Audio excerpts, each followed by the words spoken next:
The trees were full of crows, and the woods were full of madmen. The pit was full of bones, and her hands were full of wires. Her fingers bled where the wire ends cut her. The earliest cuts were no longer bleeding, but the edges had gone red and hot, with angry streaks running backward over her skin. The tips of her fingers were becoming puffy and less nimble.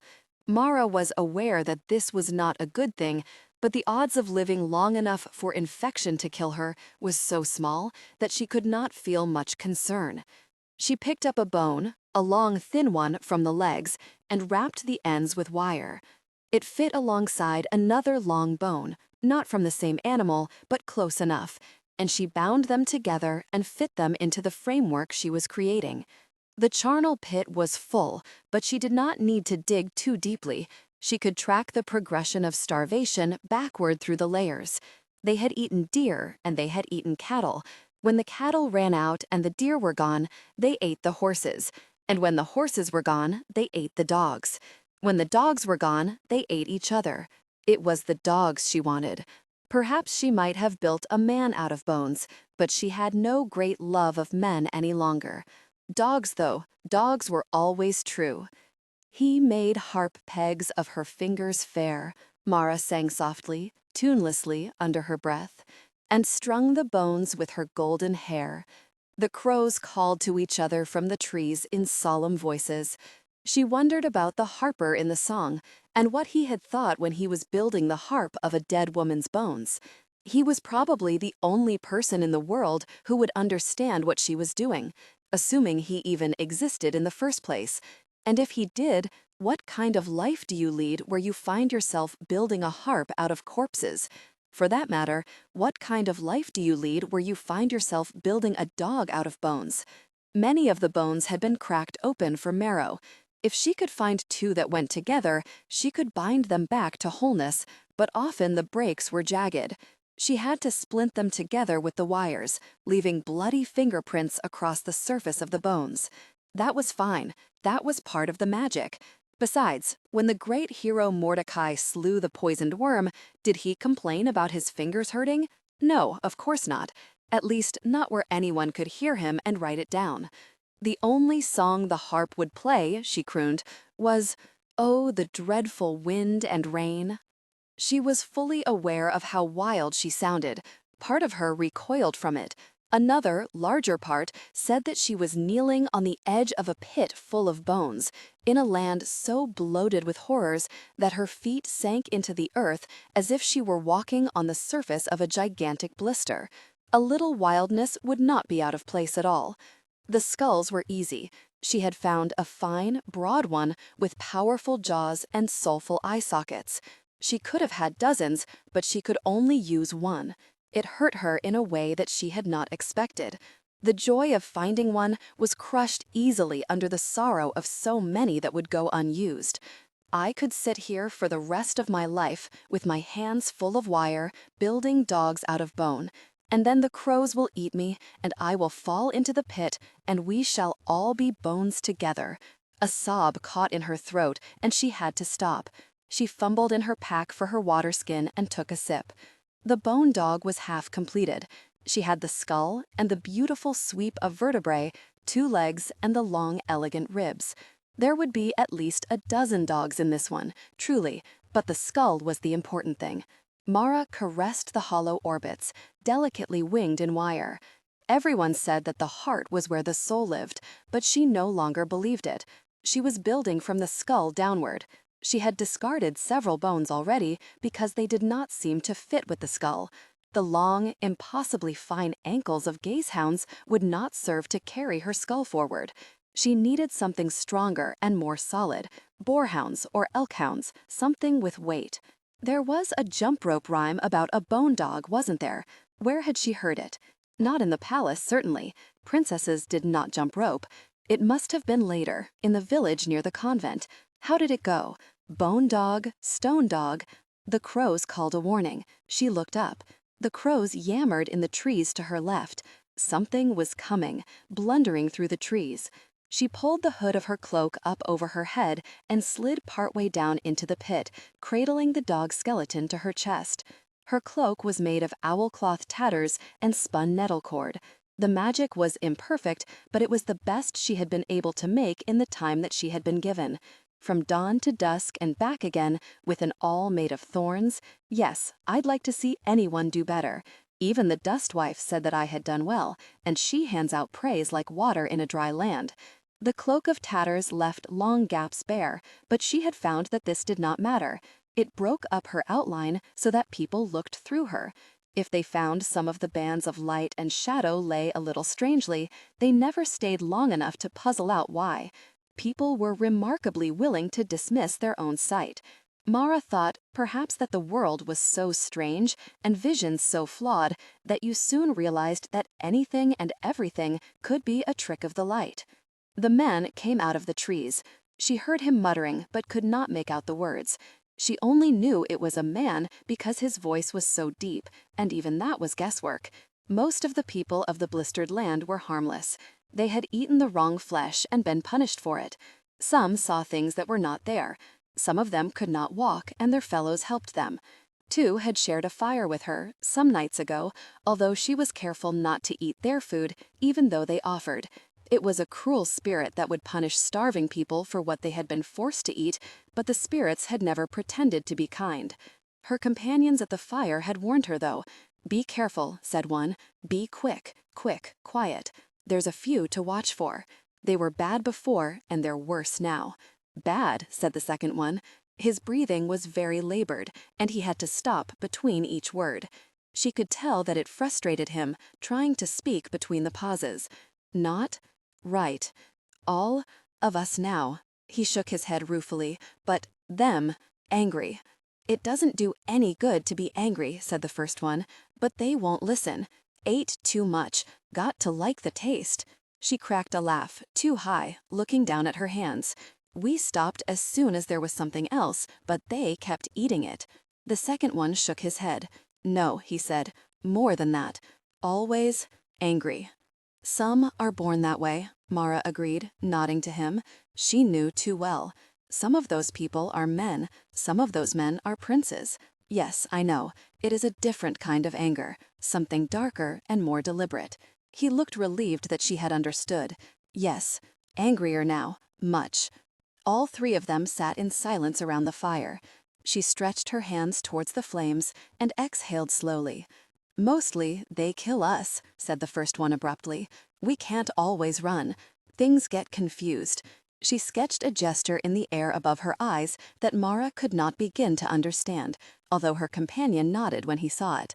"We're easy to catch if it's like that. But if they see you, they'll try for you, too." The fire crackled. This land was very damp, and she was grateful for the heat. And yet, "Aren't you worried that they'll see the fire?" The woman shook her head. "They hate it," she said. "It's the punishment. The more they eat, the more they fear it. They do not cook the flesh, you see." She rubbed her face, obviously distressed. "Safer," said the man. "But can't burn all the time." They leaned against one another. She bent her head down against his shoulder, and he reached his arm across his body to hold her close. A few days ago, Marra would have wondered why they did not leave this terrible land. She no longer did. They might not be sane, as the outside world understood it, but they were not fools. If they felt that they were safer here than they were outside it, it was not her place to tell them otherwise. If I had to explain to everyone I met what had happened to me, have them judge me for what I'd had to do, I might think a land with a few roving cannibals was a small price to pay myself. At least here, everyone understands what's happened, and they are as kind to each other as they can be. As a girl, she would not have understood that, but Marra was not the girl that she had been. She was 30 years old, and all that was left of that girl now were the bones. For a moment, she had envied them, 2 people punished through no fault of their own, because they had each other. Now, as she sat in the pit of bones, the skeleton cradled against her chest twitched. "Shh," whispered Marra onto the skull's openings. "Shh, bone dog, stone dog, black dog, white dog." She heard the footsteps as he approached. Had he seen her? If he had, then he too dismissed it as a trick of the light. The footfalls skirted the edge of the pit, and the sound of breathing faded away. "Probably harmless," she murmured to the skull. Even if he were not, she would be a difficult target. The other, gentler folk in here were uniquely vulnerable. If you had learned not to trust your own senses, you might wait too long to run from an enemy. Marra was no longer as sure of her own perceptions as she had once been, but the edges of her mind were only slightly frayed, not blasted open by furious spirits. When the footsteps had been gone for many minutes and the crows had settled, she sat up again. Fog lined the edges of the wood, hanging in low swirls over the meadow. The crows cawed together like a disjointed heartbeat. Nothing else moved. She bent back over the bone dog again, fingers moving on the wires, hoping to finish her task before darkness fell. The bone dog came alive at dusk. It was not quite completed, but it was close. She was bent over the left front paw when the skull's jaws yawned open and it stretched as if waking from a long slumber. "Hush," she told it. "I'm nearly done." It sat up, its mouth opened, and the ghost of a wet tongue touched her face like fog. She scratched the skull where the base of the ears would be. Her nails made a soft scraping sound on the pale surface. The bone dog wagged its tail, its pelvis, and most of its spine with delight. "Sit still," she told it, picking up the front paw. "Sit and let me finish." It sat politely. The hollow eye sockets gazed up at her. Her heart contracted painfully. The love of a bone dog, she thought, bending her head down over the paw again. All that I am worth these days. Then again, few humans were truly worth the love of a living dog. Some gifts you could never deserve. She had to wrap each tiny foot bone in a single twist of wire and bind it to the others, then wrap the entire paw several times to keep it stable. It should not have held together, and yet it did. The cloak had gone together the same way. Nettle cords and tattered cloth should have fallen apart, and yet it was far more solid than it looked. The dog's claws were ridiculously large without flesh to cloak them. She wrapped each one as if it were an amulet and joined them to the basket of thin wires. "Bone dog, stone dog," she whispered. She could see the children in her head, 3 little girls, chanting to each other. Bone dog, stone dog, black dog, white dog, live dog, dead dog, yellow dog, run. At run, the little girl in the middle of the rope had jumped out and begun to run back and forth through the swinging rope, the only sound her feet and the slap of the rope in the dust. When she finally tripped up, the 2 girls on the ends had dropped the rope and they had all begun giggling together. The bone dog rested his muzzle on her forearm. He had neither ears nor eyebrows, and yet she could practically feel the look he was giving her, tragic and hopeful as dogs often were. "There," she said, finally. Her knife was dulled from cutting wire, and it took her several tries to hack the last bit apart. She tucked the sharp end underneath the joint where it would not catch on anything. "There you are. I hope that's enough." The bone dog put its paw down and tested it. It stood for a moment, then turned and sprinted into the fog. Marra's fist clenched against her stomach. "No! It ran. I should have tied it. I should have thought it might run." The clatter of its paws faded into the whiteness. "I suppose it had another master somewhere before it died. Perhaps it spawned to find them." Her hands ached. Her heart ached. Poor, foolish dog. Its first death had not been enough to teach it that not all masters were worthy. Marra had learned that too late herself. She looked into the pit of bones. Her fingers throbbed, not in the horrible stinging way they had when she pieced together the nettle cloak, but deeper, in time to her heartbeat. There was redness working its way up her hands. One long line was already snaking through her wrist. She could not bear the thought of sitting down and sculpting another dog. She dropped her head into her aching hands.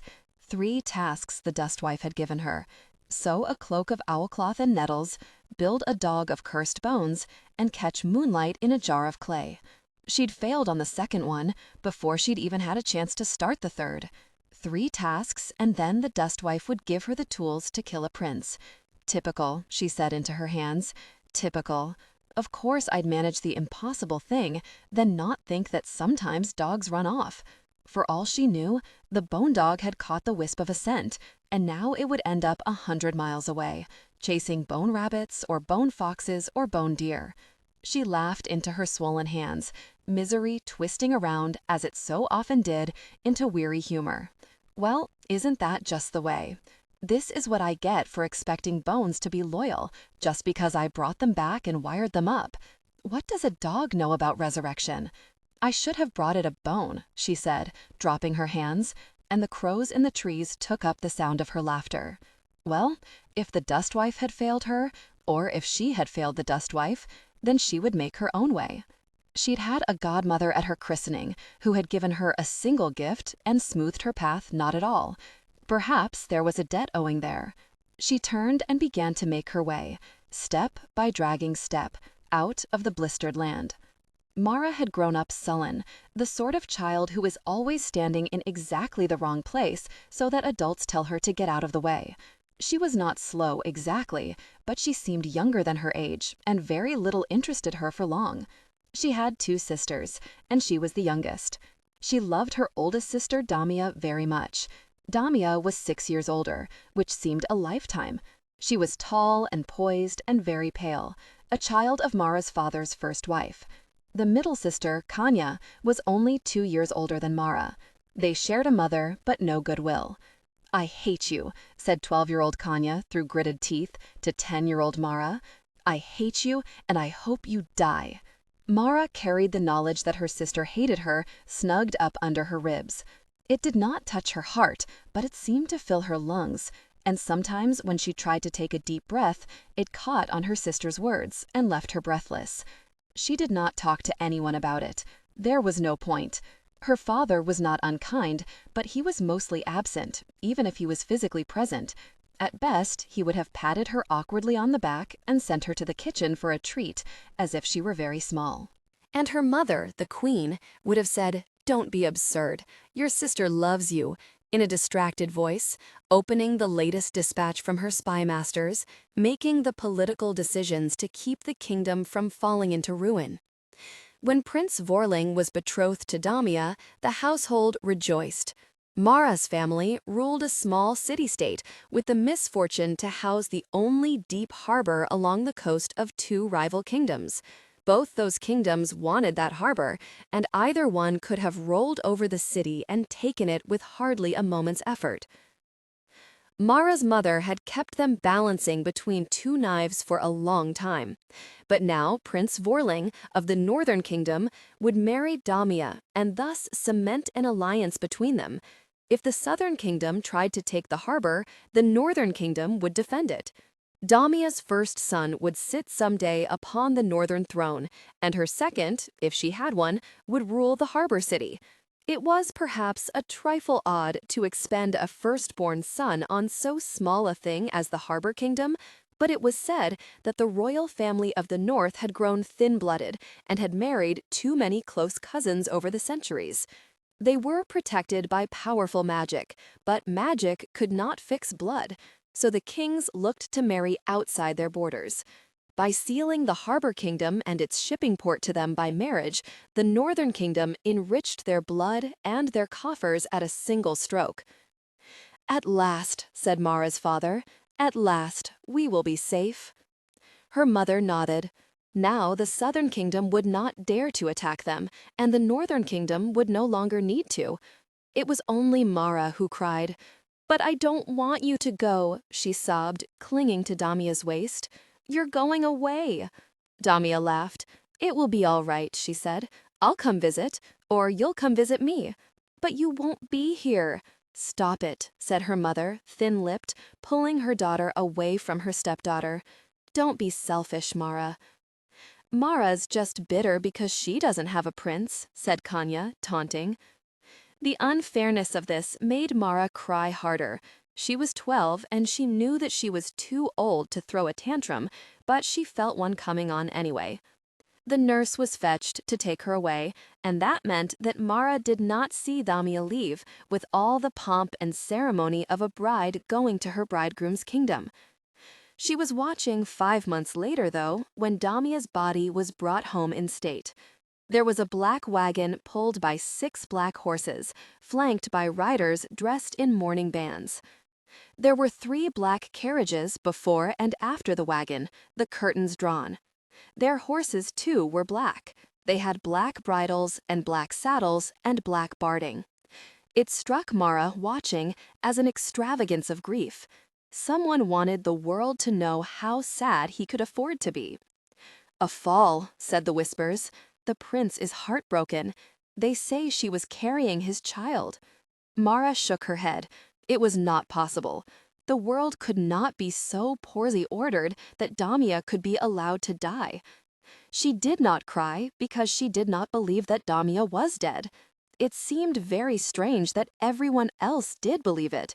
They ran back and forth, sometimes weeping, more often planning the details of the funeral. Marra crept into the chapel that night. If she could prove that the body lying there was not Damia, then all the foolishness of funerals could be set aside. The shrouded figure smelled strongly of camphor. There was a death mask atop the shroud.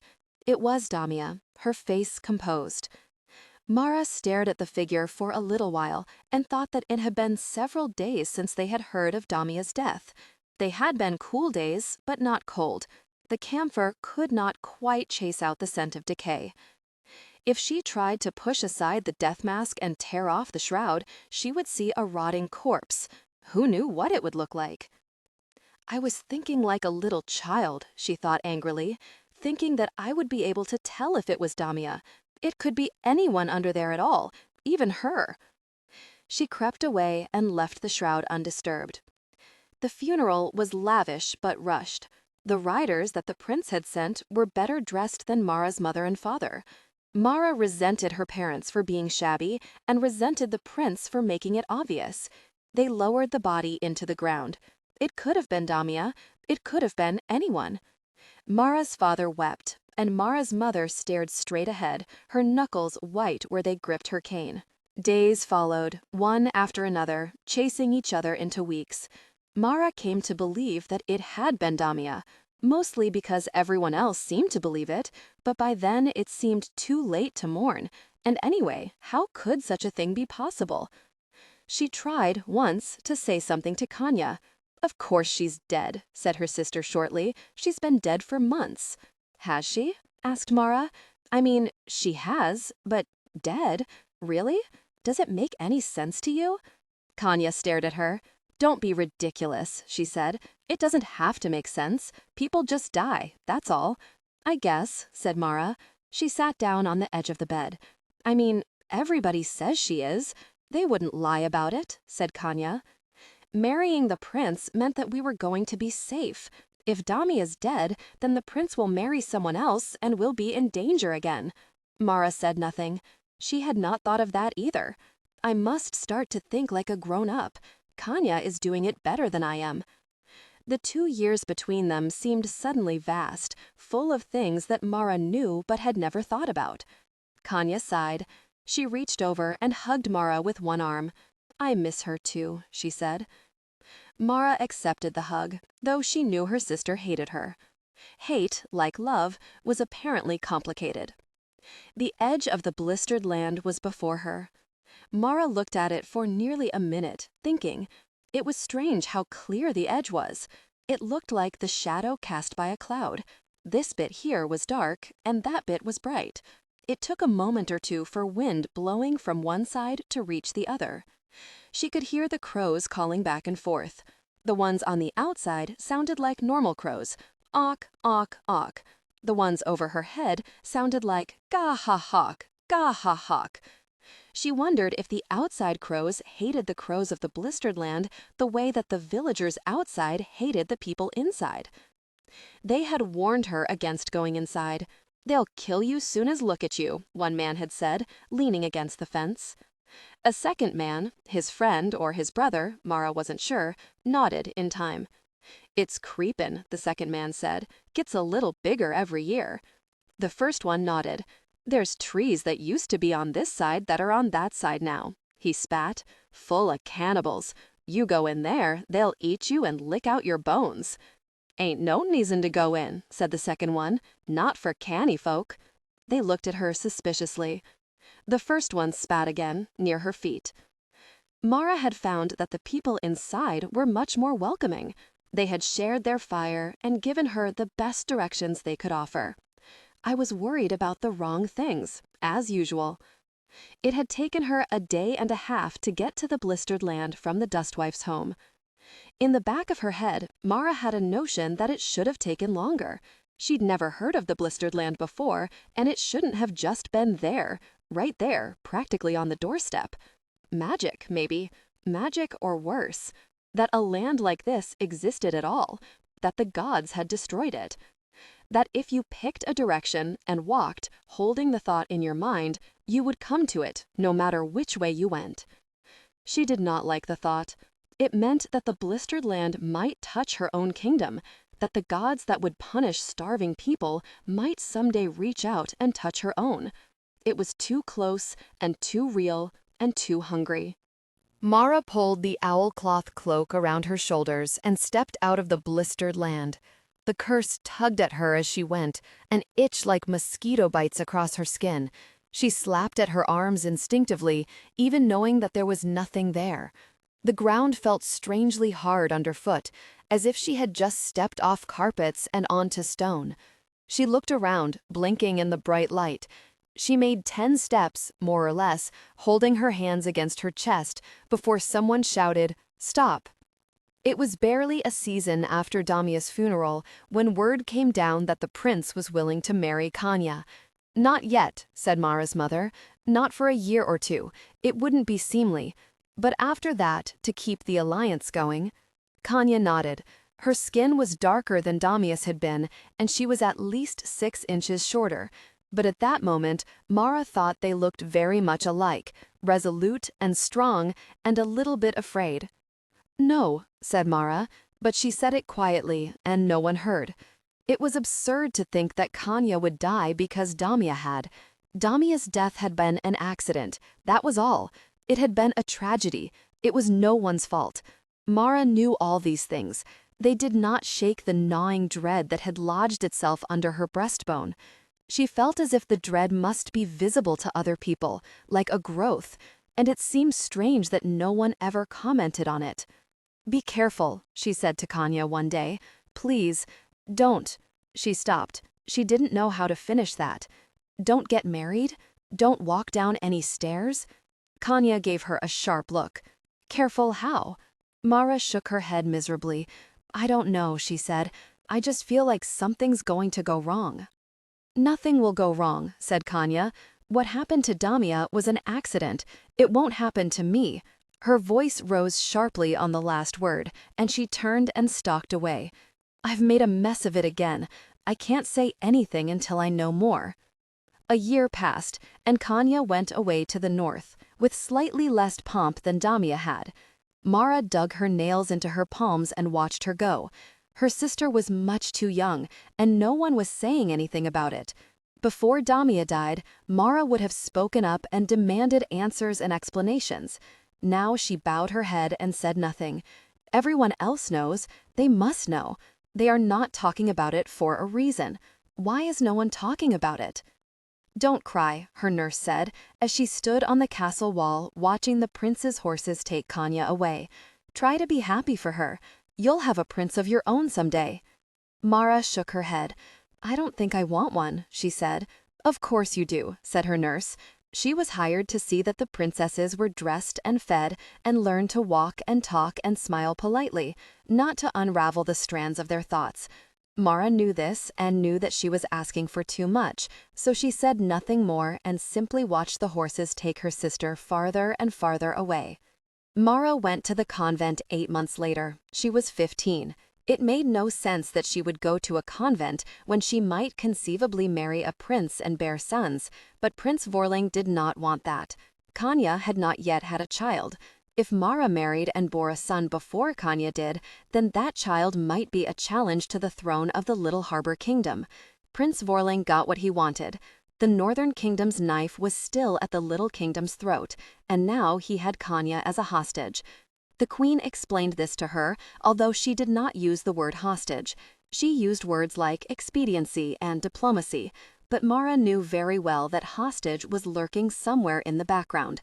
Kanya was hostage to the prince. Marra's future children, if any, were hostage to Kanya's fertility. "You'll like the convent," said the queen, "more than you like it here, at any rate." She and Marra looked very much alike, round and broad-faced, indistinguishable from any number of peasants working the fields outside the castle.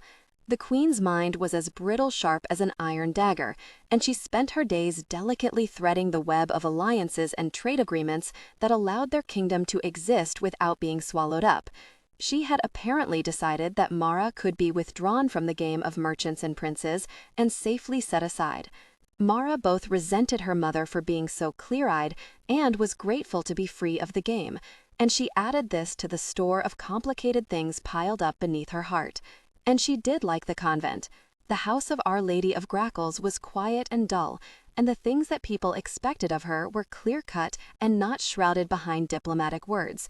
She was not exactly a novice, but she worked in the garden with them and knit bandages and shrouds. She liked knitting and cloth and fibers. Her hands could work, and she could think anything she wanted, and no one asked to know what it was. If she said something foolish, it reflected only on her, and not on the entire royal family. When she shut the door to her room, it stayed shut. In the royal palace, the doors were always opening, servants coming and going, nurses coming and going, ladies-in-waiting coming and going. Princesses were public property. She had not realized that a nun had more power than a princess, that she could close a door.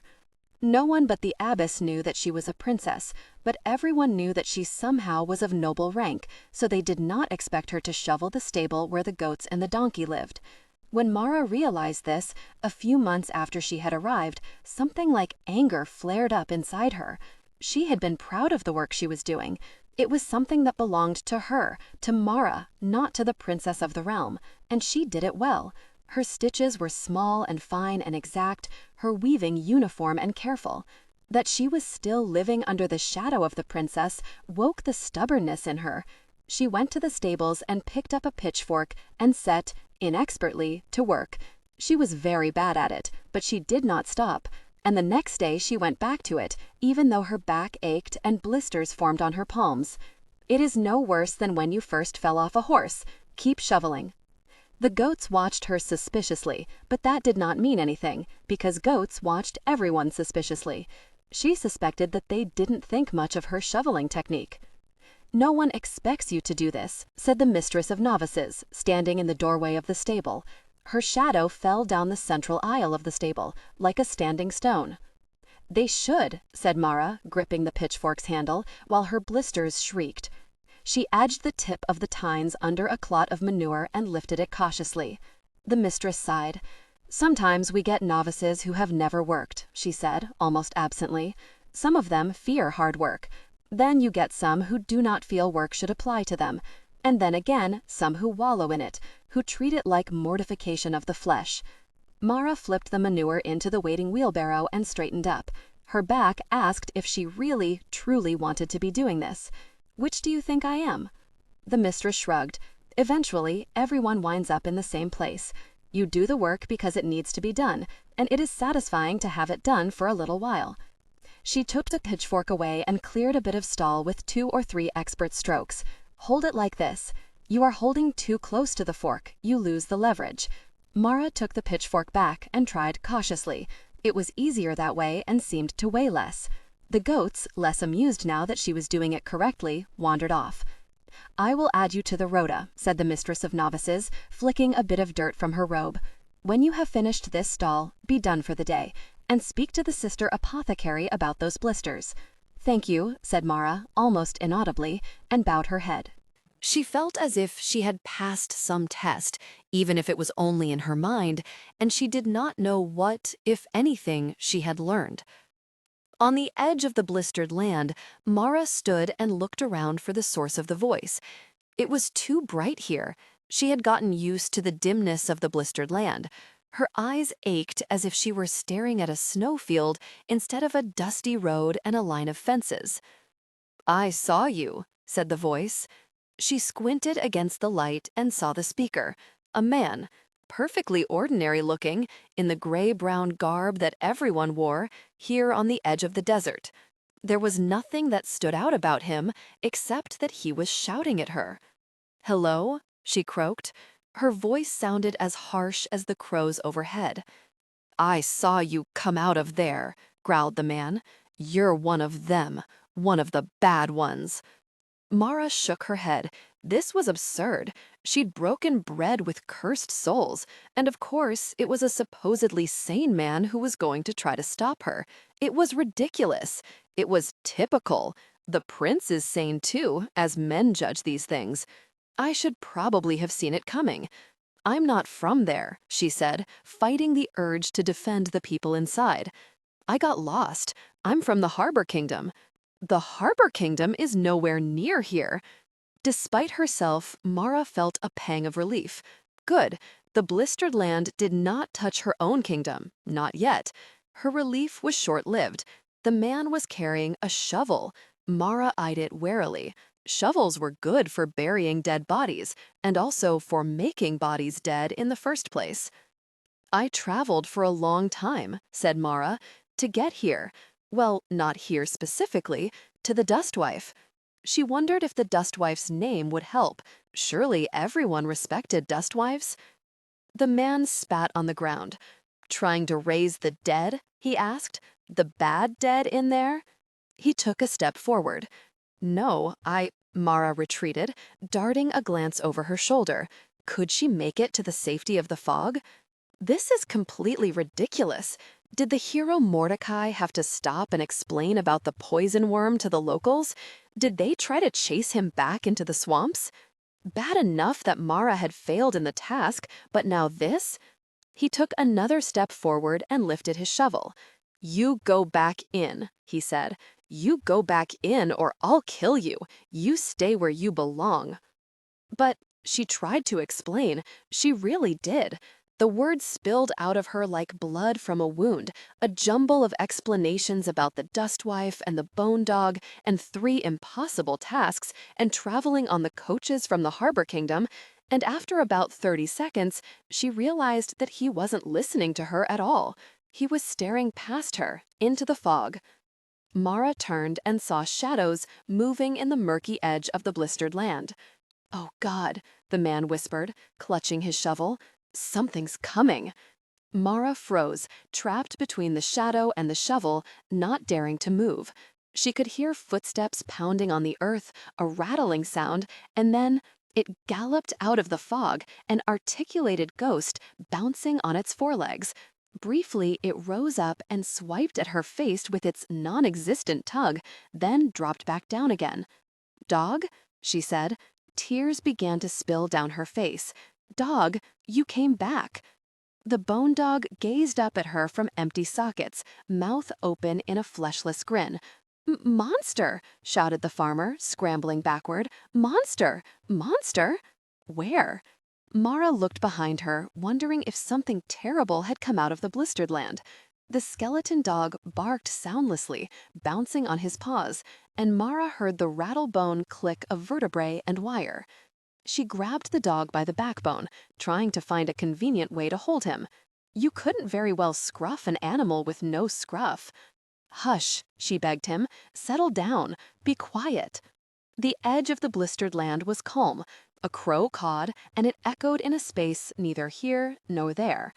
The man was long gone and had left his shovel behind. Monster? And then she looked down and realized that her assailant had been talking about the skeleton of the dog. "Oh, right. I suppose, yes," she scowled. He was a good dog. He had excellent bones, and even if she had used too much wire and gotten it a bit muddled around the toes and one of the bones of the tail, should think that a decent person would stop and admire the craftsmanship before they screamed and ran away. "No accounting for taste," she muttered. She was still crying a little, but her tears felt as ghostly as the bone dog's tongue. "All right, let's go back to the Dustwife and show her you exist." Because she was a novice but would never take orders as a nun, Marra was not expected to attend services 3 times a day. Sometimes she did anyway.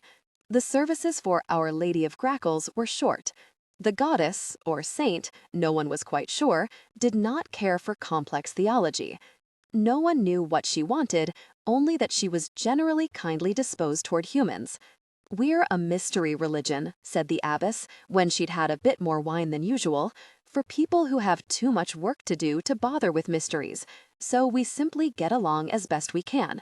Occasionally someone has a vision, but she doesn't seem to want anything much, and so we try to return the favor."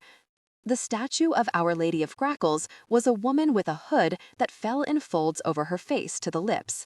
She had a small, wry smile and 4 birds perched on her arms. Her altar cloths were embroidered with depictions of lesser saints. Since the goddess did not seem to want anything, the nuns offered prayers to saints that had no worshippers of their own. "Some of them probably aren't alive," said the abbess, lighting candles, "but a few prayers for the dead won't go amiss either." The convent shared a wall with a monastery, and if she had a chaperone, Marra could go to their library. She had never been terribly easy with reading, but there were books on everything, not merely religion, and she found books on weaving and knitting. It was worth puzzling out the longest words to learn new patterns. She pieced bits together on scraps, and sometimes things worked and sometimes they didn't, but the burn of curiosity to see if the next thing would work, and the next thing, and the next, kept her forging ahead. She could not remember ever feeling such a thing before. There was no call to nurture intellectual curiosity among princesses. She did not even quite know what to call it. It felt like a light shining in her chest, and she could see just a little way ahead, and that was enough to keep her going forward. There was no one to tell her what she wanted to know, or whether the information even existed.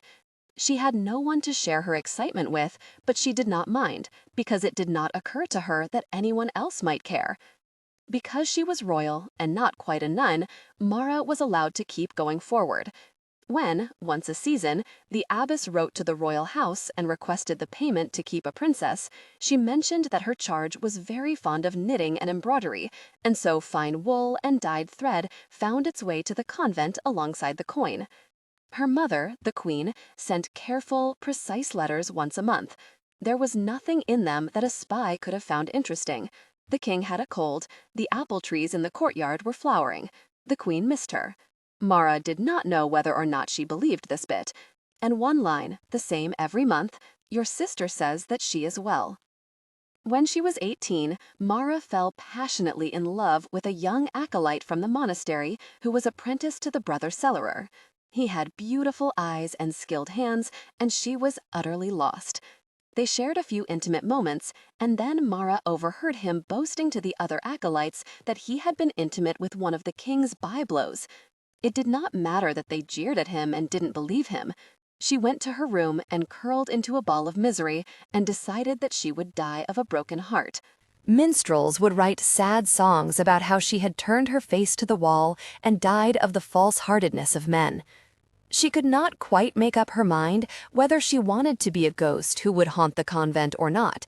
It would be very satisfying to be a sad-eyed, beautiful ghost who drifted through the halls, gazing up at the moon and weeping silently as a warning to other young women. On the other hand, she was still short and round-faced and sturdy, and there were very few ghost stories about short, sturdy women. Marra had not managed to be pale and willowy and consumptive at any point in 18 years of life, and did not think she could achieve it before she died. Possibly it would be better to just have songs made about her. The sister apothecary came to her, the nun who doctored all the residents of the convent for various ailments, and who compounded medicines and salves and treatments for the farmers' wives who lived nearby. She studied Marra intensely for a few minutes. "It's a man, is it?" she said finally. Marra grunted. It had occurred to her about an hour earlier that she did not know how the minstrels would find out that she existed in order to write the sad songs in the first place, and her mind was somewhat occupied with this problem. "Did you write them letters?" The sister apothecary poured out 2 small measures of cordial and handed Marra one. "Drink with me," she said, "and I'll tell you about the first boy I ever loved." It took 3 more measures of cordial and 2 more tales of woe, but Marra uncurled and told the sister apothecary everything. The sister gave her a tea to bring her courses on, just in case, and went to the abbess, and the young man was reassigned to another monastery a week later. Marra was left feeling raw and hollow, and brooding over the fact that somehow unknown noblewoman had translated into king's bastard daughter in the minds of the monks. Well, it was safer than being a princess. She was outside the hierarchy, and so she had been assigned a story that made sense of her position. Marra felt embarrassed for her mother, because now everyone thought that the king had been unfaithful, and then suddenly it occurred to her that maybe he had been unfaithful, and she did have half-sisters out in the world, and that was too large and staggering a thought, so she buried it immediately. But her heart healed, as hearts almost always do. She brooded for a little time, and then she stopped brooding. She had a powerful and thoroughly unrequited love for a visiting scholar with fiery red hair and soulful eyes, which left her in pleasant agonies. Rather than ghosts or minstrels, this time she fantasized about growing old in the convent and telling young novices of the great lost love of her life. And time went on, and even that great passion became a fond memory, and the letters from the queen arrived, month after month, to tell her that her sister Kanya was well. When she was 20 and had spent 5 years in the little room with whitewashed walls and baskets of yarn and thread, she was summoned to the northern kingdom. Her sister Kanya was about to bear a child at last. It was strange to travel in the queen's carriage again. Marra was not confined to the convent and traveled often enough to the nearby village, but she walked or rode on the donkey cart with one of the sisters. To be in a well-sprung carriage with velvet seats drawn by swift gray horses was a forgotten luxury. She stared out the window and thought how odd it all was. How very odd. "You look very well," said the queen. "Thank you," said Marra. She ran an appraising eye over her mother. It was like looking in a mirror 20-odd years into the future. The queen's hair was still black, though henna played a part, and her clothing was as carefully layered as armor, creating a shape with which enemy eyes could find no fault. "Mostly," said the queen, amused, watching Marra's gaze. "There's a trick to it at my age. You must have a good figure for having borne 2 children, but not so girlish that people suspect artifice, and not so ripe that people think you are trying to be seductive." "It matters that much?" asked Marra, looking down at her own plain robes. The material was very fine, and there were grackles embroidered around the sleeves, but no one would mistake her as being from anywhere but a convent. "For a queen?" "Yes." Marra sighed. It seemed absurd.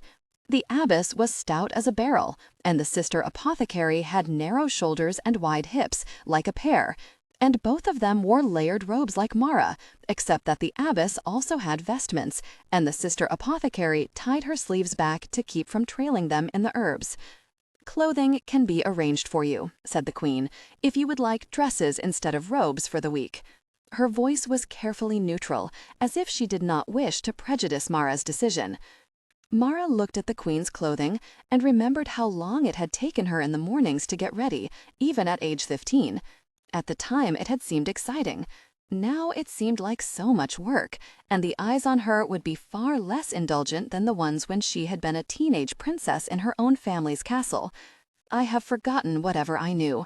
There would be maids and ladies-in-waiting to tend me and do my hair and powder my face, but I would have to sit for hours while they dressed me like a doll, and then for the rest of the day I would be afraid to eat or drink for fear of ruining all their handiwork.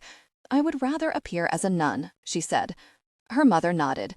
"More robes, then," she said. "It is easily done. But you will be treated as a nun, not as a princess, you know." "I think," said Marra, folding her hands to hide the calluses from shoveling manure, "that I would prefer it." The northern kingdom's capital was set on a hill above a cold, flat plain. There were few trees. The mountains in the background loomed like swords, but the city loomed higher, as if it had been made to stand against the mountains.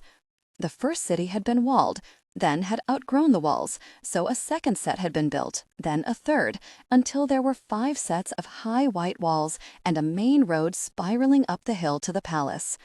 The white stone glowed against the brown earth, but it was a chilly glow, like moonlight on snow.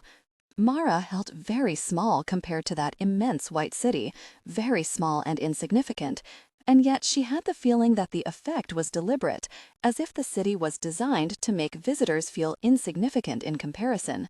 Perhaps it makes it safer against invasion, she thought, but it does not seem like a friendly place. The carriage passed through the gates, under portcullises edged like saws. Marra pulled the lap quilt more tightly around herself, as if the cold were seeping in. Then came the long, winding way up to the palace, through streets that wrapped in a circle over and over, as if they were climbing the body of a coiled eel. There were eels in the river near the convent, and sometimes people tithed them to the nuns. Marra had eaten a great many eels. She suspected that this one would stick in her throat if she tried. At the palace, hardly anyone waited to meet them. Marra had a vague notion that there should have been a great show of pomp and royal favor, and she had been braced to withstand it. When it failed to materialize, she felt off balance. "Not many," she murmured. "We are being put in our place," said the queen calmly. "We are here as Kanya's family, not as royal envoys, and so we are being reminded that we are poor relations. What do? We ignore it."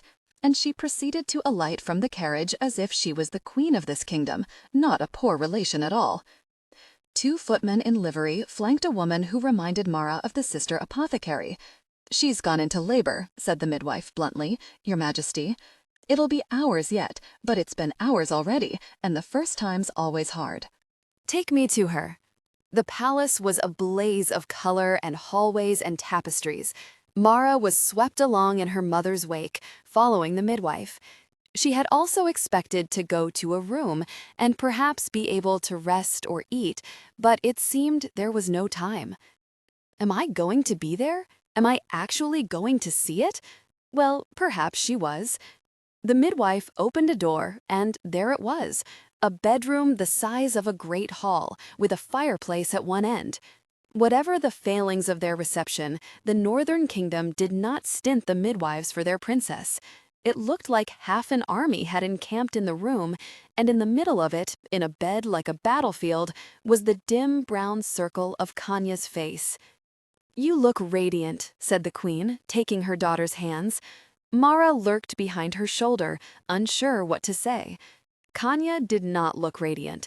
She looked exhausted and wan, and her eyes were dark wells in her face. "Mother," she said, clutching the queen's hands. "Mother." She closed her eyes and swallowed. It sounded like a click in her throat. "It will be over soon," promised the queen. "But they have to take a family tree in one hand and a map in the other, and they don't always come back." She wrinkled her nose. "The dead don't always lie easy, particularly kings, and they don't always approve of the way their descendants are running things, so they come up and walk around and disapprove. That's why there's so many drafts." "Goodness," said Marra again. She would have liked to swear rather more strongly, but it did not seem appropriate for the princess's sister, who was also mostly a nun. "Are there so many kings as that?" "They don't last that long," said the maid, matter-of-fact about the royal family's mortality. "It's hard to be a king, and the ones who don't die in battles waste away young. You've seen His Majesty, of course." "He's very old," said Marra, thinking of the ivory teeth and the wandering mind. "He's barely 50. "What?" The maid laughed, but kindly. "Oh, aye, it's in the blood. My mother served his father and his grandfather, and she only retired last year. Some say there's a terrible magic over the kingdom, and it's the godmother's blessing that keeps it all at bay. But the strain of it wears on them, poor souls. My mother, she said, they burn themselves out keeping us all safe. Who knows, though? Anyway, that's why the palace under the palace is so large." "Oh," said Marra faintly, wondering what her sister had married into. "There's some who say that it's not just the kings," added the maid. "You can't have a great big palace of the dead like that without grave robbers, can you? So it's all laid about with curses that rip the souls out of the robbers and wad them all up together, and they say that goes waddling and wiggling through the halls of the dead palace, looking for more souls to eat." "Oh my, makes you fair shiver, doesn't it?" said the maid cheerfully. She patted Marra's shoulder as if she were a horse. "You're all ready to go, ma'am. Best not be late for the christening." It was at the christening, for the first time, that Marra saw Prince Vorling.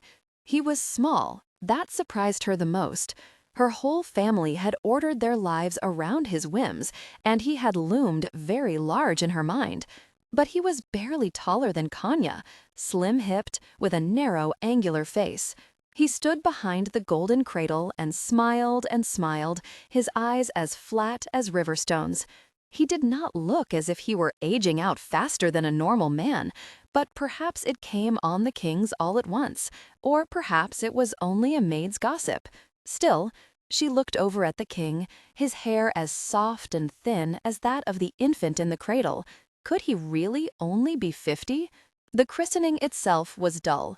Courtiers stood around and pretended to be fascinated by the sight of a cradle that presumably held a child somewhere in the pile of lace and linen. As a family member, Marra was closer than she might have been, but as a very unimportant person in the family, her primary view was over her mother's left shoulder. The cradle had golden ribbons on it. The king mumbled a name, and then Vorling shouted his daughter's name in a carrion voice. Marra caught that the first name was Virion, and then it dissolved into a welter of names that slipped out of her mind as soon as it went in. Surely they cannot be saddling this child with all those names, she thought. She wanted to give her sister a bemused look, but she could only see the side of Kanya's face. And now there will probably be speeches, she thought, and steeled herself to stand looking calm and composed and politely interested. But there were not speeches. Instead, Vorling stepped back and said, "The godmother's blessing," and was silent. The courtiers, too, fell instantly quiet. The double door at the side of the great audience hall opened. "The godmother of the royal house," said the herald in the doorway, and then he too stepped aside, and a figure in gray came through the door. The godmother was old, very old, older than Marra knew a person could be. She did not have wrinkles any longer. Her skin had drawn tight across her skull, almost translucent. Marra could see the shadow of bones in her face, as if there were light streaming through her like stained glass, and the bones were the lead between panes of skin. She moved very slowly. Her spine was curved, but in a way that gave the impression of a scimitar blade rather than old age. She leaned on a black cane, and her progress toward the cradle took many minutes, but not one of the courtiers, nor even the prince, showed the slightest trace of impatience. It occurred to Marra that the king was not treated with half as much deference as the godmother. She wore dove gray, but her skin was so pale that it looked almost black by contrast. She made her slow way to the cradle, and it was not until she lifted her hand that Marra noticed the exquisite layers of lace that draped her sleeves. Marra herself had tried making lace once and never again. It was ruinously expensive. Even the prince and the highest-ranked lords only had it at their cuffs and hems, and here was the godmother wearing enough to buy a palace. The lace swayed as she pushed the curtains of the cradle open, and one shadow bone hand rested on the air over the child's head. "This is my gift," said the godmother. Her voice was not loud, but it was so silent that it carried to the far corners of the room. "I shall serve her as I have served all her line, my life bound to theirs. No foreign magic shall harm them.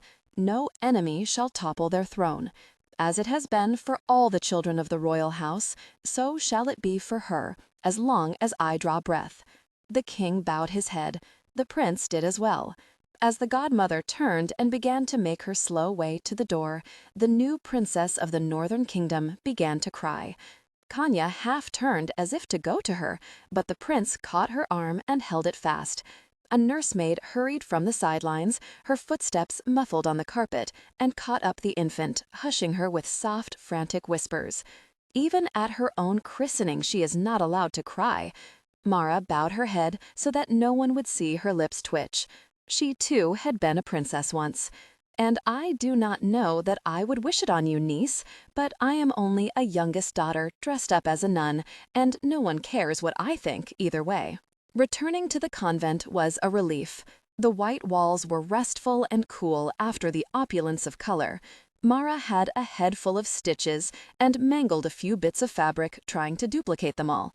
Several of the novices, still thinking her a bastard daughter, wanted to know all about the palace and the christening and the princess. Marra tried to answer, but found herself with very little to say. Had the men all been very dashing? She didn't think so.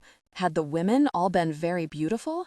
She remembered the dark circles under Kanya's eyes and the tightness of her lips. Had the prince been handsome? She truly had no idea. She tried to describe him, and the only word she could come up with was short. This was nothing the novices wanted to hear, and all the other things Marra could tell them were nothing she wanted to say aloud. Eventually they gave up asking, and both parties went away mutually disappointed. The abbess had her own questions, which Marra was also mostly unable to answer. She was interested in Prince Vorling's fairy godmother, but much more so in the priests and clerics that had attended. "Did you see Archbishop Loudain?" Marra spread her hands helplessly. "I don't know. Did I?" "A young person," said the abbess, "the youngest ever named archbishop. They would have been with the archimandrite, a very old man in blue robes." Marra vaguely remembered the old man, who had been a blaze of cerulean in the crowd. Yes, she had seen him. He had coughed and looked like a shaking bit of sky. "Ah," said the abbess, "we have heard his health is not good. When he dies, Loudain will take the mitre and become archimandrite, but there will be resistance because they are so young." "All right," said Marra, conscious of politics swirling around her that had little to do with princesses. The abbess patted her hand and went away again, and Marra tackled her new stitches and weeded the garden and let the convent's quiet settle over her like a blanket against the cold. 6 months later, a letter from the queen mentioned that Kanya was pregnant again, which troubled Marra more than she would admit. It seemed very fast, and of course, the queen would not have mentioned it unless she was several months along. Marra had not really thought you could get pregnant so swiftly after giving birth, but the sister apothecary said that it was possible. Months slid by, Marra expecting to be summoned at any moment for the birth and christening, until one day she counted on her fingers and realized that Kanya would be 11 months pregnant at the very least. She must have lost the child, Marra thought, or perhaps there never was one. She knew more about miscarriages now than a princess probably should. Her friendship with the sister apothecary had continued, and because she could read and research and wrote with a steady hand, she found herself doing small chores for the other woman. And then one day, a farmhand was hauled in on a door, screaming from the pain of his broken leg, and Marra found herself holding the lamp and handing the sister bandages, acting as a second set of hands. Long after midnight, the sister washed her hands in a bucket of bloody water and said, "You did well, Tamara." The praise warmed her down to her bones because it was true and it was not for the princess. It was a few days later when there was a knock on her door near midnight. Marra opened the door, puzzled. No one ever knocked so late.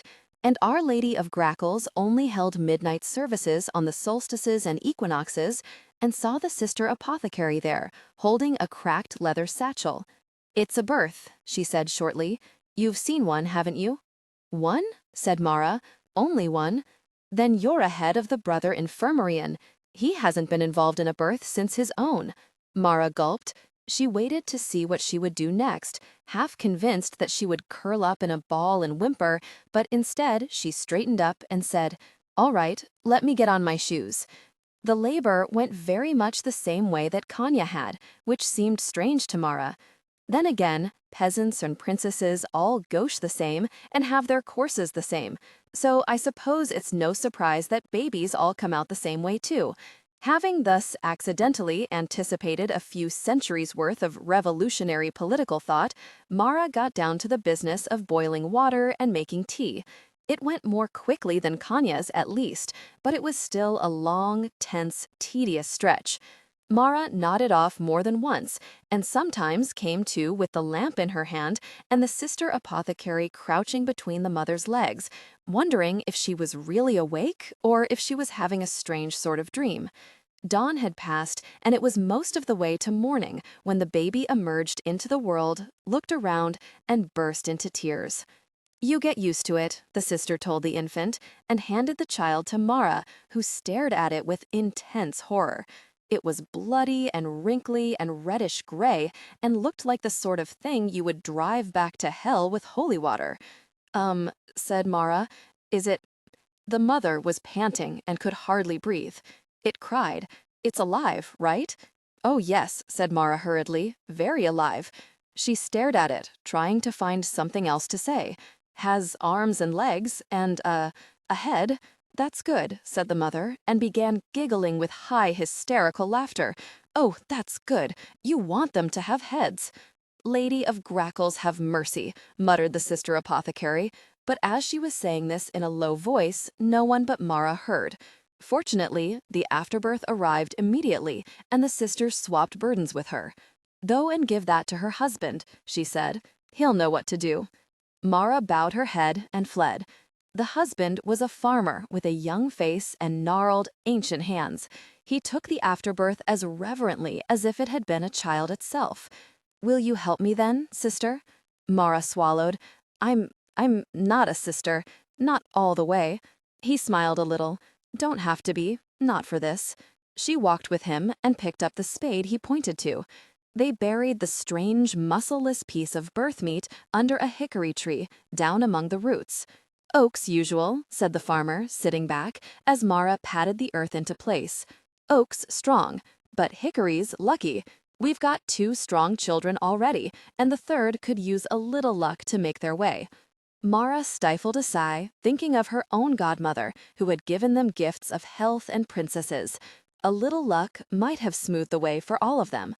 She went with the sister the next time she was called out as midwife, and she was called out often at night because the town midwife was old and slept soundly. Once or twice a month, there would come a tap on Marra's door, and it would be the sister going out to tend to a woman laboring. She was never asked to do more than hold hands and bring water, but she learned nevertheless. Among other lessons, she learned to pretend not to hear the terrible threats uttered by women in labor. Strange as it was, this set her mind at ease. Kanya could not have meant what she had whispered in Marra's ear. It was the labor that was all it was. When the miller was brought to her bed, she threatened to put her husband's pride on the millstone and grind it fine if he ever so much as looked at her again. She saw babies born and mothers die. She saw mothers have an easy birth, and then the bleeding simply never stopped until they died white and bloodless against the pillow. She saw a birthing hook and how it was used to extract babies who had not survived long enough to emerge. It was the 5th or 6th or 10th labor, as they walked back to the convent, that Marra could no longer keep silent. It's so stupid, she said. The sister glanced at her mildly. They both lived, she said. That's a good outcome, in my book. Not that, said Marra. Both mother and child had lived, although it had been a harder labor than anyone was happy with. Just Lady of Grackles, we lie on our backs or sit in a chair and push out a thing that's too big to fit so that everything's torn bloody. What a stupid, stupid way to bear. Oh, that, said the sister. Yes, I've often thought so. Cows have a much better time of it. Goats and sheep, too. Granted, the legs are a bit harder to untangle, but it's not half the mess of humans. I won't do it, said Marra. Nobody's asking you to, said the sister. She paused. Marra was fairly certain that the sister knew exactly who and what she was, and who her parents were, and was trying to find a way to phrase her next sentence. Well, not at the moment, anyway. And if someone should, well, there are ways. Run away, ruin yourself, whatever it takes. Don't let her drag you into this hell along with us. Marra licked her lips. Had they used a birthing hook on Kanya for the child who had gone much too long without being born? Ways? The sister glanced around, as if someone might really be eavesdropping in a remote hedgerow in the hour before dawn. Ways, she said. Herbs, mostly. Sponges soaked in lemon juice. None of them work perfectly, and anyone who says they do is lying to you. Most of them are dangerous. Sometimes everyone dies anyway, and there's nothing to be done. But there are things that can make pregnancy less likely. Marra's heart leapt. Could she find out? Could she tell Kanya? The entire point of queens and princesses was to act as broodmares for royalty, but if there were ways to prevent it, I want to know, she said, all of them. The sister apothecary sighed. It can be done, she said, but not tonight. The sister was as good as her word. It was all rather abstract at the moment for Marra, but she memorized the methods and even brewed an entire vial of extract, with the sister standing over her to make certain she did it correctly. "You care very much about this," said the sister. Marra shrugged. She did not want to care. She did not want to think that her time in the convent might come to an end, that she would be dragged back out onto the game board with all the other pawns and princes. "But if I am, I will not go unarmed. I won't. I have to learn. And maybe I can tell Kanya." She had already seen women wearing themselves out from too much bearing. There was a letter in her room now, another polite, correct letter from her mother, and at the end, her mother had written that Kanya was pregnant again. This is too much. Surely it is too much. She is wearing herself out to bear an heir, and if she dies...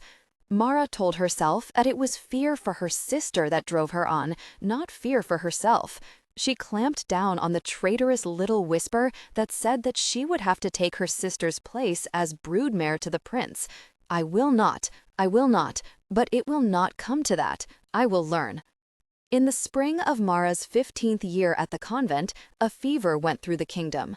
It laid Marra low for many days, and when she struggled to her feet at last, it was to discover that the abbess was near death. For nearly a week, it was touch and go. Because she had recovered, Marra was allowed to tend to the older woman. In truth, there was not much to be done except to sit in the room and practice her needlework and listen to the rattle of breathing that would not quite be still. The abbess recovered, but there was white in her iron-gray hair, and she moved more cautiously than she had done. She needed a cane to go upstairs, and it clearly infuriated her. The abbess had never been patient with her own weakness. Marra herself recovered well, though there were days when she only dozed at the window and could not will herself to move. Even the view from the window reminded her of plague. They lost 2 novices, and the old man who sold goat milk was replaced by his son, who told them quietly that his father would not be coming back. She was gazing out the window, not quite awake, thinking long, unraveling thoughts, when there was a tap on the door, and the sister apothecary was waiting. "It's bad news," she said, holding out a letter. "The abbess asked me to bring it to you. She would have done it, but she can't handle the stairs. I don't know what it is, but it's not good." Marra broke the seal. If the sister said something else, she didn't hear. Her heart was pounding too hard in her ears. If the abbess had been informed of the contents, then it must be bad. It must be... "I regret to inform you that the fever took your niece, Varian. The funeral will be held as soon as the family can travel to the northern kingdom. If you are well enough to travel, a carriage will be sent to fetch you." "Oh," said Marra. She was horrified to find that the sensation she felt was relief. It was not her mother, not her sister, not her father. Her heart ached for Kanya's grief, but part of her said, "It is only a child you saw for a few minutes at her christening, and never again." And she hated herself for feeling that way, but the loss was at a remove, and her love was an abstract love, not one born of close familiarity. "My niece," she said, realizing that the sister was waiting for an answer, "my niece has died of the fever. There's a funeral. I have to go. Someone should be told. I don't know what I do next, but they're supposed to come and fetch me." Someone did. 2 days later, she was in a carriage traveling north. The horses were black, the bridles were black, the coachman clad in charcoal gray. The northern kingdom was showing off its wealth again, and Marra found herself crying, not for her niece, but for Damia. Late again, she thought. That was so many years ago. You're being slow again, only mourning now. Probably you'll actually get around to crying for your niece in a decade or so. Which was comforting, in a foolish way, because maybe that meant that she was not a complete monster. She had been wondering since her first instinctive relief. She was met by a footman who led her to Kanya's chambers. It was all so much like the first time that she half expected Kanya to be in labor again. But her sister was not. She was standing at a window with her mother's arm around her, and the first thing that Marra saw was the roundness of her sister's belly. "You're pregnant again," she blurted. There had been other letters over the years announcing pregnancies, but never births.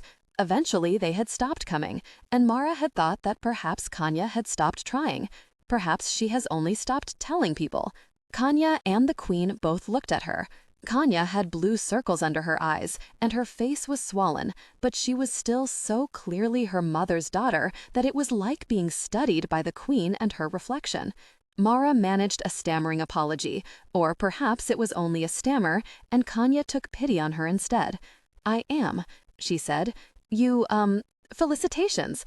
I'm sure you must be very, oh gosh, how can she be happy? She just lost her daughter, the one that was already born." Marra looked around the room wildly, hoping that the right words would come, but they didn't, and eventually the silence stretched out so long that no words could have fixed it. The queen sighed, but Kanya gave a strangled laugh and came across the room to embrace Marra.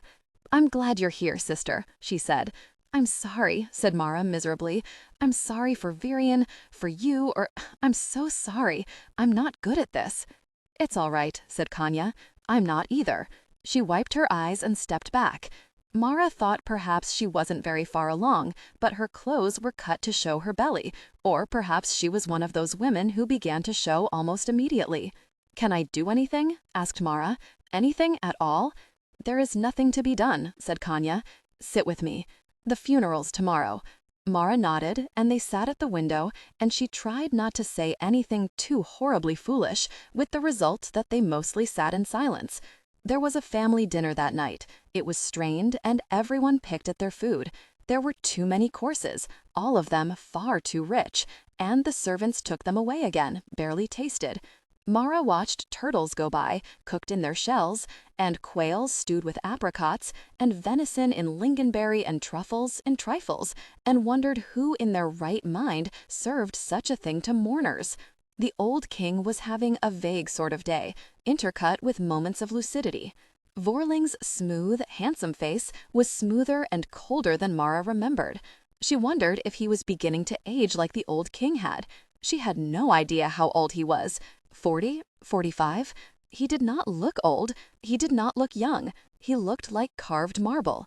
Kanya, beside him, was all too clearly flesh. Her wrists and ankles were swollen, and her skin was puffy. Marra wanted to grab her hands and beg her not to get pregnant again, to dump everything she'd learned about preventing conception into her sister's lap. She did not, because even she was not so far gone as to do that at dinner, particularly not with the husband who had bought her sister to give him sons. She fiddled with the stem of her wineglass and waited for the endless courses of food to just go away. Finally they did. The last plate was removed, and the king stood, and everyone else got to their feet as well. "Tomorrow," said Vorling. His eyes flicked over Kanya. "Clean yourself up for it. You look a fright." Marra inhaled sharply. Had he really said that? Had she misheard? Why was no one else reacting? That was shockingly cruel. She couldn't really have heard it.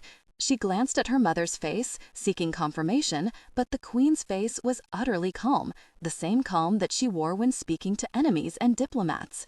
The two attendants who helped the king began to lead the monarch gently toward the door, and Vorling followed.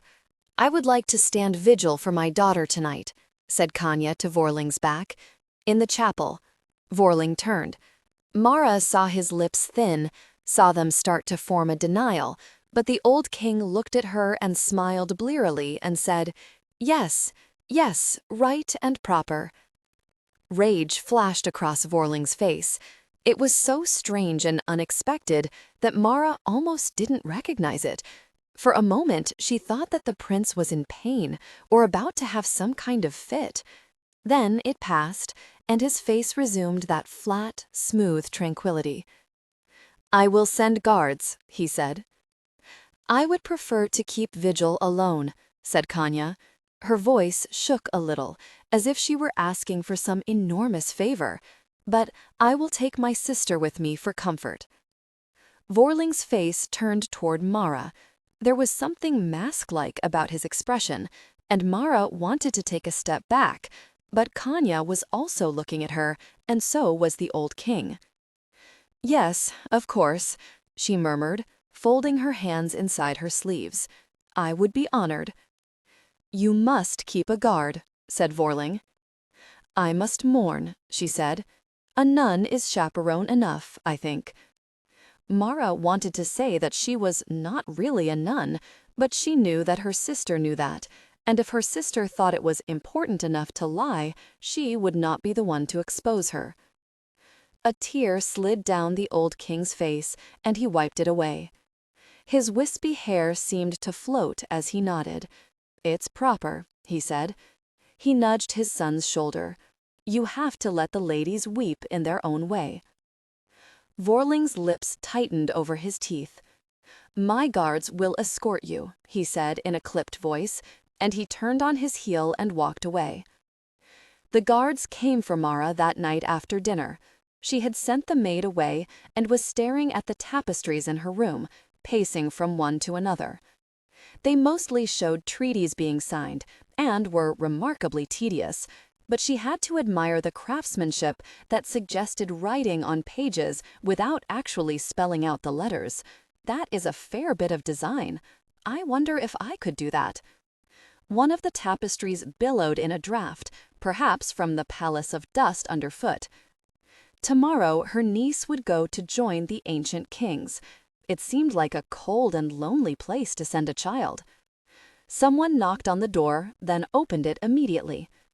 2 guards came in, wearing the white cloaks of the prince's personal guard. "You are sent for," said the taller of the 2. Marra nodded. It occurred to her, somewhat belatedly, that guards might address a princess with a little more respect, but here in this place, built on dead kings, perhaps there was no great worth to a princess. She walked behind them, her head bowed, and concentrated on looking as much like a nun as she could. "Lady of Grackles, forgive me for this deception. It seems like it must be important."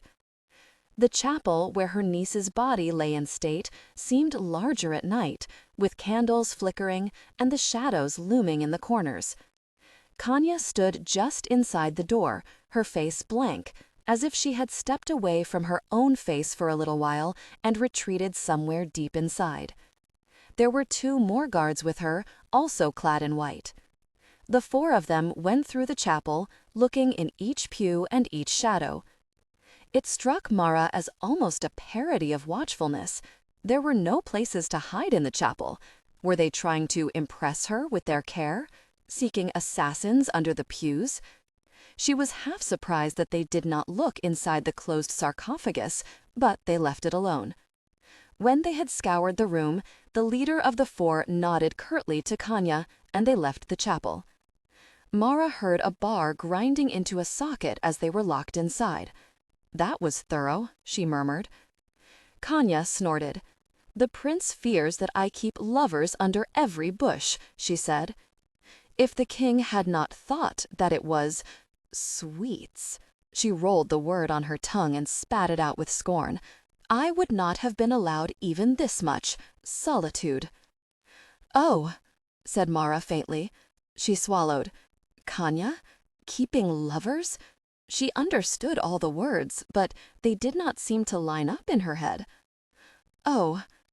They knelt together at the rail before the coffin.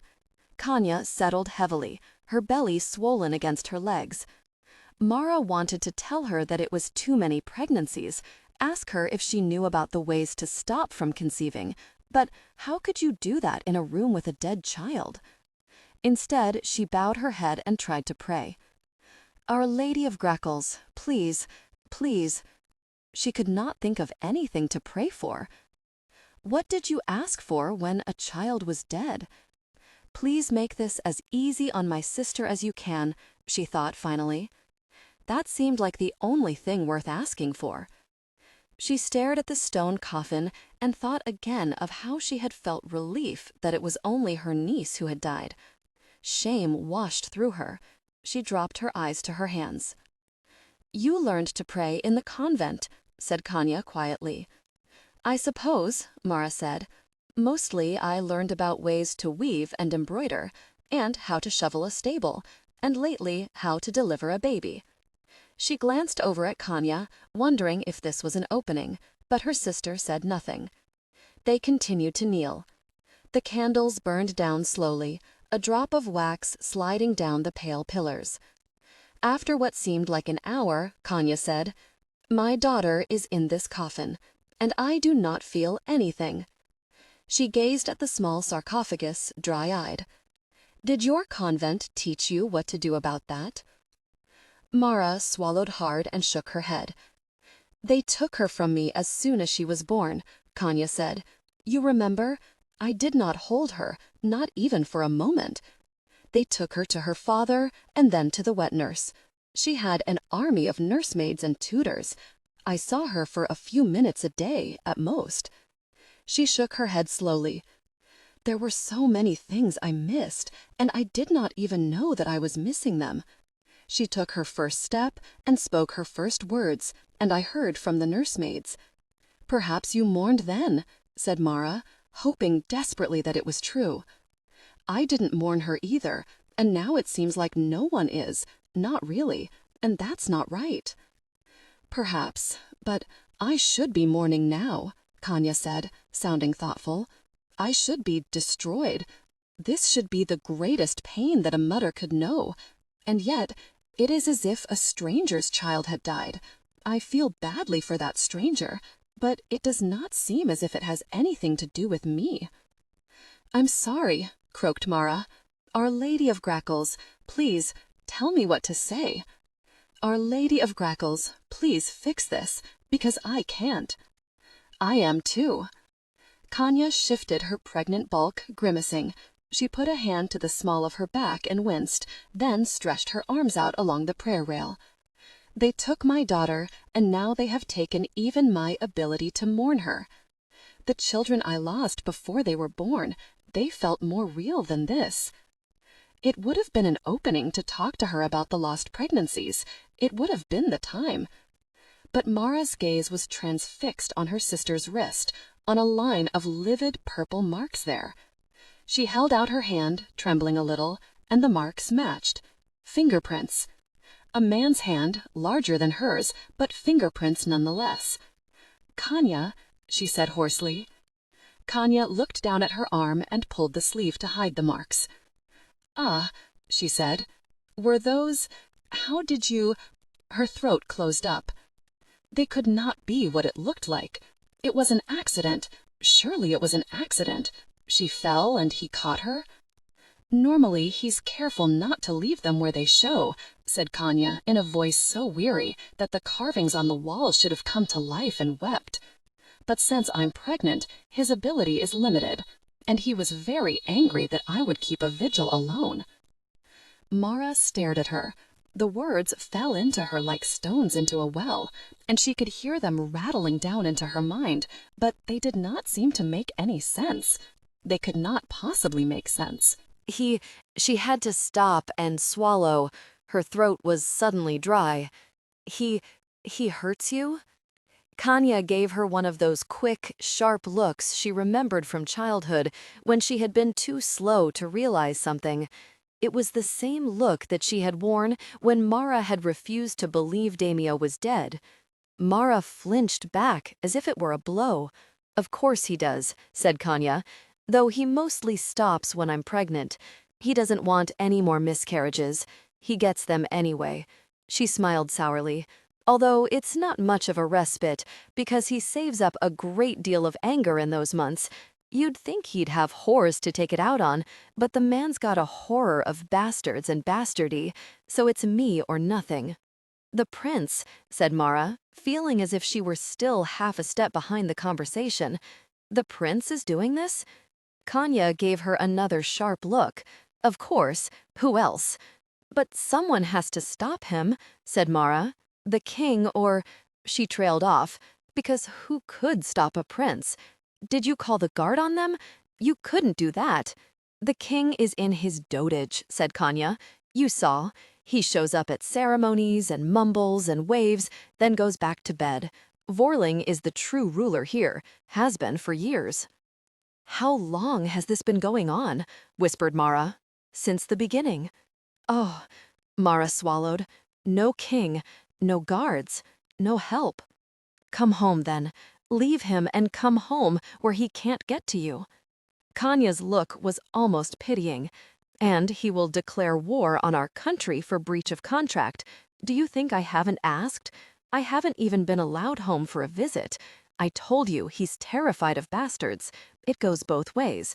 If I'm allowed out of his sight for a day, he's sure that I'll be pregnant by some other man. He tells me he'll have no bastards on the throne. It's the spell, you know, the godmother's blessing. No enemy shall take the throne, but only as long as the bloodline continues. A bastard on the throne means the northern kingdom falls, or so he believes." Each word rang out ugly, like the chop of an axe into heartwood. Marra shook her head slowly. It was baffling, appalling. It made no sense. "But you wouldn't do that." Kanya gave a short, hoarse laugh. "In a heartbeat," she whispered, dropping her voice. "In an instant. If I thought I could have a child that did not carry that monster's blood—" Marra stared at the coffin because she could not look at her sister's eyes any longer. "He was away on a military campaign early on," said Kanya. "It lasted for years. When he came back, he would not touch me for 9 months. To be sure," he said, "to be absolutely sure." She gave another hoarse laugh. "Those were the best years of my marriage, except that I was still young and fool enough to think that he might change." Marra took a deep breath. "Then you must kill him," she said, her own voice barely above a whisper. Could the guards on the door hear her? She dropped it even lower. "Stab him when he's asleep." Kanya looked at her with pity and despair. "He does not sleep with me." "Then, when he—" "You know." Marra felt herself turning bright scarlet. Kanya's face softened as she looked at her sister. "His guards are with him. Even then," she said very gently. The whole world seemed to sluice sideways. Marra had never thought, never even dreamed. "Oh," she said. She couldn't deal with that. There was no place in her head to put that piece of information. She tried to think of something else, something that would fix things. Kanya sat in silence, her hands folded, looking at the coffin of the daughter she had not been allowed to love. If you had an heir," said Marra, "if you bore him an heir, would he let go? You could go away, somewhere else, a separate estate, or back home. Something. He wouldn't need you anymore." "He would not need me anymore," agreed her sister. "And the moment he does not need me, the moment that he has a son that will rule both our kingdom and his, then my life will be worth less than the lowest peasant. I will not die quickly, but I will die." "Then you can't have any more children," said Marra hopelessly. Her mind was full of horses with black bridles, a funeral procession of mourners, the wrapped body that must be Damia's. "You can't. One could be a boy, and if she does not bear children, she will no longer be useful to him. He will kill her and marry the next sister in line to get that son. The next sister." Kanya gazed at her steadily, and Marra realized that her knowledge must be written across her face. "You see how it must be," said Kanya softly. "If there is a way out, I cannot find it." She drew herself up, every inch a queen. "But I endure. For the sake of our people, I will endure." The next 3 days were nauseating in the dullness of their horror.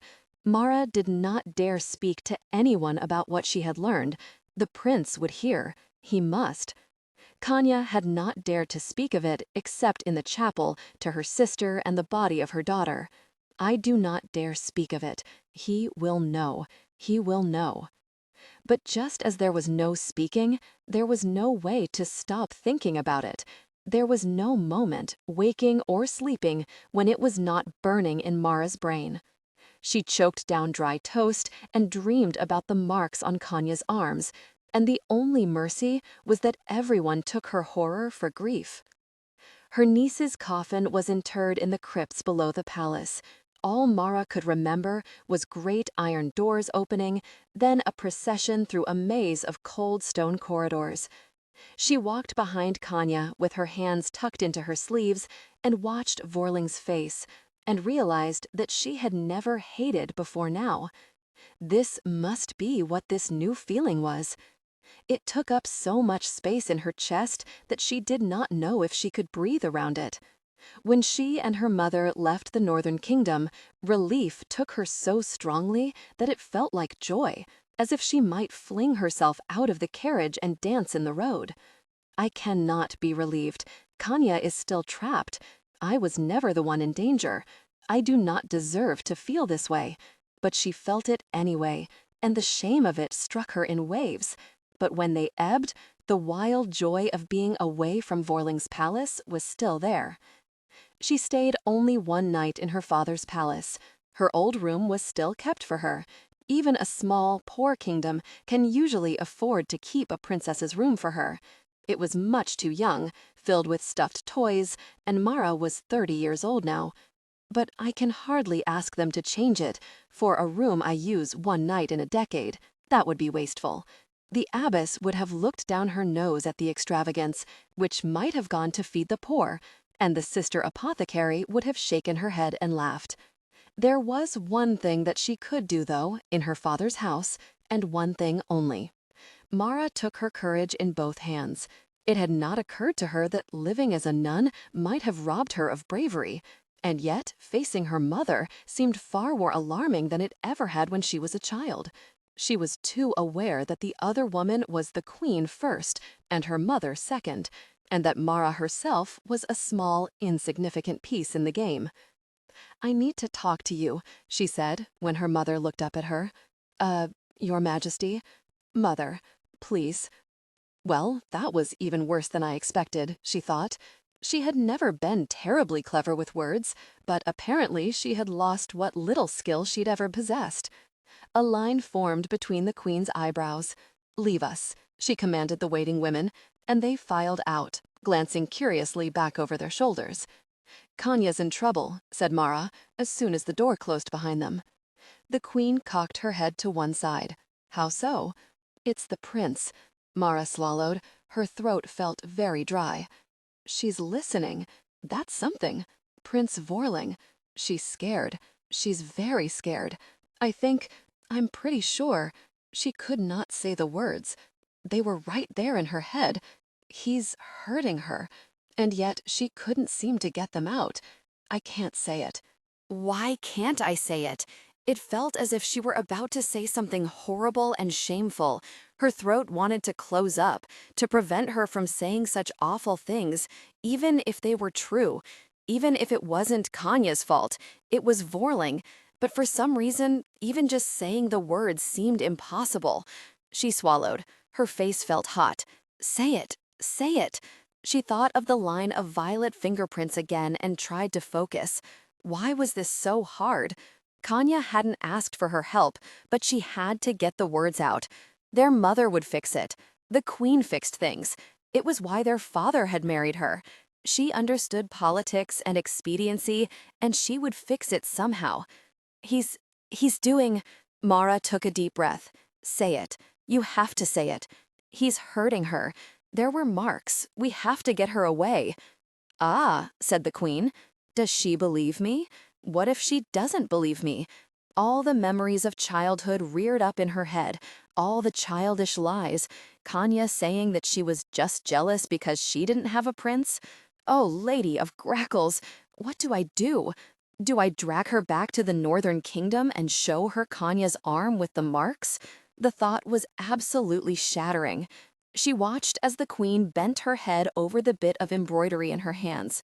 Marra could identify the stitch from where she stood, a cranefly knot, and thought that she would have done it better and more neatly. That gave her a tiny shred of courage, that she was more skilled at something than the queen, and she had so little courage left. "Prince Vorling is a monster," said the queen crisply. "He is undoubtedly hurting her in all manner of ways, although he has learned not to do anything that might cause a miscarriage. We shall hope the next child is a son, so that your sister has some chance of retiring from his immediate attention." Marra's mouth hung open, but there were no words in her throat. "But he won't let her go. He'll kill her then. Until she has a son, however, she is at his mercy." "And so," croaked Marra. The queen yanked the needle through the fabric with an impatient flick. "Think, Marra. We are a very small kingdom, and his knife is at our throat. If the protection of the northern kingdom is withdrawn, then the southern kingdom marches on us to seize our harbor." But they didn't before." Marra felt as if she were stumbling through the steps of a dance that was far more intricate than she had believed. "They did not, because the northern kingdom would have stopped them, if not for our sakes, so that the south did not control the harbor. But if the northern kingdom let it be publicly known that we had fallen out of favor and they were no longer interested in defending us, then we will have southern troops surrounding the castle in a fortnight." Marra tried to imagine the fields around the castles sprouting with tents and swords and pikes and could not. Another stab of the needle into the cloth. The stitch would be too tight and would pucker the fabric. "Or," said her mother, "if we defy Vorling before he has an heir that might conceivably inherit our throne, he well might decide to march on us himself and raze this entire city to the ground in a single bloody day." Marra swallowed. "But Kanya is threading a very dangerous needle right now. Did she ask you to get her out?" "No." Marra felt as if she were standing a few paces behind herself, completely outside the world that could be so strange and cruel and complicated. "No, no." The queen nodded. She wanted to say so much more. She wanted to say that Kanya thought that a son would be the death of her, but maybe Kanya was wrong, or perhaps the queen was wrong, or perhaps everyone was wrong, and nothing could be made right. But another thought was beating at her skull like a moth against a window pane. "Did you know?" asked Marra. "Before?" "I knew that he had questionable appetites," said the queen. There was nothing in her face or her tone that asked for forgiveness. "I had hoped he was wise enough to keep them quiet. I did not think he would be fool enough to torment his wife to miscarriage and death." She shook her head, her lips a grim line. "Death? But it took far too long before it finally occurred to Marra that her mother was talking about Damya, not Kanya. Oh, so he did kill her, and Mother knew. She did not know how to feel. It was too huge, too strange. She did not know if she wanted to weep or rage or throw herself from the castle wall. There was nothing in her heart or her history that told her what to do with this new knowledge. It was too big. She had to shove it aside and focus on Kanya, or else she would be lost completely. "We could get her away," said Marra hopelessly. "She could come and stay with me, take orders with the sisters. He couldn't get her then." "Marra," said the queen, her voice softening. "Marra, love, do you think a man who tortures his wife and would wipe out a kingdom on a whim would be stopped by an abbey's walls?" She was still standing too far back from herself, trapped in amber. She watched herself bow her head and say, "No, of course not." The fury rising inside her was doused at once. Her mother had known, and she had also known that there was nothing she could do. It was too late. Perhaps it had been too late since Vorling came courting Damya many years before. "Don't let her drag you into this hell along with us," Kanya had said, her eyes dull with agony, clutching at her sister's robes. "Run away." The knowledge bloomed inside her like blood soaking through a bandage. Prince Vorling had picked a tiny, vulnerable kingdom who could not fight back. He had done it deliberately. He had married their daughters, knowing that he could torment them at whim, and they would have to take whatever he gave to keep their people safe. "Oh, don't do anything foolish," said the queen. "Don't talk to anyone about this. If word gets back to the prince, it will go badly for your sister." She set her embroidery aside. "I don't talk about it either, for the same reason." "Will she be all right?" asked Marra. She knew that the answer was no. but she wanted the queen to comfort her, to tell her that everything would come out for the best, the way that she had when Marra was very young. "She's managed this long," said the queen. "She is riding a dragon, and all of us in the kingdom are riding along with her." Marra had spent 15 years in the convent all told, half her life, barring a few months. She could embroider and sew and knit, and she knew, perhaps, a little more of politics than an ordinary nun might. But she could do nothing to save her sister. She had thought that returning to the familiar routine of the convent would soothe her, but it did not. Days after her return from the northern kingdom, Marra still could not settle.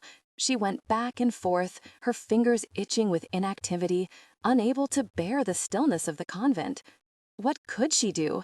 She had to help Kanya, but she couldn't, but she had to, but she couldn't, but— "Are you in love or pregnant?" asked the sister apothecary. "Neither," said Marra, somewhat horrified. "Don't look so appalled. You're as jittery as a grasshopper, and those are the 2 ailments I know of that start that way." "No," said Marra. She trusted the sister apothecary a great deal, but she remembered what the queen had said about word getting back to the prince. "No, I'm worried about my sister. She's had a lot of pregnancies, very quickly, and she lost a few, and you know." "I know," said the sister apothecary heavily. "I see it all the time. 1 child, 1 tooth, as the peasant women say, and half these poor women have no teeth left to spare. They wear themselves out bearing.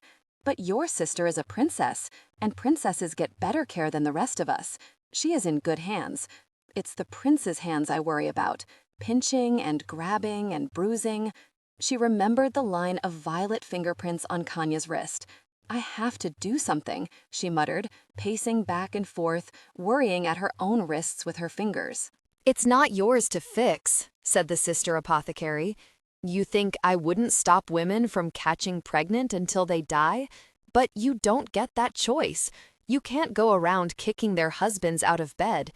I can mix up bushels of special tea, but I can't force them to drink it." Marra stared down at her hands. "I have to do something," she said. "Good luck," said the sister apothecary, saluting her with a glass of cordial. "If you find a way, let me know." Days stretched into weeks, while Marra fretted and dug her nails into her skin. The abbess was worried, but the sister apothecary mixed up a salve for her scratches and simply said, "You're kicking against the world, that's all." This was true, so far as it went, but Marra resented it. It was the sort of thing you were supposed to get out of the way when you were 16, not 30. "I have always been slow for my age, but this is too much." Weeks became a month, then another month, then another, while Marra did nothing but pace and worry and feel increasingly useless. "I should do something. I should be able to do something. I should be able to fix this somehow." She could not think of a way. It was a job for heroes, perhaps, and Marra did not know how to be a hero. She lay awake at night, chasing phantoms behind her eyes, reliving the moments in the chapel over and over, the moments with her mother over and over. She made dramatic plans in the darkness and discarded them in daylight. She would go and ask for an audience with Vorling and stab him. No, the guards would stop her. She would attempt to seduce Vorling on condition of the guards being sent away, and then stab him. She was nearly a nun. What did she know of seduction? She would take plants from the sister apothecary's store and poison him. How would she even get close to his food? Apparently, she would do nothing. Every course of action ended with Marra dead and her sister or her kingdom destroyed. The plans played out in her head night after night, all of them useless. Worthless plans. Worthless Marra. What good am I to anyone? It occurred to her that Kenya's pregnancy was well advanced by now. If she's showing, maybe she's safe. She said he leaves her alone when she's pregnant, mostly. She thought of her sister's clothes, the way that she had seemed to be showing so very early. It did happen that way, sometimes, but Kenya was no fool, and perhaps her dressmakers had cut her clothing so that her pregnancy was obvious. Assuming she hasn't lost this one, too. But it was not the baby that she lost next. Instead, the word came down, not from letters, but from gossip, that the king had died, and Prince Vorling was now King Vorling of the North. Is this better? Is this worse? Are more people watching him? But he is the king, and no one can stop him now. She had no answers. She did not know whether this was good or bad or terrible, whether Kanya had been thrown a lifeline or given a death sentence. She could not even get her mind around it. King Vorling made no sense. He was still Prince Vorling in her head. She remembered that flash of rage when Kanya had asked to hold a vigil for her daughter. How could a man like that be a king and hold a whole kingdom at his fingertips? She took to weeding the garden with savage intensity, ripping out dock and plantain and rabbit tobacco, her teeth grinding in her jaw. If I were a man, I would fight him. If she were a man, no one would force Kanya to try to bear child after child. If I were a man, I would not be the next in line to be married if he kills her. If we were men... She stared at her fingers curled in the dirt. It did not matter. They were not. And the history of the world was written in women's wombs and women's blood, and she would never be allowed to change it. Rage shivered through her, a rage that seemed like it could topple the halls of heaven, then vanished under the knowledge of her own helplessness. Rage was only useful if you were allowed to do anything with it. She was still staring at her hands when she heard two of the lay sisters talking. "I don't know what to do," said one. "I'm out of ideas." "Go to the dust wife," advised the other. "She knows things." "What sort of things?" "You know, magic." Marra looked up sharply, too sharply as it turned out. They saw her and moved away hurriedly, lowering their voices. But the seed was planted. The dust wife. In this part of the kingdom, every graveyard of any size had its dust wife. Marra was vaguely aware of their existence, but she came from the western side of the kingdom, and there was a definite difference. On the seacoast side, churchyards buried a dog to guide and guard the dead. Churchgrims they were called. On the eastern mountainside, there were dustwives. In one or two places in the middle, there was both a dustwife and a churchgrim. "They're no trouble," said one dustwife of the grim, "and it's good to have a dog about the place." Dustwives lived in little houses by the cemeteries. They operated as combination witches and grave diggers, digging the holes and laying out the dead.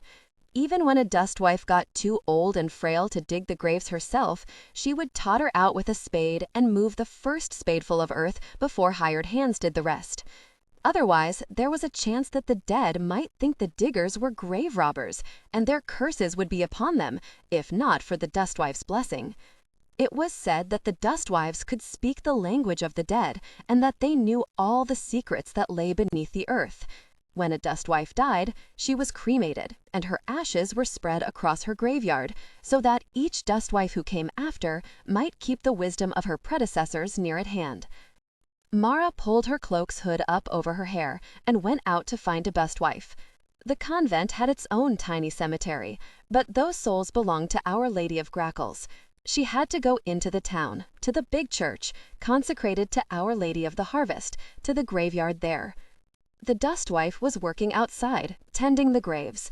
She was a fat, sturdy woman with a pink face. "Good afternoon," she said, smiling. "Can I help you, lass?" "I need a spell," blurted Marra, then stood there, unsure if she had committed some dreadful social error. Were you supposed to make small talk with a dustwife? Beg? Offer money? "I'm sorry, I don't..." She put her hands to her cheeks. They felt hot. The dustwife pushed herself to her feet and patted her hand gently. "Let's start at the beginning. My name's Elspeth. What's yours?" "Marra," said Marra, before it occurred to her to lie. "Good, solid name. Like our princess. Come sit down and tell me what's wrong." Marra took a deep breath. Her mother's warning hung heavy in her mind. How much could she say?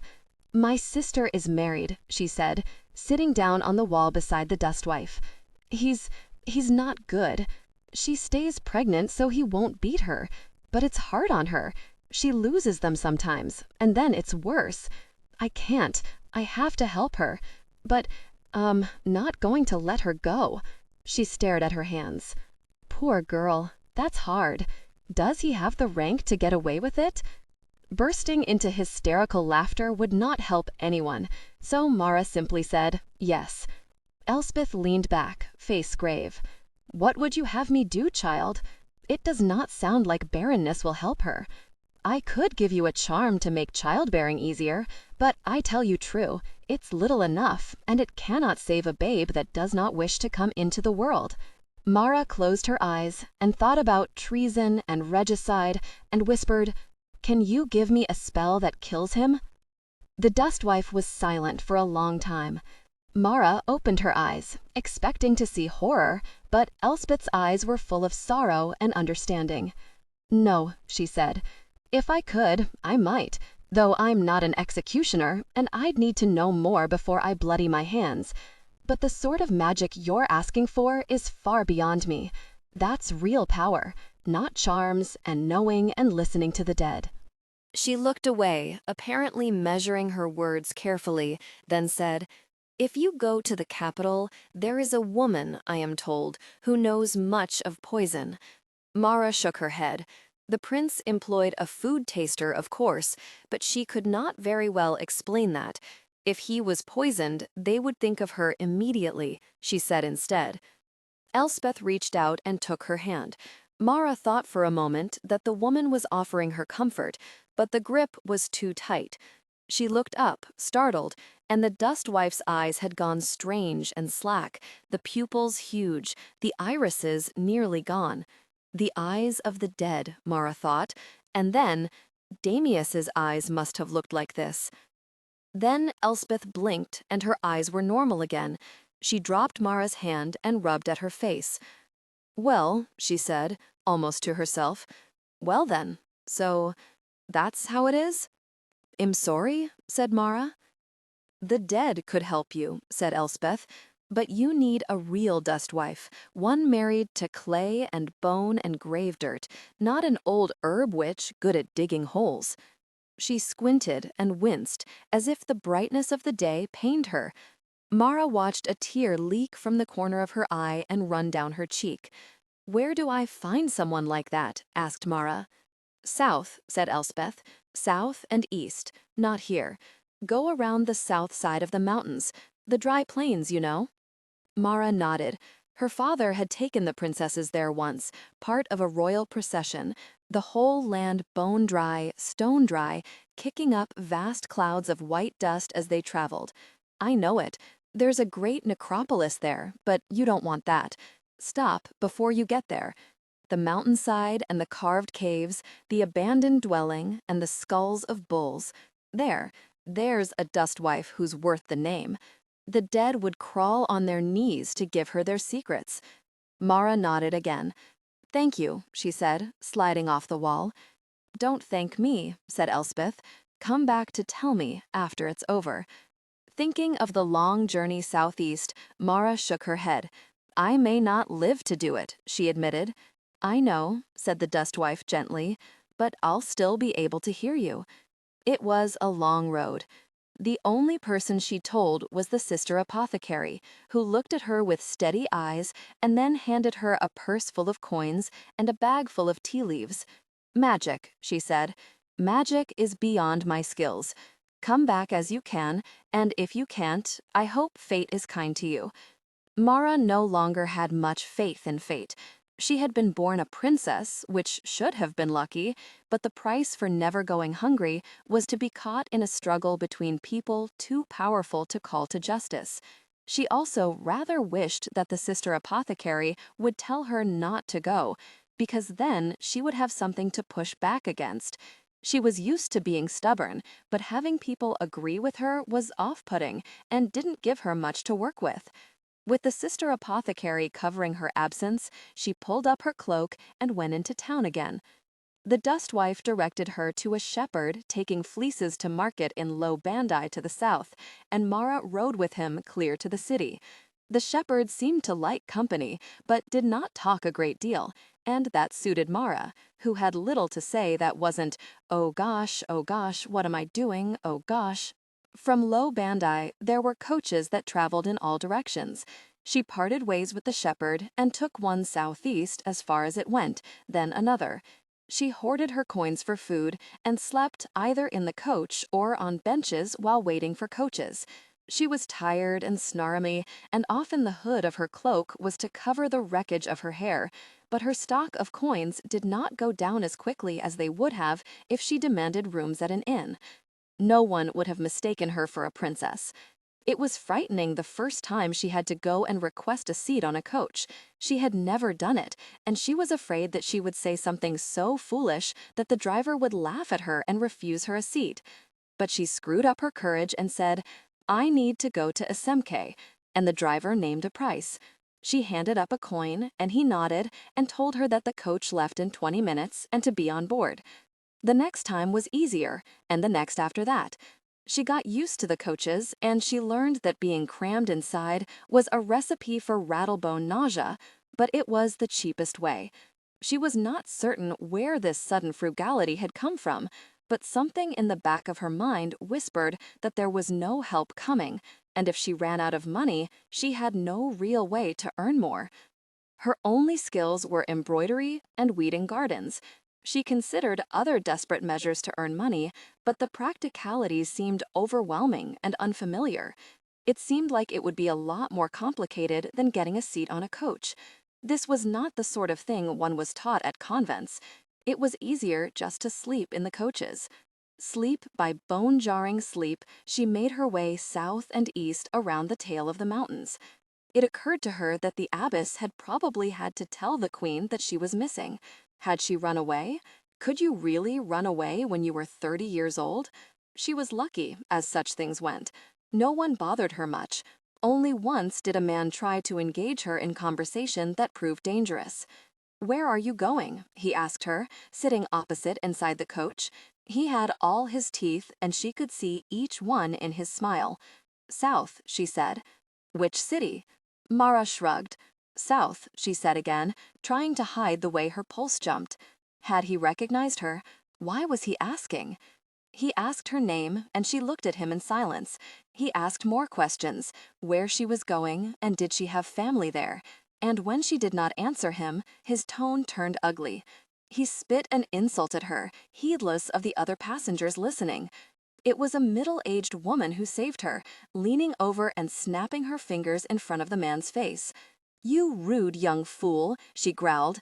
"Can't you see she's a nun? Why are you taking your temper out on a nun on pilgrimage?" The man was in the middle of speaking harshly to the woman when her words sank in. He stopped in mid-sentence, the consonants getting lost on his tongue, and stared at Marra in her travel-stained robes as if seeing her for the first time. "A nun?" he said. Marra seized the opening. "I serve Our Lady of Grackles," she said to the woman. It was not as much of a lie as it might have been. "Thank you, lady, forgive me." The man mumbled something, flushing, and did not bother her any longer. He left at the next stop. The middle-aged woman sat with Marra until the next coach came, though her eyes weak and watery and sharp as flint behind the weakness. "Tell them you're a nun right away," she advised. "There's many a man who'll not think twice to mistreat a woman, but who lives in fear of a habit and a holy symbol. Might save you some trouble along the way." Marra nodded. After that, she tried to walk like the abbess, to fold her hands into her sleeves as the sisters did. She had a carved grackle feather necklace that her mother had sent her, which she had thought to sell, but she wore it on the outside of her clothing instead. It looked enough like a clerical medal to buy her a little more space on the coaches, a little more distance around her. People who would jostle Marra, the woman, would step aside for Marra the nun. And Marra the princess, she thought, bemused, would they stand aside for her? The issue would never arise, of course. A princess did not ride on common coaches. She did not sit on the benches of common coach yards or fall asleep with her head against the wall. The princess she had been was dead now, as dead as Damia in her grave, as dead as the children that Kanya tried and failed to bear. At the last town before the great necropolis, she made her way to the churchyard, where she found the local dustwife, a woman so old that she could barely hold the spade to turn the earth. I am looking for the dustwife, Marra said, the powerful one. Ah, said the old woman, I know who you mean. Walk out of town toward the rising sun until you see two walls, a little higher than a man's head. There's a gap between them and lots of loose stones. Walk across them and you'll see a flat place full of graves and a little stone ridge. Her house is built into the ridge. Thank you, said Marra. Be careful, said the old woman. The dead looked out through her eyes, and Marra wondered who exactly was issuing the warning. Be polite. She's not like a devil. She won't try to trap you in words, but she knows too many things. It was on Marra's tongue to ask how you could ever know too many things, but then she thought of all the things she had learned about Prince Vorling and Damia's death. She bowed to the dustwife, as a princess never bowed to anyone, and the dustwife sighed and watched her trudge away to the east. The walls were not so high as a man any longer. Perhaps they had been taller in the old woman's youth, or perhaps memory had increased them. Marra walked between two shoulder-high walls and looked across hundreds of loose, flat stones, each the size of her hand, with writing in some language she did not know. Set within the sea of stones were little oval buildings, like beehives without openings. Marra knew at once that they were graves. You saw such markers sometimes, even in the north, usually where a family had their own plot. The flat stones made for uneven footing. She set her feet carefully. If she had to run, she would risk breaking an ankle or worse. They rattled and slid underfoot, talking to each other in stone language, saying all the words they had been saving up until the next time a human walked across them. Marra was watching her feet, and so not looking up much, when she heard a sound that surprised her, not for its strangeness, but for its familiarity. It was not a sound she expected, here in a strange, stony plain on the edge of ancient graves. She looked up. "Bok," said the chicken again, turning its head to look at her more closely. Marra let out a gasp of laughter. There was a stony rise and a round house built into the side of it. In the yard in front of the house, a small flock of chickens scratched and wallowed in the dust. As she watched, one hen leaned over and pecked one of her fellows, who squawked and ran off into the stones. The house was very like the beehive graves in construction, layers of stacked flat stones, but with a dark, yawning mouth. It would have been alarming if the chickens weren't out in front of it, being so relentlessly chicken-like. It was hard to be frightened of the unknown when the unknown kept chickens. "Yes, yes," she heard someone say inside. The voice was not thin or querulous, and yet something about it suggested great age. "Yes, I hear you. We've a visitor, I suppose." Marra froze, unsure whether she should approach the house or knock or call out. One of the hens decided that a human standing still was an extreme threat to chickens everywhere and ran away, cackling in alarm. "Well, come on," said the voice. "I'm not getting any younger." And then, almost as an afterthought, "Mind the brown hen. There's a demon in her." Marra looked around, but saw no brown hens in the immediate vicinity. She took a deep breath, squared her shoulders, and stepped forward to meet her destiny and win the tools to kill a prince. The first task was the easiest one, in a way. "It's straightforward, anyway," said the dustwife. "This is owl cloth." She ran her hand down the fabric. It did not shimmer or shine in the light, but there was something about it that confused the eye. There were a half-dozen ragged pieces laid out across the flat roof of the dustwife's home. "Make a cloak of it. You must spin the thread yourself." She gestured to a wooden drop spindle and a distaff and a coarse mass of something only slightly more substantial than smoke. With that, Marra frowned.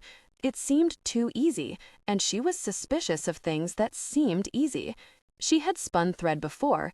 Everyone in the convent spun on drop spindles all the time, while talking or sitting or even praying. It was the only way to keep the weavers supplied with thread. You needed 6 sisters with spindles for even 1 sister weaving. She reached out and touched the smoky mass, and snatched her finger back at once. It smarted as if she'd been stung. She stuck it in her mouth to cool it. Nettle wool. The dustwife did not look smug, which was the only thing that made it bearable. You must spin it into thread to sew the owlcloth together. It will hurt you if it can. They used to make cloth of nettle thread, said Marra. It can't have been like this. Oh, no. You let the stems stand in the field for a few months, and it acts like anything else. This is the wool of a ram who was trapped in brambles for 100 years, while the thorns grew into his blood and his eyes. The dustwife nudged the wool with her boot. Is that true? Asked Marra skeptically. Probably not, but it's evil, enchanted stuff nonetheless. She straightened. You have from dawn to dusk and back again. There's water in the jug. She swung herself down on the ladder and left Marra alone on the roof with the wool that could not be spun. She did it in the end, of course. She had the same bitter feeling as when she had shoveled the stable. I will do this. You will not stop me. She tried a half-dozen different ways to cover her hands, only to find the fabric too clumsy to work with or too thin to offer any protection. Finally, she stared at the mass of smoke and thought, I am doing a heroic task, and heroic tasks are not done by half measures. It's only pain. Kanya's pain is so much worse than mine. And she plunged her left hand into the mass of smoke and nettles and began to spin. It burned and stung and blazed against her flesh.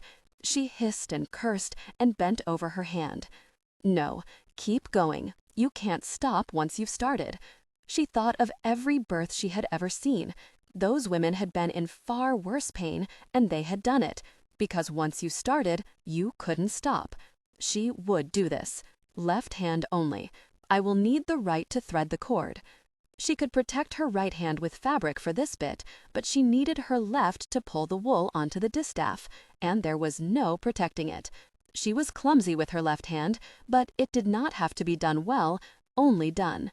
Her fingertips turned angry red, and her knuckles began to swell, but that did not matter. She only had to keep her fingers in position and let the angry smoke flow through them. The sun crawled overhead. The web of skin between thumb and forefinger hurt, and hurt until it stopped being pain and became something else entirely.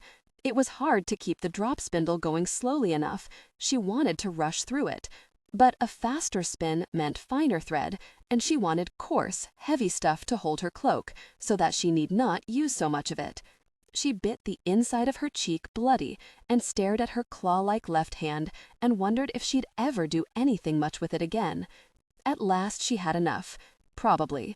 The nettle wool was nearly gone, leaving only a great sharp thorn as long as a sheep's foreleg, with a point that could have pierced a man's heart. She dropped the spindle and clutched her ruined hand to her chest. It was red and violet, and the joints were swollen thick. When Marra tried to open her fingers, she could feel the tendons grating against bones and could not contain her scream. She looked up. The sun was on the far horizon, and the shadows were turning blue. She drank water, holding the jug with her right hand. She tried to pour a little over her left. It didn't do anything. She cried a little, and that didn't do anything either. Marra had saved her right hand for the delicate work. She took a deep breath and then worked the thread loose from the spindle while her flesh blazed as if it had caught fire. The thread came off lumpy and ugly and uneven, but there was nothing to be done. She had no more nettle wool to spin anyway. She wished that she could ply it, but she did not have enough time, and she did not know how much more pain she could endure. There was no needle. She stared at the owlcloth scraps and the thread in her hand and could not believe that she had missed that. There's always a needle, she thought wearily. I am an embroiderer. I always have a needle. She started laughing softly to herself, the broken laughter of a mortal wound. All her needles were in her room at the convent, carefully jabbed into a pincushion shaped like a little white rat. It had been a gift from the sister apothecary. She looked over the rooftop, looking for a shape she had missed, the wink of bone or metal in the moonlight. When had the moon come up? Had it been that long already? Marra did not find a needle. Instead, she saw the dull gleam of light on the bitter thorn at the heart of the nettle wool. She picked it up in her swollen fingers and looked at the point. It was sharp enough to serve as an awl. She would have to push the thread through with her fingers and then grab it on the other side and burn, and her fingers would stop working. And then, Lady of Grackles help her, perhaps she would have to use her teeth. Did you think impossible tasks were so easily done? She looked at her sad, misshapen pile of thread and the soft, shifting oilcloth, and she cried a little more. And then she bent her head over the fabric and set to work. "Goodness," said the dustwife a week later, looking at the bone dog. "You did it." She did not sound happy about it. She hadn't sounded happy about the cloak of nettles either, when Marra had come down with her ruined hands and her swollen lips and dropped the oilcloth garment at her feet. "I did," said Marra. "Where do I begin the next task? Moonlight in a jar of clay?" The dustwife groaned. She got up without answering and went to rummage in her pantry. Eventually, she found a pile of chicken bones and tossed them to the bone dog. Marra had a vague notion that chicken bones were bad for dogs, but she also wasn't sure that there was anything in the bone dog to be injured. He laid down happily and began to gnaw. Bits of splintered bone rained out of his neck as he swallowed. The dustwife pulled out a chair at the table and slumped into it. She was tall and bony and stoop-shouldered, where Marra was short and round. "Do you know why you set someone an impossible task?" she asked. Marra scowled. This was the sort of question that she hated, the kind that made her think that the other person was trying to be clever at her expense. But the dustwife had dealt fairly with her, so she tried to think of an answer. To see if they can do it? She racked her brain, thinking of all the old legends. Mordecai and the worm, the white deer who loved a human and her terrible quest to save her lover, Little Mouse who killed the dragon on her wedding day. To see if they are heroes? "Heroes," said the dustwife with an explosive snort. "The gods save us all from heroes." She gazed at Marra, her normally expressionless face lined with sorrow. "But perhaps that's the fate in store for you after all. No, child, you give someone an impossible task so that they won't be able to do it." Marra examined this statement carefully from all directions. "But I did it," she said, "twice." "I had noticed," said the dustwife grimly. "And quite likely you will do the third task, and then I will be obligated to help you kill your prince." "He isn't my prince," said Marra acidly. "If you plan to kill him, he is. Your victim, your prince, all the same. You sink a knife in someone's guts, you're bound to them in that moment. Watch a murderer go through the world, and you'll see all his victims trailing behind him on black cords, shades of ghosts waiting for their chance." She drummed her nails on the table. "You sure you want that?" "He killed Damia," said Marra. "He's torturing Kanya. He deserves to die." The dustwife said nothing. For a little time, the only sound was the crunch of bones and the patter of splinters on the floor. "Lots of people deserve to die," said the dustwife finally. "Not everybody deserves to be a killer." She sighed heavily. "I can't change your mind, can I?" "No." "Right." The dustwife scooted her chair back, reached up one long arm, and hooked a jar from the shelf. "Here," she said, passing it to Marra. "Open it." The jar was heavy earthenware, squat, completely unremarkable. Marra opened the lid cautiously. Moonlight bathed her face, a streaming blue-white radiance. "Close it again," ordered the dustwife. "There. The moon in a jar of clay. Give it back to me, please." Marra, by now thoroughly bewildered, closed it and passed it back to the dustwife. Her eyes felt dazzled by the moon that had shone at midday inside the house. "There," said the dustwife. "You have given me moonlight in a jar of clay. Well done. That's the third task." But Marra stared at her and the little clay jar with the moonlight inside. "But I didn't earn it. I didn't do anything." "It was an impossible task," said the dustwife. "The other two should have been impossible, but here you are with a bone dog and a cloak made of oilcloth and nettles. Catching the moon would have broken you, though. That's not a task for mortals who want to keep their hearts." "But I didn't want to do this," said the dustwife. "That's why I gave you the impossible tasks, so you'd fail and go away and not ask any more. I don't like travel, and I don't like going places, and I'm going to have to find someone to watch the chickens. And also, this is a fool's errand, and we'll probably all die. But a hope began to bloom in Marra's heart. She fought it down, telling herself that she must be mistaken. The Dustwife shook her head. You want a weapon against a prince. Well, I haven't got a magic sword or an enchanted arrow or anything nicely portable. She leaned back in her chair. So, your weapon against the prince, that's me. Setting out from the Dustwife's home took longer than Marra liked. 3 days, said the Dustwife. I've got things to pack and things to settle. In the yard, the brown hen stared down the bone dog, apparently unfazed by his lack of eyes. Kanya could be dead in 3 days, said Marra. Then she will die, said the Dustwife implacably, because it will take us weeks to walk to the capital of the Northern Kingdom, particularly given the stops we must make along the way. Marra took a deep breath and schooled herself to patience. Even a princess learned patience in a convent, and what the nuns had not taught her, she had learned from knitting and weaving. Haste led to dropped threads and mangled socks. They could not afford haste with Kanya's life. Besides, she thought bleakly, you have waited many years already. If you had noticed her bruises 5 years earlier, or 10, it would all be done already. The bone dog, tired of being stalked by a chicken, flopped down on his side in the yard. It was impossible to tell when he was sleeping, but there was a sense of relaxation in the slow up and down movement of his ribcage. What's his name? Asked the Dustwife. Marra blinked at her. Who? The dog, child. Dogs have human names. It's what keeps them from being wolves. Bone dog? Are you asking me or telling me? His name is Bone Dog, said Marra more firmly.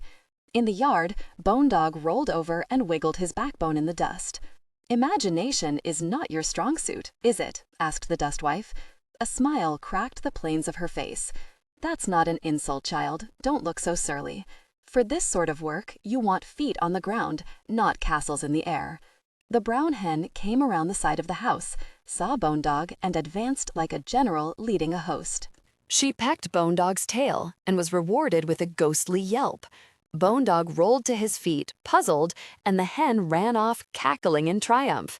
The Dustwife took out a cloak made of bottles and pockets and tabs like a walking cupboard and spun it around her shoulders.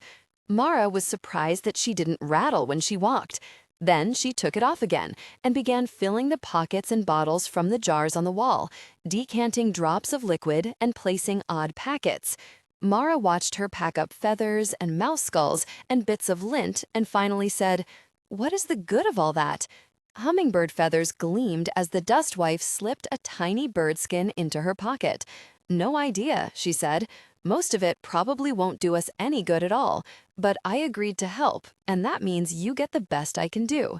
She licked her fingers and placed 3 small black beads into a wax paper envelope, then paused. "Show me your hands." "Eh? Your hands. You're favoring them." Marra held out her hands. The joints were stiff, and the red puffiness where she had gouged herself with wires had gotten worse. "Saints and devils," said the Dustwife. "Open wounds in the blistered land. Hold still." She got down a jar from the shelf.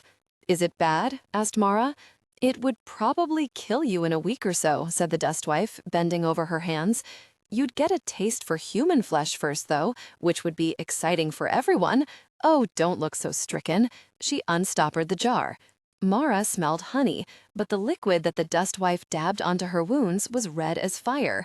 "What is it?" "Rest honey, made by clockwork bees." The Dustwife rubbed it into the joints of Marra's fingers, muttering words that Marra couldn't quite make out. Eventually, she sat back. "That should do it. Tell me if you get the urge to take a bite out of someone, though." "There's a long list of people I'd like to bite," said Marra, a bit dryly. The Dustwife snorted. "Fair enough. Just tell me if you get the urge to chew afterward, then." Marra cradled her hands together, flexing her fingers.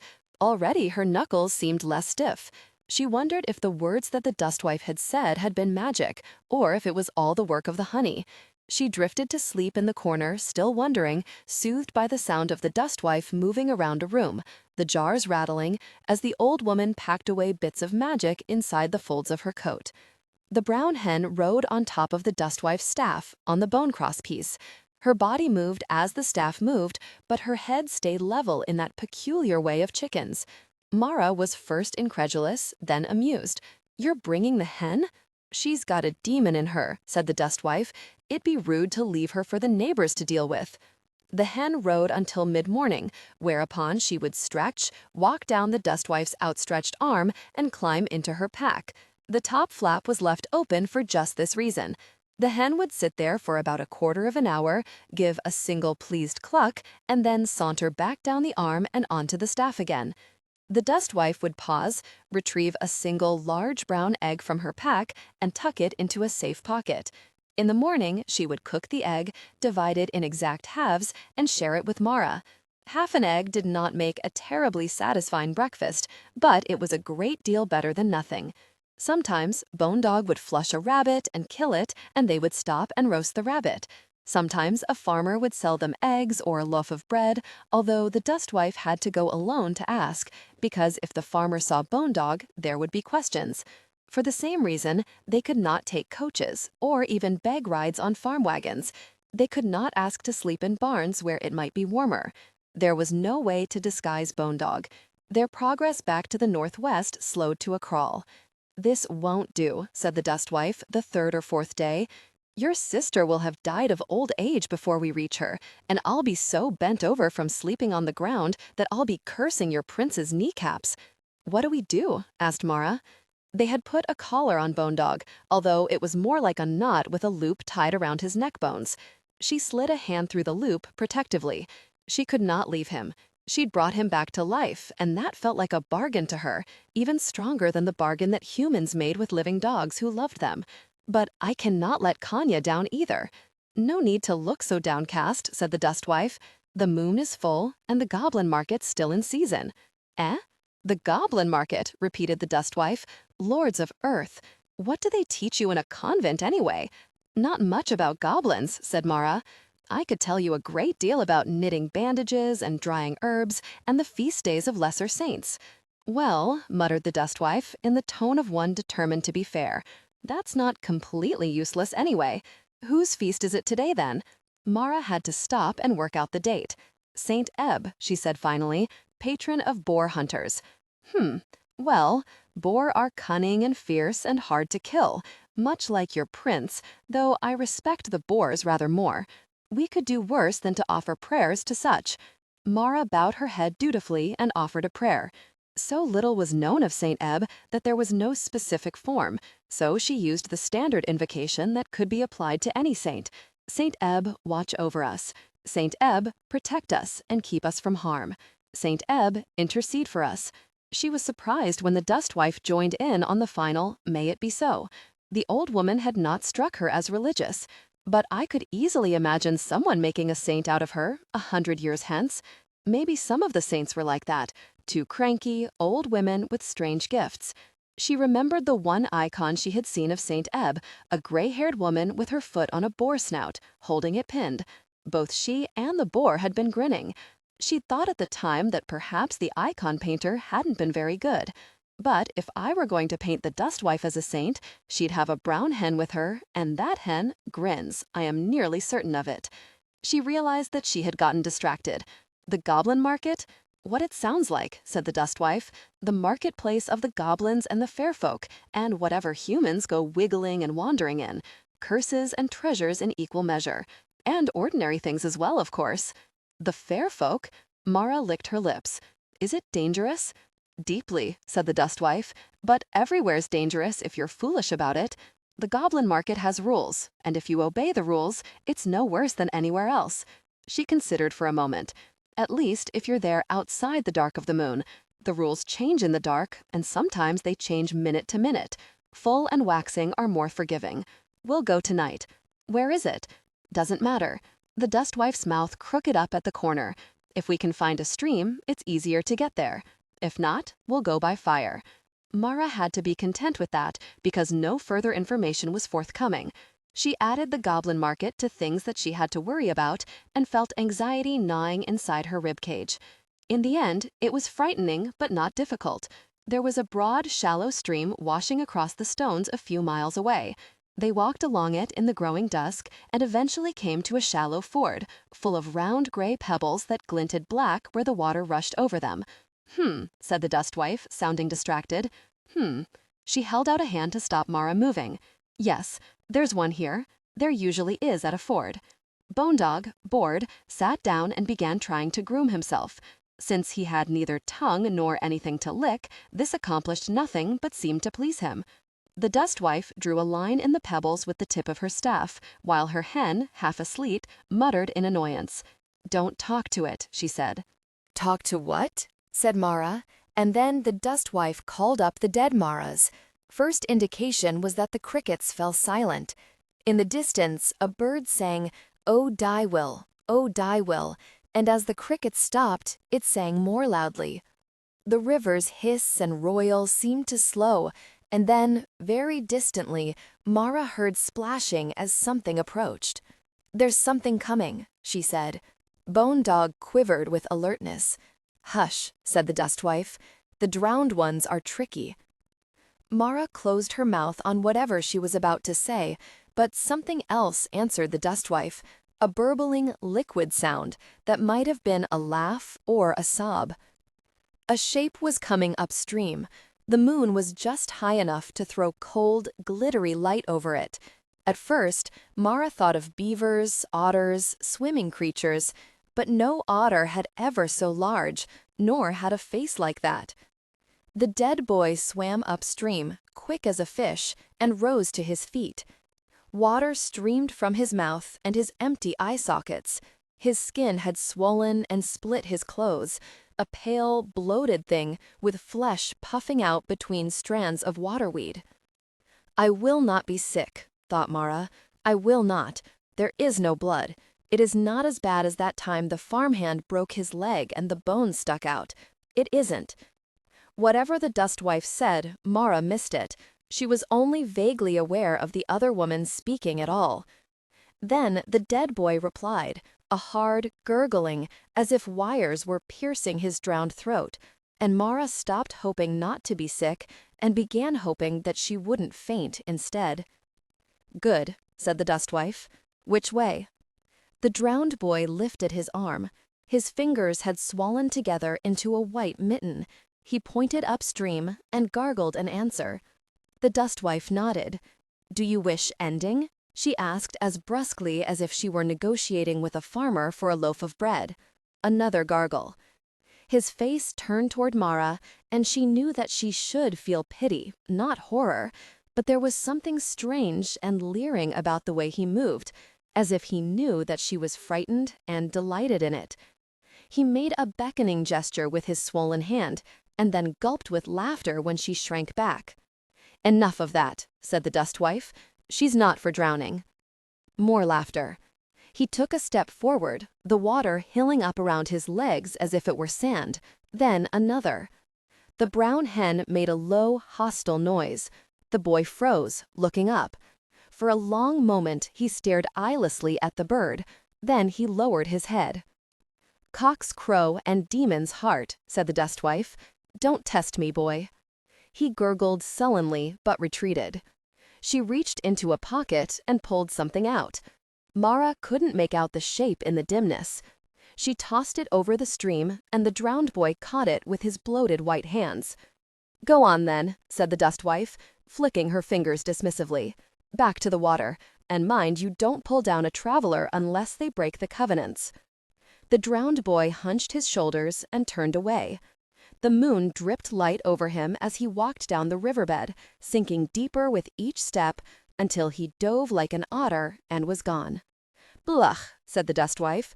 "The ones who die by water go bad as often as not. Something about the water turns them dark. Give me bones in the ground any day."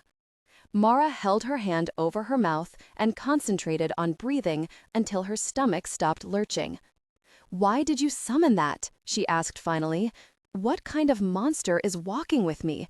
What am I about to unleash?" "She's not just an old woman with a chicken. You knew that already," she answered herself. "You knew that, which is why you came to her. You want to kill a prince. Don't get squeamish now." "Directions," said the dustwife.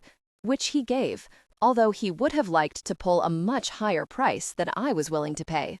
Directions? Indeed. Now, follow me and let's see what they were worth. Apparently, they were worth a great deal because within 20 minutes, they reached a gnarled tree that overhung the bank. There, said the dustwife, one of the tree roots stuck out over the water, earth and wood and water. She reached into a pocket and pulled out a cord with a stone tied to the bottom, then tied it to the root so that the cord fell down into the water. Hold your breath, she said, almost as an afterthought, then ducked into the arch formed by the cord and the root and the overhung bank. She took 2 steps, splashing, and passed through the arch. She came out the other side, looking just the same to Marra, and yet the sound of her footsteps in the water seemed to come from much farther away. Bone Dog cocked his leg meditatively on the tree root. Nothing happened, but it seemed to satisfy him. Marra supposed that he was already holding his breath, insomuch as he didn't breathe at all. She took a deep gulp of air and walked through the root archway. Nothing obviously happened. It wasn't like the gluey sensation when she walked out of the blistered land. But a few steps later, her ears popped, and when she turned her head, everything seemed to move a fraction of a second slower than it should have, as if her eyes were struggling to catch up. She scrambled up the riverbank. The dustwife stood impatiently, tapping her staff. The brown hen grumbled. "Does the chicken hold her breath?" asked Marra. "She's got a demon. She doesn't have to." The dustwife turned and began to walk back the way they had come. "Wait, that wasn't just a figure of speech? Do you mean that your chicken has a literal demon in her? Not that she's just a bad chicken." The words sounded incredibly foolish as she said them, and the dustwife's look indicated that they did not improve on hearing. "Girl, have I given you any indication in the last week that I joke about anything? How did you get a demon in your chicken?" "The usual way. Couldn't put it in the rooster. That's how you get basilisks." Marra opened her mouth to ask what the usual way was, then stopped because there was an enormous staircase in the ground that had most definitely not been there when they had walked by earlier. It had broad stone steps, easily wide enough for 2 horses to pass abreast. Marra could not possibly have missed it. The steps ran straight down into the ground, ignoring the existence of the nearby river that should have turned them into a waterfall. The dustwife walked down them without pausing, not even ducking her head. It was dim for the first few steps, but green light illuminated the lower stairs. Marra looked around for the source, then wished she hadn't. In alcoves on each side of the stairs, a firefly the size of a house cat blazed with light. "Where does this go?" she whispered, hurrying to catch up with the dustwife. The fireflies ignored her, but their antennae moved smooth in the air. "Who made this?" "To the goblin market," said the dustwife. "But in answer to your second question, I don't know. I'm not entirely sure it was made, in truth. Some things come into being once it's inevitable that they will exist." Marra was still trying to parse that one when the stairs ended at a landing above a sunken room, and Marra gazed down into the goblin market. It looked like a market, but such a market as Marra had never seen. There were jeweled pavilions crowded next to mud huts and hide tents, and things that looked like upside-down bird nests. The aisles between were crowded, but the people within them did not move like a crowd.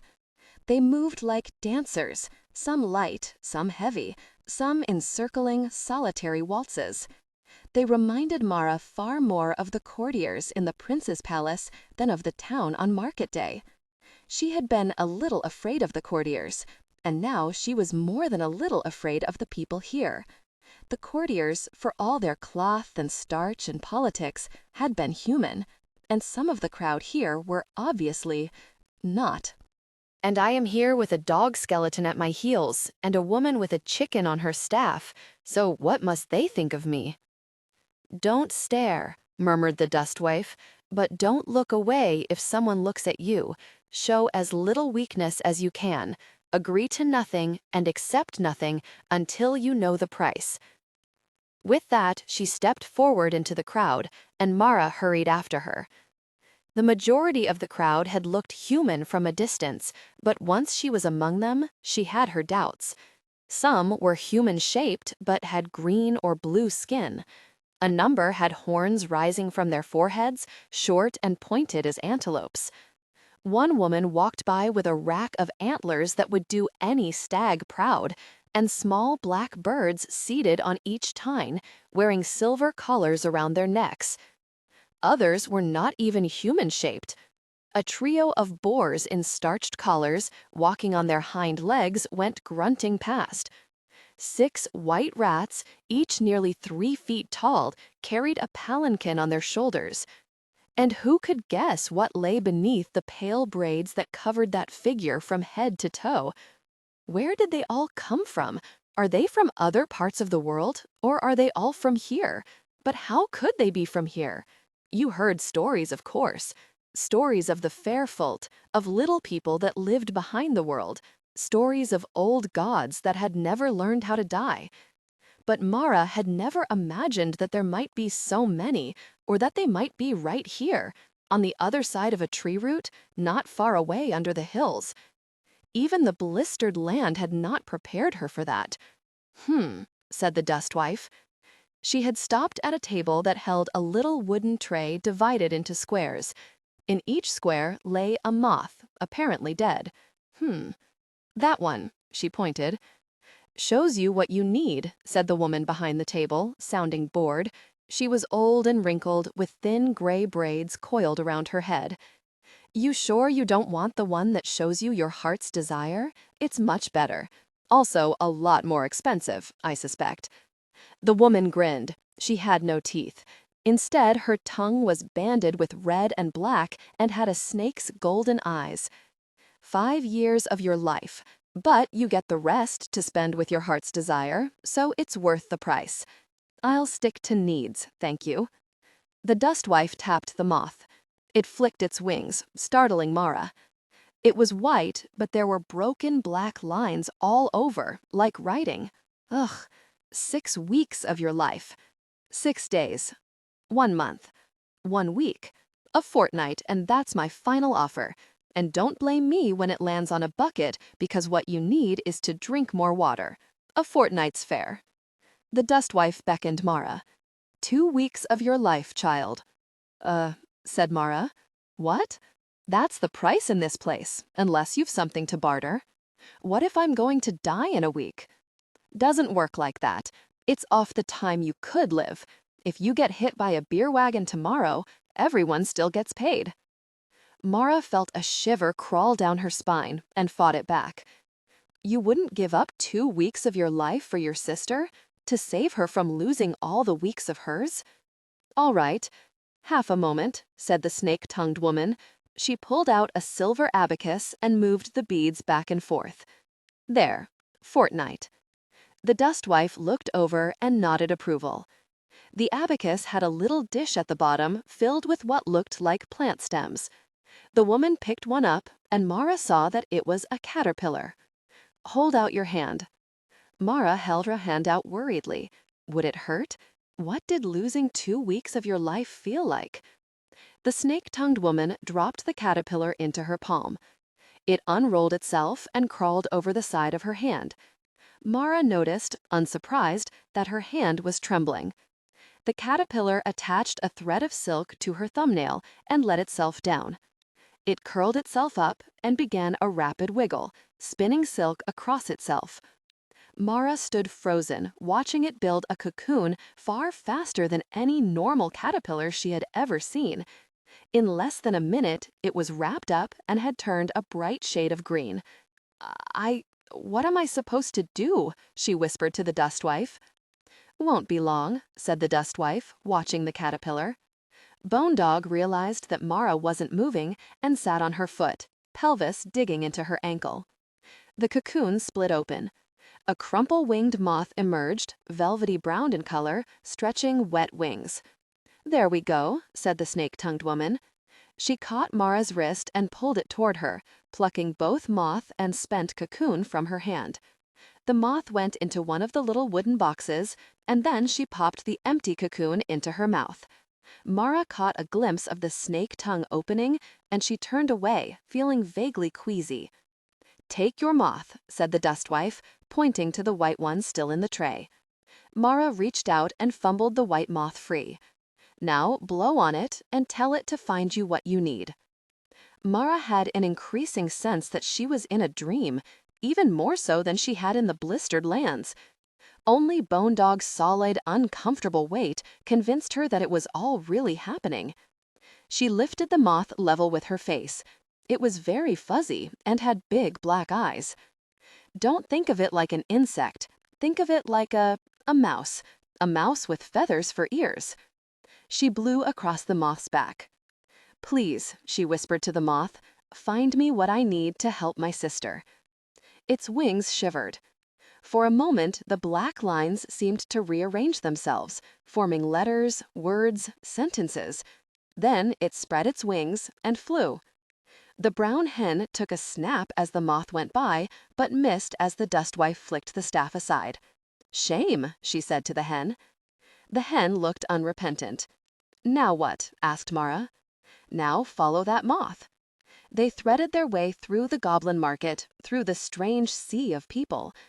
The moth stayed fluttering a little way overhead, swooping to avoid antlers or banners or wings. They had moved across 2 aisles and turned down the 3rd when the crowd shifted around them.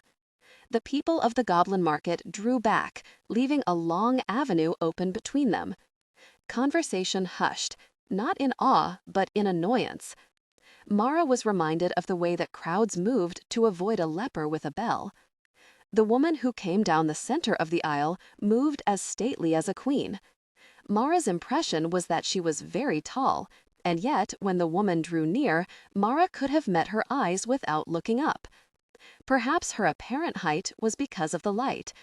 For she did not glow, not precisely, but she moved through a cloud of light as if it were dust.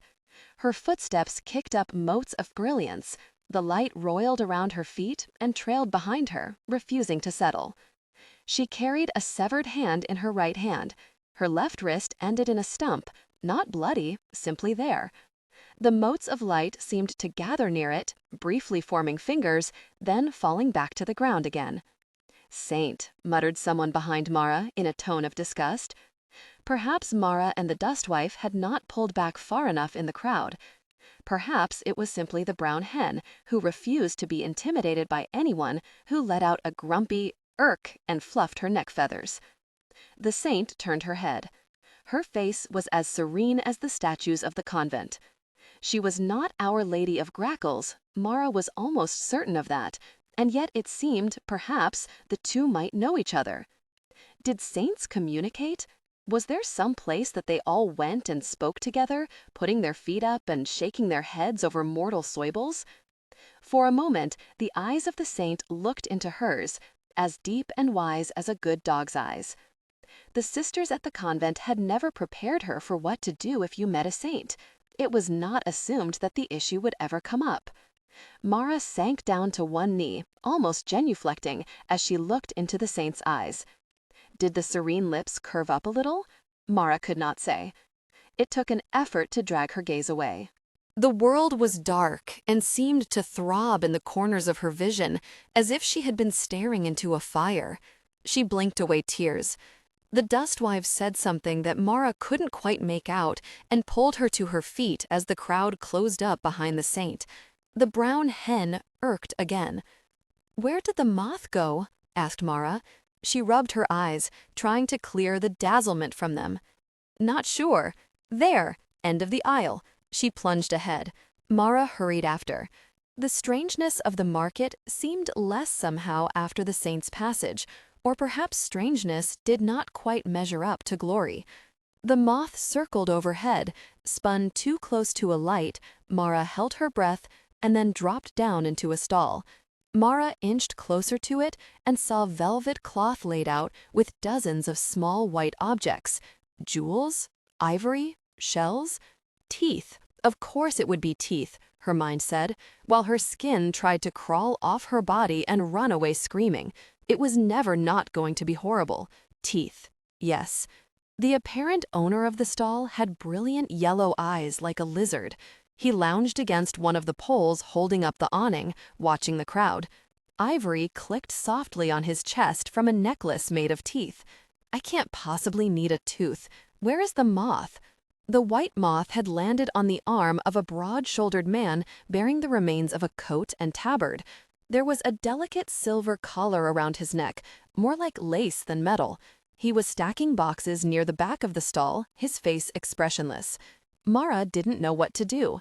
Did she just go up to the man and say, "Excuse me, I need you"? That seemed like it could be misinterpreted in a great many ways. She tried to catch his eye, but he did not look in her direction or at anything but his work. The dustwife bent over the teeth, making occasional appreciative noises. Eventually, the yellow-eyed man drifted over, keeping a wary eye on the chicken. "You lookin' to buy, mistress?" "Maybe. Not quite seeing what I need." "What do you need?" "I don't know, but I'll know it when I see it." She prodded a particularly large molar, the size of a shoe. Maybe." "Cyclops. You won't find another like it." "I will if I check in an elephant's mouth." She gave him a narrow look. "I wasn't birthed yesterday, my lad." The yellow-eyed man grinned. "Ah, well, can't blame a man for trying." The dustwife's expression indicated that she could indeed blame him. She leaned back, eyes sweeping over the stall. "The big one back there," she said, sounding bored. "Is he sound?" "Sound enough. Fool enough to sleep in a fairy fort. I pulled him out before something worse got him." "He available?" "Might be. Not sure you want him." He leaned back against the pole again. "He's a killer. Had blood on his hands when I sound him." The man had stopped and was looking toward them. His eyes were too shadowed to make out their color. "What do you want for him?" Are they talking about buying him? No, surely not. Even here in the goblin market, where all the rules were different, you shouldn't be able to buy people. Even the awful northern kingdom with its awful new king didn't let you buy people. That was barbarism. 10 years, said the yellow-eyed man. Not a chance. He won't last 10 years. Marra spoke up. Is he a hireling? The yellow-eyed man rolled his eyes. Anybody who sleeps in a fairy fort is fair game. What you do with them once you've got them is your problem. Eat them, wed them, set them free, it's all the same. He moves boxes for me. The man who had slept in a fairy fort reached a hand up to the silver collar and touched it, as if picking at a scab. The dustwife eyed the necklace around the manseller's neck and said, "Forget years, I'll give you a nun's tooth." His yellow eyes narrowed, going sharp as needles. "A nun's tooth? Pulled, not dropped," said the dustwife. "Eh? Really?" He glanced at Marra. Marra had a sudden bad feeling. Smell the convent on her," suggested the dustwife. "But hush," said the dustwife, and to the seller, "Go on." The seller approached Marra, nose working. Marra's skin crawled. "My tooth? What, is he going to snatch one out of my head?"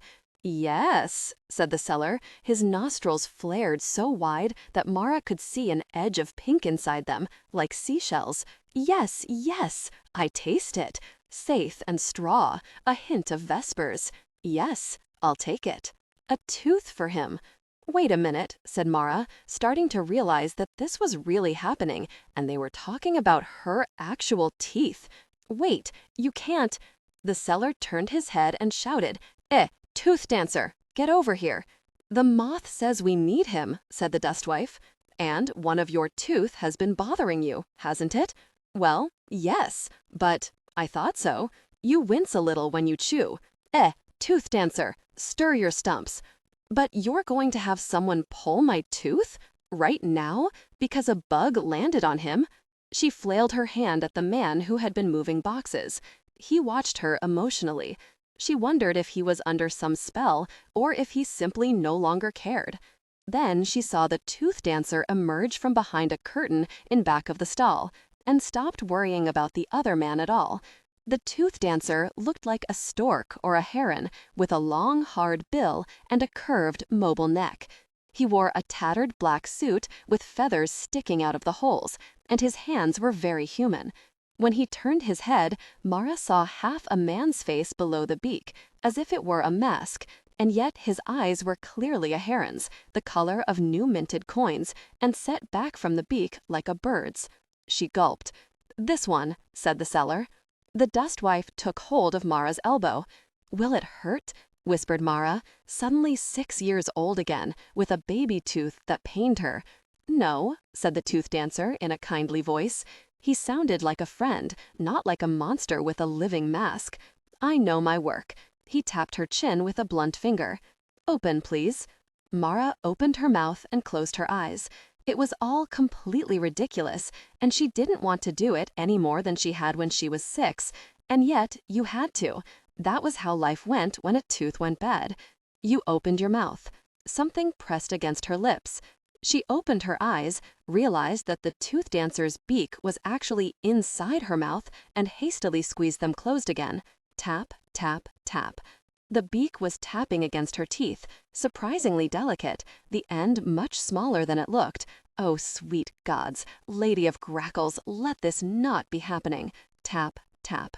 The dust wife held her elbow steady. She didn't tell Marra to relax, which was good, because she was so far from relaxed that she thought she might scream. Tap, tap, tap. The tooth dancer had found the bad tooth, lower molar on the right side. It had been twinging when Marra ate sometimes, and she had taken to chewing on the other side to prevent a bolt of pain from lancing through her jaw. The beak withdrew. Marra clamped her lips shut, breathing heavily through her nose. She poked frantically with her tongue and found that the offending tooth was still there. Maybe it's like magic. Maybe he's just taking a ghost tooth. Maybe it will be okay. The tooth dancer took a penny whistle from his coat pocket and began to play a sprightly tune on it, using the human lips that Marra had seen before. She wondered if the beak opened at all, and then she stopped wondering because her teeth had begun to dance. They twitched in her jaw like living things. She shrieked, not in pain, but in horror, her mouth suddenly full of wiggling bone, as if she were in one of those nightmares where all her teeth fell out at once. It was like chewing and squirming and wiggling a loose tooth, wrapped all together, in time to the penny whistle's tune. She tried to bite down hard, hoping to still the awful dance, but it was worse, much worse, all the teeth rattling against each other, her skull filling up with the sounds of chattering. Oh God, no, no, no, no! If most of her teeth were dancing, the one bad molar was kicking. It felt as if it were battering against her cheek and the rest of her teeth, like a bird at a window. Slam, slam, slam. The tooth dancer leaned in closer and played more quickly. Marra wanted to scream a denial, but if she opened her mouth, all her teeth would dance out. Oh God, this was worse than anything, worse than the blistered land that had been outside, and this was inside her skin, inside her face. With a popping sensation, the bad tooth pulled itself free of her jaw. It landed on her tongue, bouncing like an insect, and began to batter against the backs of her lips. Marra yelped at the sensation of hard, crawling life loose inside her mouth. She tried frantically to spit. The tooth dancer dropped the penny whistle, leaned in, and plucked the tooth neatly from the surface of her tongue with his beak. He turned and dropped the tooth, wet and glistening, into the tooth seller's palm. Then he bowed very politely to Marra, patted her arm, and walked away. Marra wrapped her arms around her ribs and sank to her knees, gasping. It hadn't hurt. She would have preferred that it hurt. She would prefer that she had never felt the sensation of all her teeth leaping and bounding in their sockets. She touched her tongue to the gap, hesitantly, and tasted blood. "Oh God," she said hoarsely. She thought she might start crying, but that would be to show weakness in front of the goblin market. For all she knew, there was a creature who would pull the tears out of her skull like teeth and sell them. She squeezed her eyes closed and thought fixedly about the pit of bones, the wires in her hands, silver looped over silver, building bone dog, building calm. An arm went around her, warm and solid. The dust wife? No, surely not. Who then? For a wild instant she thought it was the tooth dancer, who had a kind voice, and the sudden horror of the thought made Marra open her eyes. The white moth was just visible on his opposite shoulder. He knelt beside her, arm around her shoulders, the muscles in his jaw tense under the line of blue-gray stubble. "Enough," he said to the tooth seller or the dust wife or both. "Stop this. I'm not worth it." "Done is done," said the stall owner, licking Marra's tooth. "No taking it back now." Bone Dog had realized that something was wrong and was trying to get to her. The man she had sold a tooth for half turned, throwing his body between them. "No, no, it's all right. He doesn't know." Bone Dog must have looked like a monster to him, in this place already full of monsters. "It's all right," she said against the man's shoulder. "The dog is mine, my friend." She didn't know if she spoke loudly enough, but he must have heard. He moved, one arm still around her, and Bone Dog jumped in to wash her face with a non-existent tongue. Bone and wire claws on her knee pricked through her clothes, and she took a deep breath and said, "It's fine, boy. I'm fine." "Here," said the dust wife, handing her a tiny square of fabric, "felted cobweb tobacco. Put that in the hole. It'll keep it from going bad."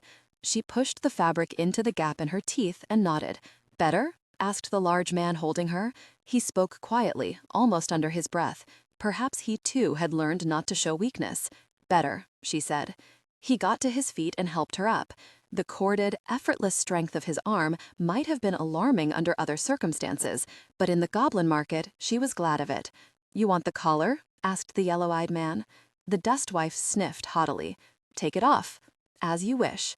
He reached toward the man's neck, and Marra watched the man very obviously not flinch away and wondered what not flinching cost him. The yellow-eyed man flicked the collar 3 times with his thumbnail, and it fell apart into cobwebs and dust. The man inhaled sharply. The yellow-eyed man said, "Your problem now," and turned back to his wares, fondling Marra's tooth. The dust wife walked away and turned a corner. The man waited for Marra to move before he followed. His eyes were brown in the twisting light of the market, but there were still shadows on them.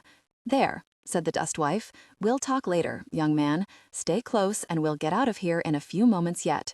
Are you human?" he asked, looking from the dust wife to Marra. Marra nodded.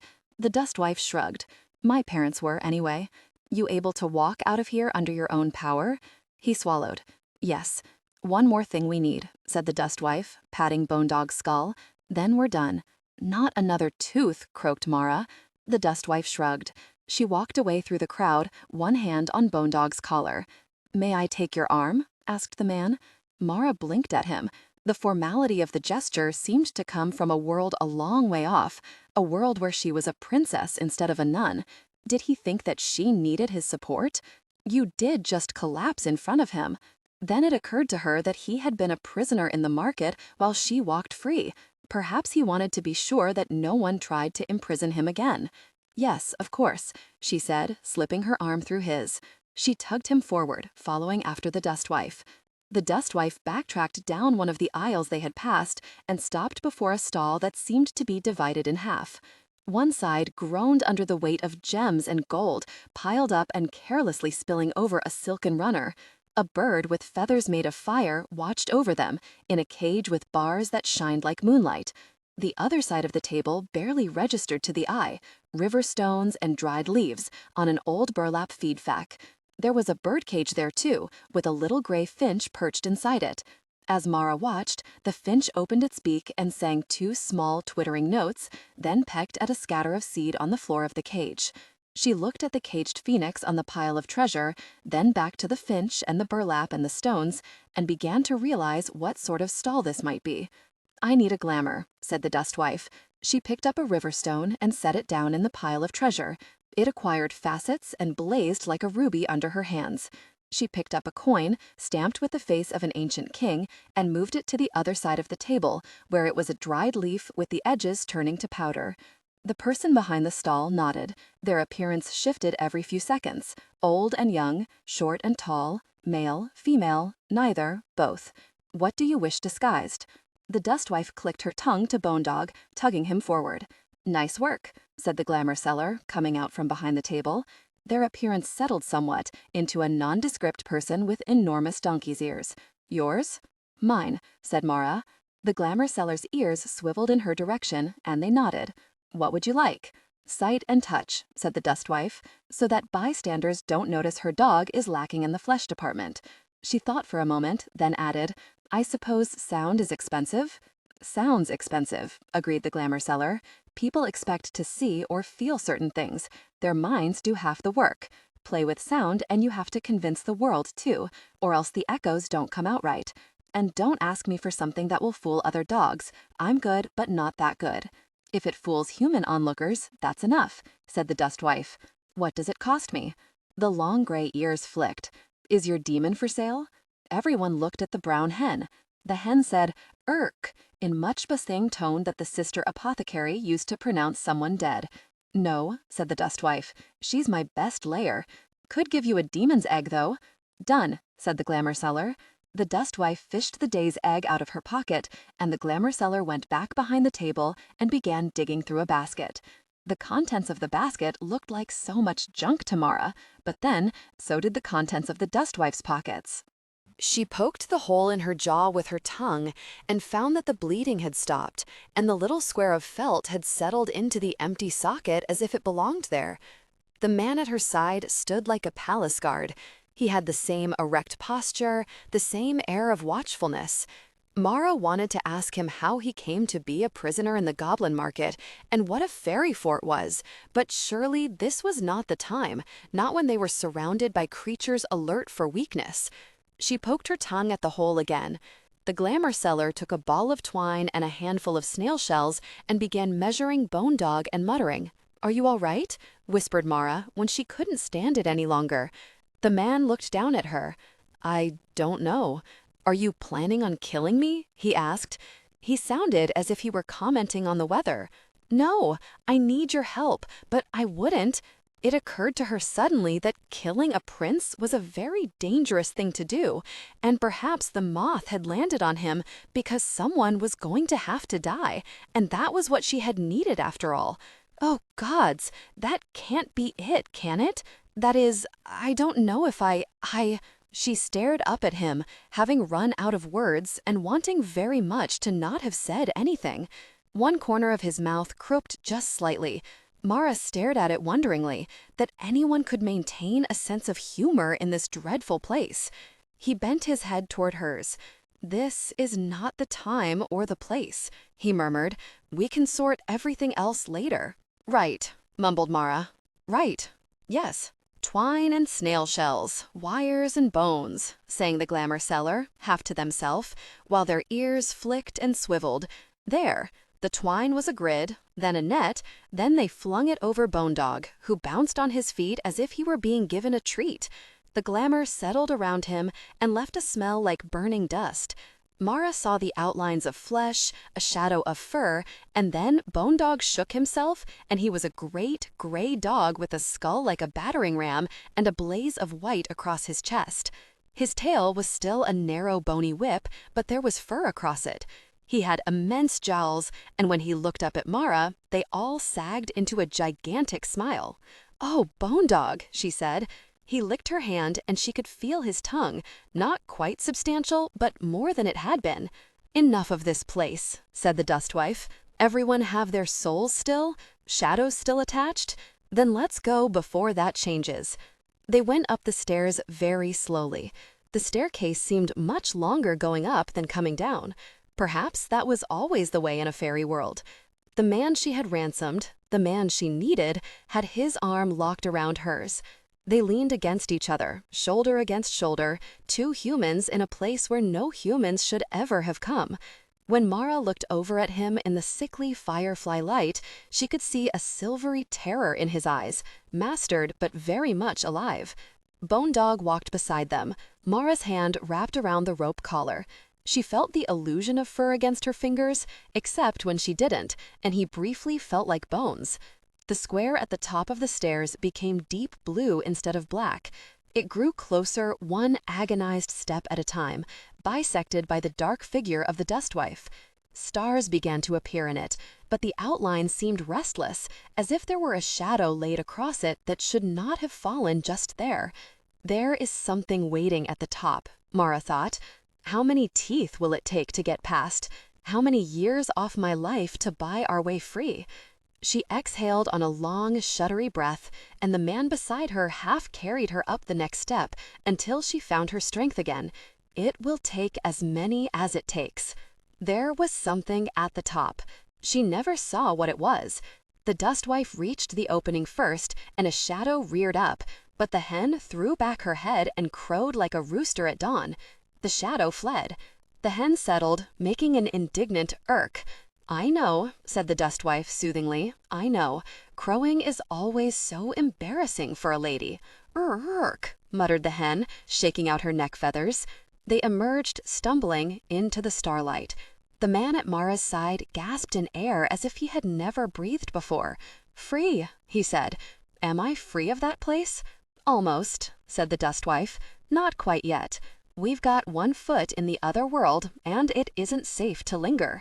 She led them back along the river, toward the tree root. The man still held Marra's elbow.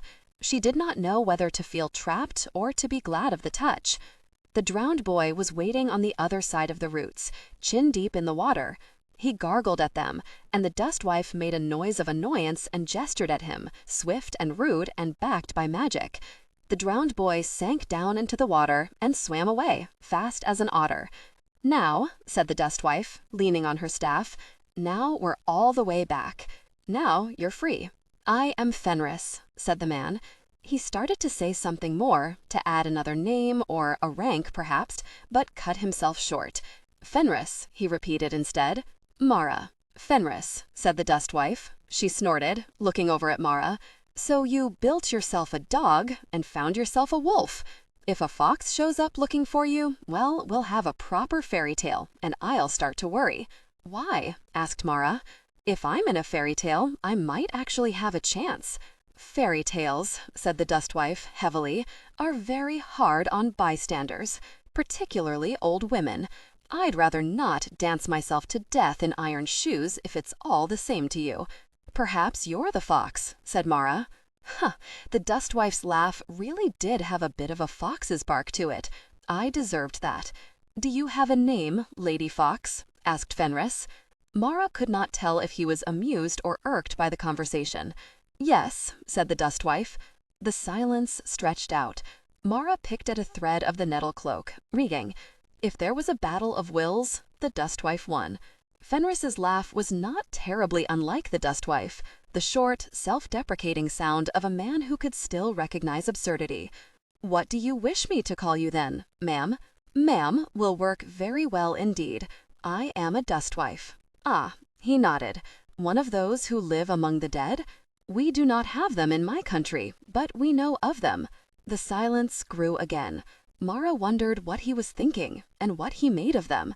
A shy nun, and an old woman who communes with the dead. "I don't know if I even know what I think of us." "He's a killer," the yellow-eyed man had said. The thought was alarming. Fenris was large enough to break her in half with his bare hands, and however imperious the dustwife was, she was still fundamentally an old woman with a chicken. Did he think he was still a prisoner? They'd ransomed him from the tooth seller, but they hadn't exactly set him free, had they? She'd gabbled something about needing him in the market. If he decided to escape his supposed captivity, their only defense would be a dog who was currently bouncing in the water to make it splash. "You don't have to stay with us," she said. Fenris looked over at her, his eyes unreadable. "Beg pardon? I mean, no, don't explain about the moth. The moth is too complicated and sounds ridiculous if you say it out loud. There was magic that took us to a thing we needed, and it picked you. But you aren't a prisoner anymore. Magic said that you needed me?" He was smiling now, but it was a smile like his laugh, not so much humorous as incredulous at the shape of the world. "Don't get any ideas," said the dustwife. "Might turn out that our fate is sealed inside a jar, and we need someone to loosen the lid." His laugh that time had genuine humor in it, which seemed to surprise Fenris as much as it surprised Marra. "Do we have time for me to wash?" he asked as they left the river. "It has been a long time." The dustwife shook her head. "Not here. The dead are restless and won't settle for a day or two. We'll find you a pond where no one's drowned. Well, I do like not drowning." It took them perhaps half an hour. Even though Marra felt as if an age of the earth had passed in the goblin market, the moon had barely moved in the sky. It splashed a white reflection across a stock pond. Several sleeping cows stood on the other side of a fence, black shapes on the moonlit grass. "How did you end up in the goblin market?" asked Marra, as Fenris sat down by the edge of the pond and began to unlace his boots. "I was a fool," said Fenris. "I slept in a fairy fort. I knew better, but He looked away. "What's a fairy fort?" asked Marra. "A ring of earth. Trees grow up the sides, but the centers are usually clear. Ruins, some say, of an old people. Dwellings of the hidden ones. Uncanny places. I should not have been there."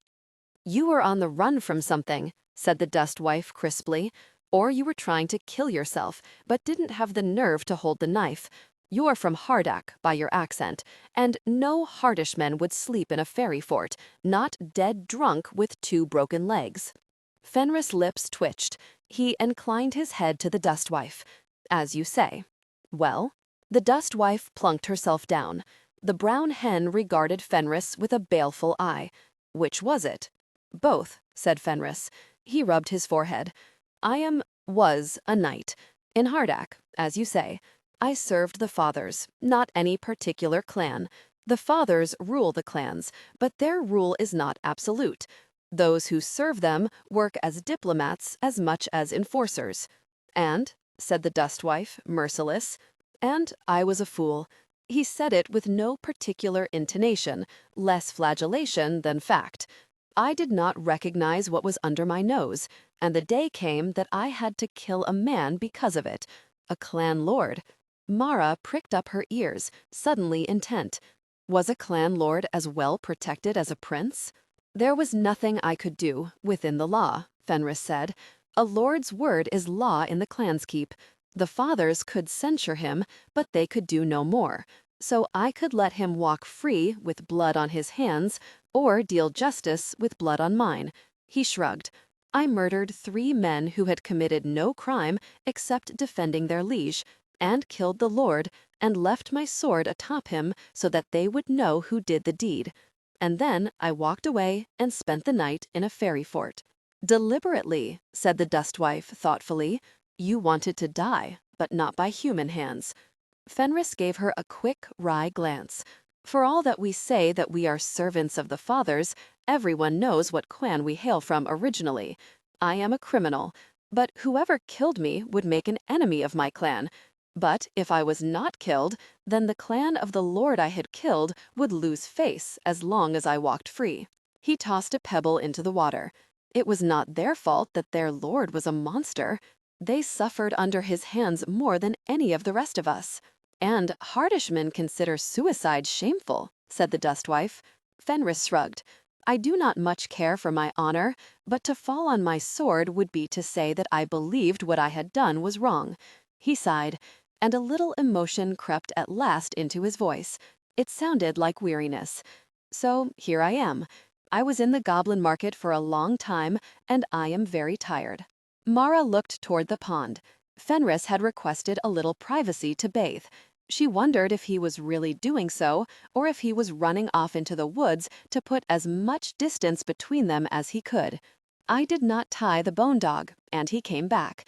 She rubbed Bone Dog's skull, feeling the ghost of fur under her fingers as they pushed through the glamour. "That was a sad story," she said aloud. "Poor man." "If it's true, yes," said the dust wife. "You don't believe him?" The dust wife shrugged. "He doesn't feel like a liar, but that only means he believes himself. I imagine most of it's true, more or less. But there's men that would kill a rival and convince themselves they'd done it for noble reasons." She laced her fingers behind her head, lying back on her bedroll. "Everybody makes up a story about their sins, sometimes to make them less, sometimes to make them the worst thing a mortal's ever done. Really depends on the person. I'd wager this one's more martyr than apologist, but you never can tell." "Do you think he'll try to leave?" The dust wife shrugged again. "If he comes back tonight, I doubt it. But if he has any sense, he'll take his freedom and go, and we'll never see him again." Marra bit her lip. "The moth said we needed him." We needed him then, yes. The dust wife tilted her head. It is possible that he has already done what he needed to do. What? Marra frowned. That was an hour ago. Yes, and perhaps we would have been attacked in the goblin market if we had not had a large bodyguard walking with us, and his purpose is over and done. Marra blinked. Do you think that's likely? The dustwife shrugged yet again. But if it isn't, we still need him. Indeed. But just because you need someone doesn't mean that they are under any obligation to provide. He may leave to take his chances elsewhere. I have not left, said Fenris from the shadows. Marra jumped. How could a man walk so silently? And how much had he heard? She looked up, and Fenris walked out of the shadows, his tread slow and heavy as a draft horse. I have little enough sense, Lady Fox, he said. Again that bemused smile. He turned his gaze to Marra. We ransom prisoners often in my land, and usually it is only with gold. But you have bought my freedom with your own blood and bone. What little honor I have left is yours, and if I can be of service, I will. Breakfast the next morning was dry bread without even 1/3 of an egg apiece. Fenris snapped his up in 3 bites, but did not complain about the scanty rations. Marra wondered how on earth they were all going to feed themselves on the way to the Northern Kingdom. Fenris walked much more quickly than either of them at first, a ground-eating stride that would probably have him in the Northern Kingdom before Marra and the Dustwife had even left the Southern. He had to stop and check himself several times, almost apologetically. Marra was having a difficult time herself. She had become used to ducking away from travelers, to making sure that Bone Dog was out of sight. The first time that a farm wagon passed them, she grabbed his collar and almost dove into a hedgerow before she remembered. The wagon driver did stare at them, but not at Bone Dog. Instead, he was looking at the hen on top of the Dustwife's Steph and grinning hugely. "How'd you teach her to do?" he called. "Teach her? Nothin'," said the Dustwife. "Couldn't get her to stop." The driver laughed loudly and tapped his cap, then drove on, while Marra tried to calm her racing heart. "Easy," murmured Fenris. It was on the tip of Marra's tongue to be annoyed, but then she looked over at him and realized that he was talking to himself as much to her. How long was he in the goblin market? Does this seem strange to him as well? She turned it over in her mind for a few moments, and then she simply asked, "Too long." Fenris looked up at the sky, which had lost the pale gray gold notes of dawn and was turning to blue. It was hard to keep track of the days. They say that people who go into a fairy fort will dance for a night and come back to find that years have passed. I don't know if that's true. I don't know if the goblin market is always running. It seemed like I was always there in the stall, but sometimes I'd sleep and it felt like a long, long time had passed. And sometimes it was different. Different how? Asked the Dustwife sharply. Colder, darker, different things. Things? Do you mean people? Asked the Dustwife. I mean that when my captor sold a tooth, the thing he sold it to looked like a woman, right up until it bit the tooth in half like an apple.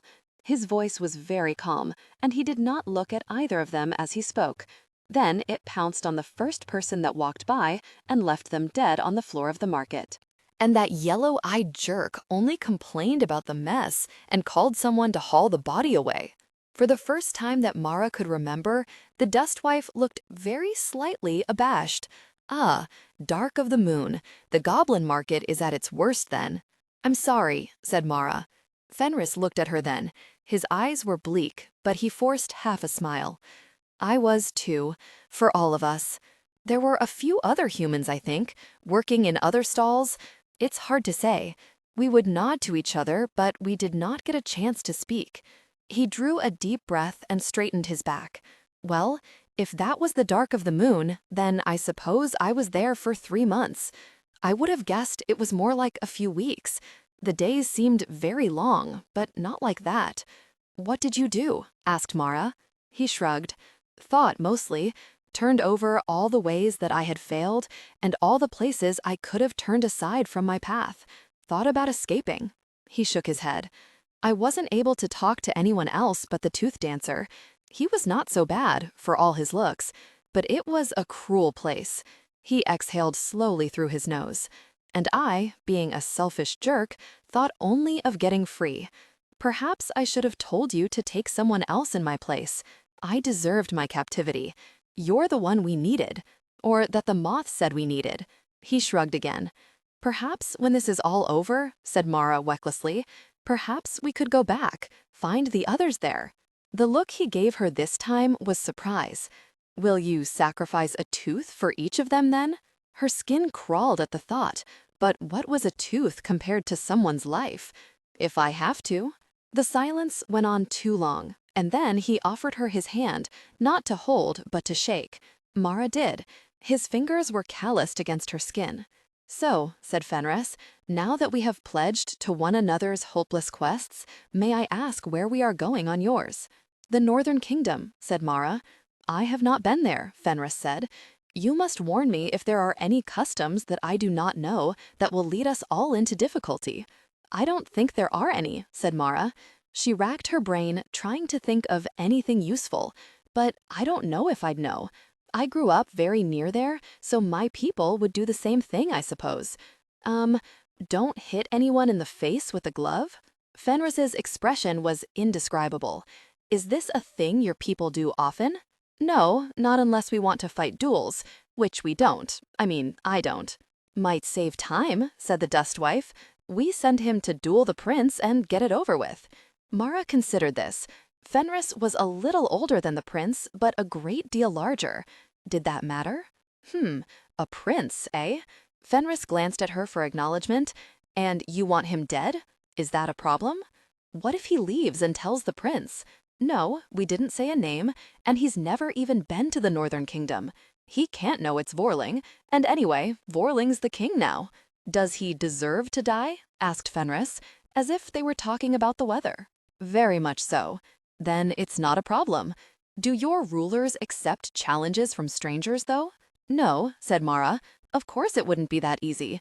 No, I'm pretty sure they don't." "Good. It's a foolish way to choose rulers, even if it does make things less convenient for us now." "They allow it in Hardak, as I recall," said the Dustwife. "They do," said Fenris. "It's foolish there, too. You get a competent, judicial man who knows the names of each of his vassals, who can balance the needs of the clan against the needs of individuals, and then you get a brute whose only skill is swinging an axe. And like as not, the man with the axe wins, and then it's his boot on the clan's neck until someone sends to the fathers to sort matters out, which half the time we can't." "I'm beginning to suspect you've dealt with this before," said Marra. "However did you guess?" He gave her a wry glance. "Yes, I've seen 4 clans ruined by it. 1 saved as well, but we could have found other ways." "What did this prince do?" The question was delivered in the exact same tone as the rest, and it caught her by surprise, like a blow. She missed a step, and Fenris moved to catch her, then stepped back when she caught herself on her own. "He killed my sister," she said, "and my other sister, his now wife, her throat tried to close up again, and she forced the words out.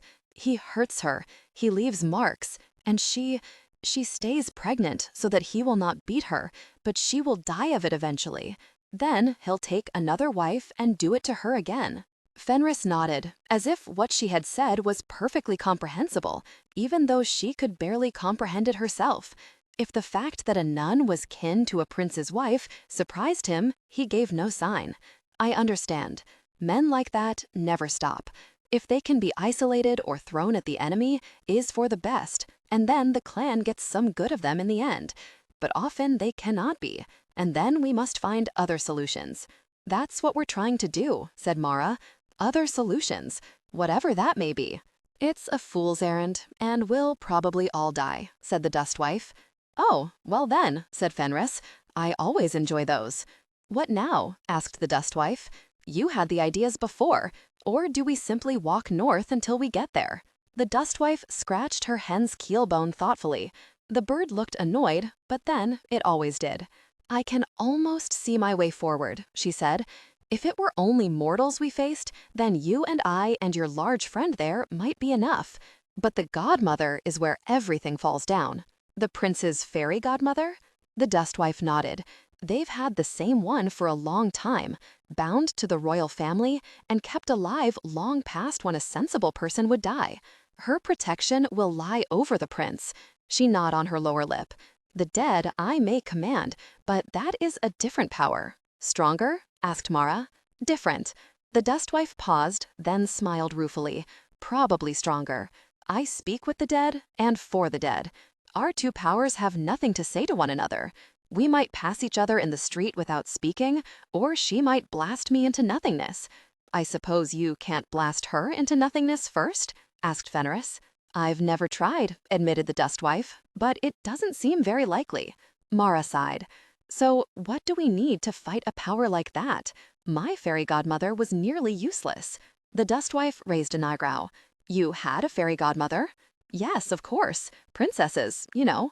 Not all of them, said the dustwife. Not even most of them, come to that. And the ones who do tend to be in much larger kingdoms, not little nations poised between dangerous neighbors. Power calls to power. Marra snorted. Well, she wasn't worth much, so you're not far wrong. Oh, said the dustwife. She blessed us all with good health, said Marra grimly. And Damia, she said, would marry a prince, which wasn't much of a blessing, given he killed her. Health's not so little a thing, said the dustwife, compared to the alternative, anyway. Marra's lip curled. She might have wished us safe, she growled, or at least that we wouldn't marry someone who'd murder us. She might have, said the dustwife, but parents object to people making pronouncements like that at christenings for some odd reason. You'd think they'd be grateful. No accounting for human nature.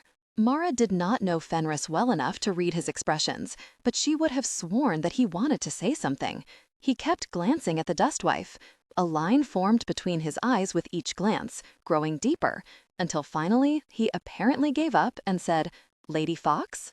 The dustwife snorted. Yes? You claim to speak with the dead? I don't claim it, said the dustwife calmly. I do it, although most days it's less speaking and more listening. People who won't shut up in life rarely shut up in death. Fenris shook his head. After a moment, he said, picking his words carefully, I do not know that I believe in ghosts. Yet you believe in fairies, said the dustwife, sounding amused rather than offended. Enough that you offered yourself to a fairy fort. And now I suppose that I should say that is different, said Fenris. But the truth is that I did not believe in fairies either. No one I know does. He rubbed a hand through his hair, and Marra saw threads of white salted through the dark length. You did not believe in fairies, but you were afraid of a fairy fort? Said Marra, puzzled. Well, yes. Fenris gave her another of his bemused, how am I here smiles.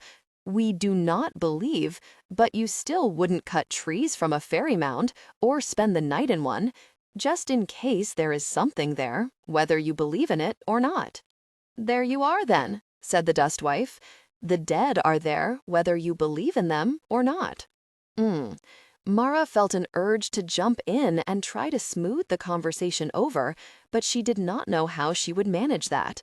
She had never liked disagreements, but they both seemed amused anyway, rather than heated. She studied Fenris under her lashes, trying not to be too obvious. In daylight, he was even larger than she had thought in the goblin market. Broad shoulders, barrel chest. Even if he was older than the prince and had thickened around the middle with age, no one would mistake him for anything but a warrior. His hands were covered in dozens of small healed scars, and his forearms were corded with muscle.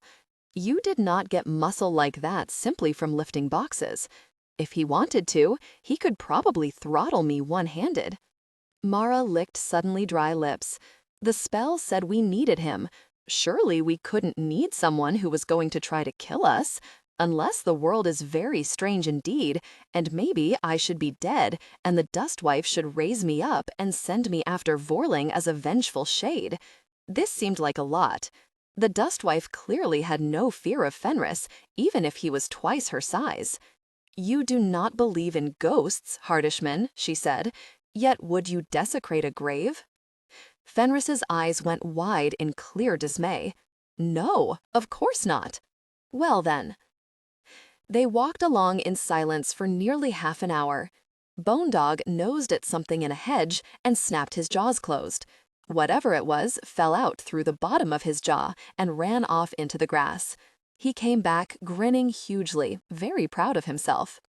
Finally, Fenris broke the silence, saying, "You may be right, Lady Fox, but I find that I feel differently about the fairy forts than a grave.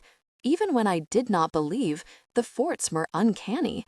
There was always a little dread under the surface, dread of the unknown. But when I think of desecrating a grave, I do not feel dread but revulsion. I am not afraid of what lies in the grave, but it would be dishonorable, disgusting even. I do not fear retribution. I fear what sort of person I would become by doing it." The Dustwife slowed then and gave Fenris a sharp, appraising look. The brown hen gave an indignant squawk and rocked on top of the staff. One of her rare smiles crooked her lips. "You are still wrong, Hartishman," she said, "but you are wrong in an interesting way." Fenris bowed his head, a knight accepting praise from a queen, and Bone Dog wagged his tail and barked silently at them both. Traveling on the road with Fenris was different than traveling solely with the Dustwife. Different and also, Marra had to admit, easier. He was clearly used to camping roughly. He could build a fire while Marra was still fumbling with flint, and keep it going longer. He had no gear of his own after his time in the goblin market, so the Dustwife sacrificed a metal measuring cup, and Marra handed over the smaller of her 2 knives so he could eat and drink. After 2 days, Marra no longer seriously believed that Fenris would turn on them. He was calm and judicious, and the Dustwife needled him more or less constantly, which he took in good humor. Occasionally, Marra would share a glance with him, a bemused one that said, "Can you believe that 2 sensible people such as us are in this situation?" The look warmed her. She had not shared that look of fellow feeling since she had left the sister apothecary at the monastery. Nevertheless, there were times when he stood up too quickly or loomed too large, and some shadow on her mind whispered that no one had thought Vorling would turn on his wives either. Am I being too cautious, or not nearly cautious enough? And she remembered the farmer who had tried to kill her, the one who likely thought that he was a decent man but had seen only a monster from the blistered land, and she would put a few more steps between them and try not to make it too obvious. If he noticed, he gave no sign. He did eat more than the Dustwife and Marra put together. She could tell that he was trying not to, but she could also hear his stomach growling. They stopped at farmhouses whenever they could. One night, all they had was tea, but the next afternoon, Bone Dog roasted a rabbit, and Fenris cleaned and spitted it, and they ate better than they had in days. As they went farther north, travel became easier. Everyone needed firewood split, and Fenris could use an axe with the ease of long practice. They went up to doors and asked if he could chop wood in return for a bit of food for the road, and generally people were happy to see them. Occasionally, they'd even point to someone farther along the road that would also need work. Fenris's stomach stopped prowling, and they no longer had nights where there was nothing but tea. With the north, however, came cold. Since Fenris had no gear, he had no blankets either. They slept in barns when they could, but that was not always possible. Marra woke one morning to find frost on the ground, and Fenris crouched so close to the fire that his beard was in danger of going up in flame. She said that night, "It's cold. If you'd like to share my blanket." The Dustwife snorted. Fenris's eyebrows went up. Marra wondered if that was a euphemism in Hard Act 2. "Not like that," she said hastily. "I mean, if you're cold, it's cold. That is to say, you can have part of mine. I'm not suggesting anything more than that." The Dustwife was having a coughing fit. Fenris, however, bowed his head gravely to her and said, "It is probably not the path of honor to deprive a young woman of half her blanket, but my bones are old enough that I thank you." "I'm not that young," said Marra. "And don't even talk to me about old bones until you're over 70, youngster," said the Dustwife. Fenris gave her a mild look. "That's about 30 years hence, at which point you will undoubtedly tell me that I cannot complain until I am over 100. The brown hen cackled, and the Dustwife thumped the staff until the bird flapped. "Don't get smart," she muttered, although whether she meant the hen or Fenris she didn't say, and no one tried to find out. Marra unwrapped her bedroll. The dustwife had given it to her, one long blanket, enough to wrap one person comfortably, even if, like Marra, she tended to stretch out in her sleep. It was very small for two. They lay down back to back, the blanket over both of them, although Marra was quite certain that Fenris was giving her the lion's share. She could feel his back against hers like a wall, though they were both wearing too many layers for her to catch his breathing.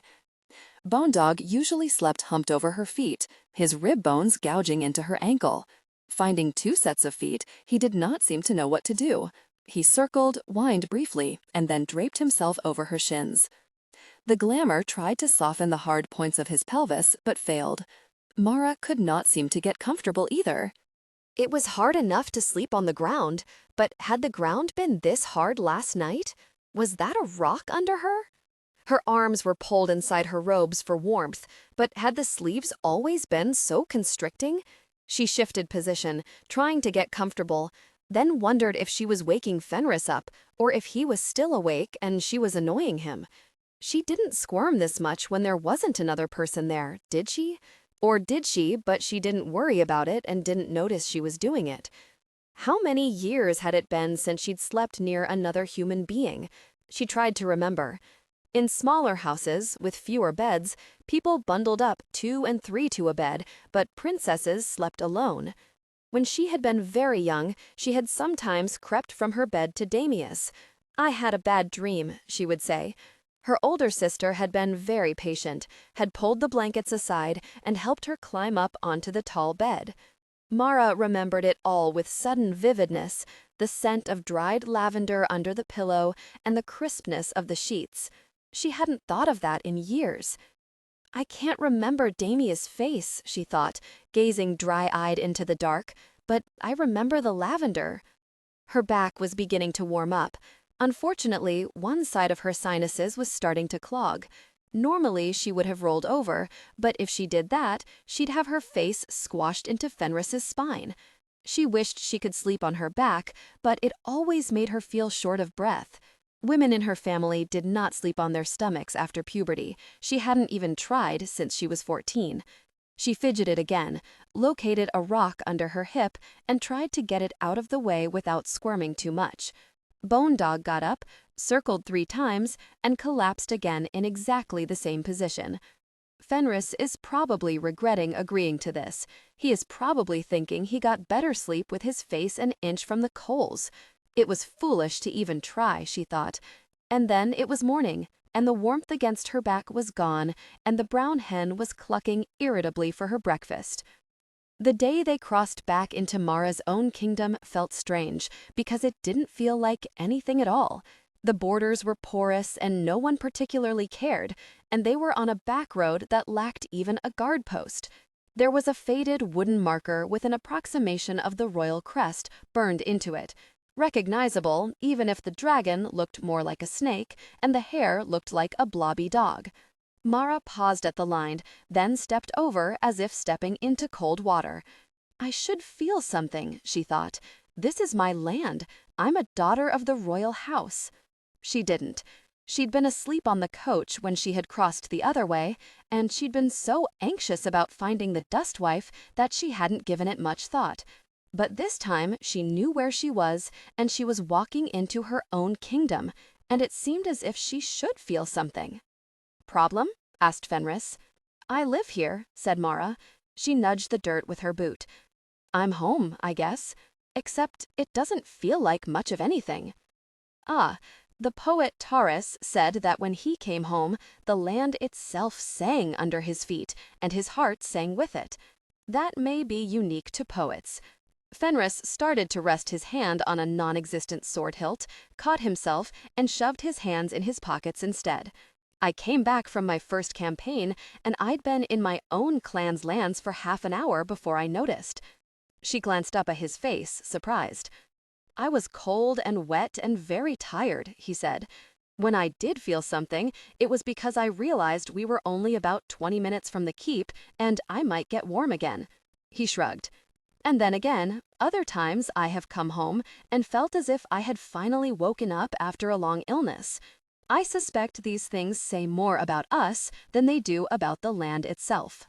Marra was watching his face, and so she saw the sudden flash of pain across it, quickly stifled, the deepening of the lines between his eyebrows.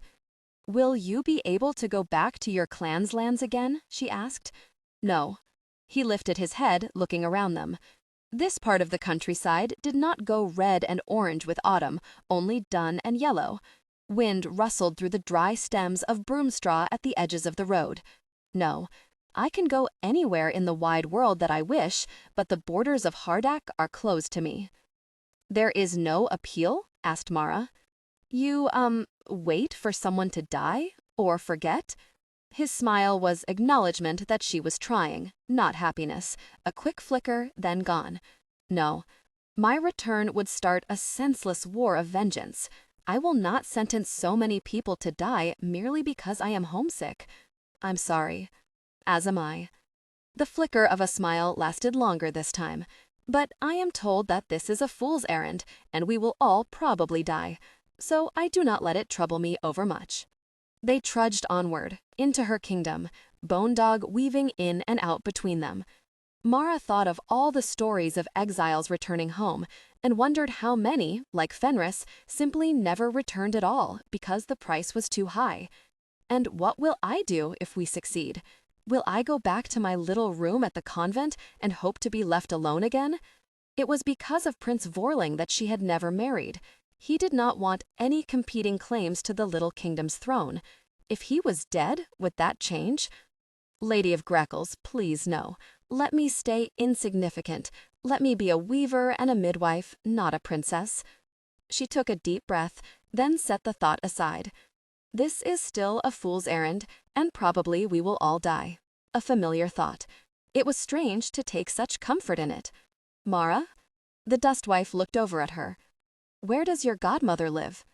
"My godmother?" Marra frowned. "I don't know. No, wait." She rubbed her forehead, trying to dredge up old memories. Had her mother said something once? Nothing important. The godmother had not been important, had just been one more actor in the drama of childbirth. But they had gone out in a carriage years ago, passing through the countryside on the way to somewhere else, and the queen had said something about the godmother living over that way. "I think near Trexel," she said finally. "We went out for hawking, and Trexel is where they have goshawks." "You're a falconer?" asked Fenris. "Not even remotely," said Marra. "But there's an absurd tradition that only the royal family is allowed to hunt with goshawks. So we have to go out, and there's a whole ridiculous ceremony where the falconers gift you the birds, and then you ask them to hold the bird in trust so that they can hunt with them. There's probably still a bird or two out there that are technically my property, but what am I going to do with one?" She remembered the ceremony more clearly now. The pale bird with its mad red eyes, and the heavy glove weighing down her arm. "So the falconers get to fly goshawks and put food on the table for the house that trains them. I've forgotten the name, one of the distaff branches. But if anyone asks, the birds belong to the royal house." The dustwife had paused while the hen climbed down her arm and made her way to the pack to lay her daily egg, but snorted at this. "Not the worst system I've ever heard of." "The godmother lived near there?" "I think so." Marra had a vague memory of her mother trying to entertain her and her sister, pointing out the window and saying, "Your fairy godmother lives over that way. Isn't that interesting?" "Then let us make for Trexel," said the dustwife. Marra grimaced. She didn't want to see the woman who had sent her sisters out in the world so ill-prepared. "But if I must, I suppose I can demand to know why she wasted such a chance. She could have stopped all of this long before it happened. Why didn't she?" "Yes," said Marra, feeling anger stir in the pit of her stomach. Anger that for once had little to do with Vorling. "Yes, let's." It was one of life's ironies, thought Marra, that they had left the southern kingdom unmolested, only to be attacked as soon as they returned to her own lands. Marra and the dustwife were sitting by a well in a little gray town on a little gray road, surrounded by little gray fields. There was nothing to make anyone think it was dangerous. Fenris had negotiated a meal with the innkeeper in return for splitting yet more firewood. Marra was sitting on the edge of the well, thinking nothing in particular, when a shadow fell over her feet. The gosh are you supposed to be? Said a thick, wet voice. Marra jerked upright, panic firing her nerves. She had to grab for the stone to keep from pitching backward into the well. The owner of the voice was not looking at her. He was a big, lanky, raw-boned man, and he was swaying slightly. Day drunk, thought Marra. Ugh, lady of grackles. He was looming over the dustwife. The dustwife was deeply unimpressed. Under normal circumstances, Marra would have applauded her calm, but she'd encountered a few drunks in her time with the sister apothecary, and very few of them liked to be ignored. It made them angrier. The sister apothecary had been good at talking them down, usually by saying that there was a birth going on and suggesting they go have a toast to celebrate. Unfortunately, that didn't seem like it would apply here. "You a witch?" asked the drunk, stabbing a finger at the dustwife. "That you're familiar?" He snickered. Marra looked around wildly. Where was Fenris? Behind the inn, probably, chopping wood. Gosh, 2 or 3 bystanders had stopped and were watching, but no one was intervening. "Go back to the bottle, man," said the dustwife. "Leave an old woman alone." He made a grab for the brown hen. He was in no danger of succeeding, but the dustwife stepped back anyway. Marra was very sure that the dustwife could protect herself, and also that if she did, they might have to leave the village in a hurry. "Do something. Stop this. Think. How are you going to fight a prince if you can't even handle one drunk? There's many a man who'll not think twice to mistreat a woman, but who lives in fear of a habit and a holy symbol." Remembering these words, Marra stepped in front of the dustwife, running her fingers down the cord that held the carved grackle feather. "We mean no harm, my son," she said, trying to sound like the abbess. The drunk blinked at her. "The gosh are you?" "I serve Our Lady of Grackles." She sent a silent prayer to the lady to add it to her tab for these frequent impersonations. "Glory be." He took a step back. Marra had a moment to think that she'd pulled it off, that it was all going to work, and then Bone Dog began to bark at him. Perhaps if he had a voice like a normal dog, it might not have mattered, but the working throat and snapping jaws of a silent bark caught the man's attention, and he aimed a kick at Bone Dog, with predictable results. "Ow! Very beast bit me! Oh, gosh!" She snatched for Bone Dog's collar and took a step back. "It bit me!" he shouted to the growing crowd. "You all saw it." From what Marra could see, Bone Dog had barely scraped the man's boot leather.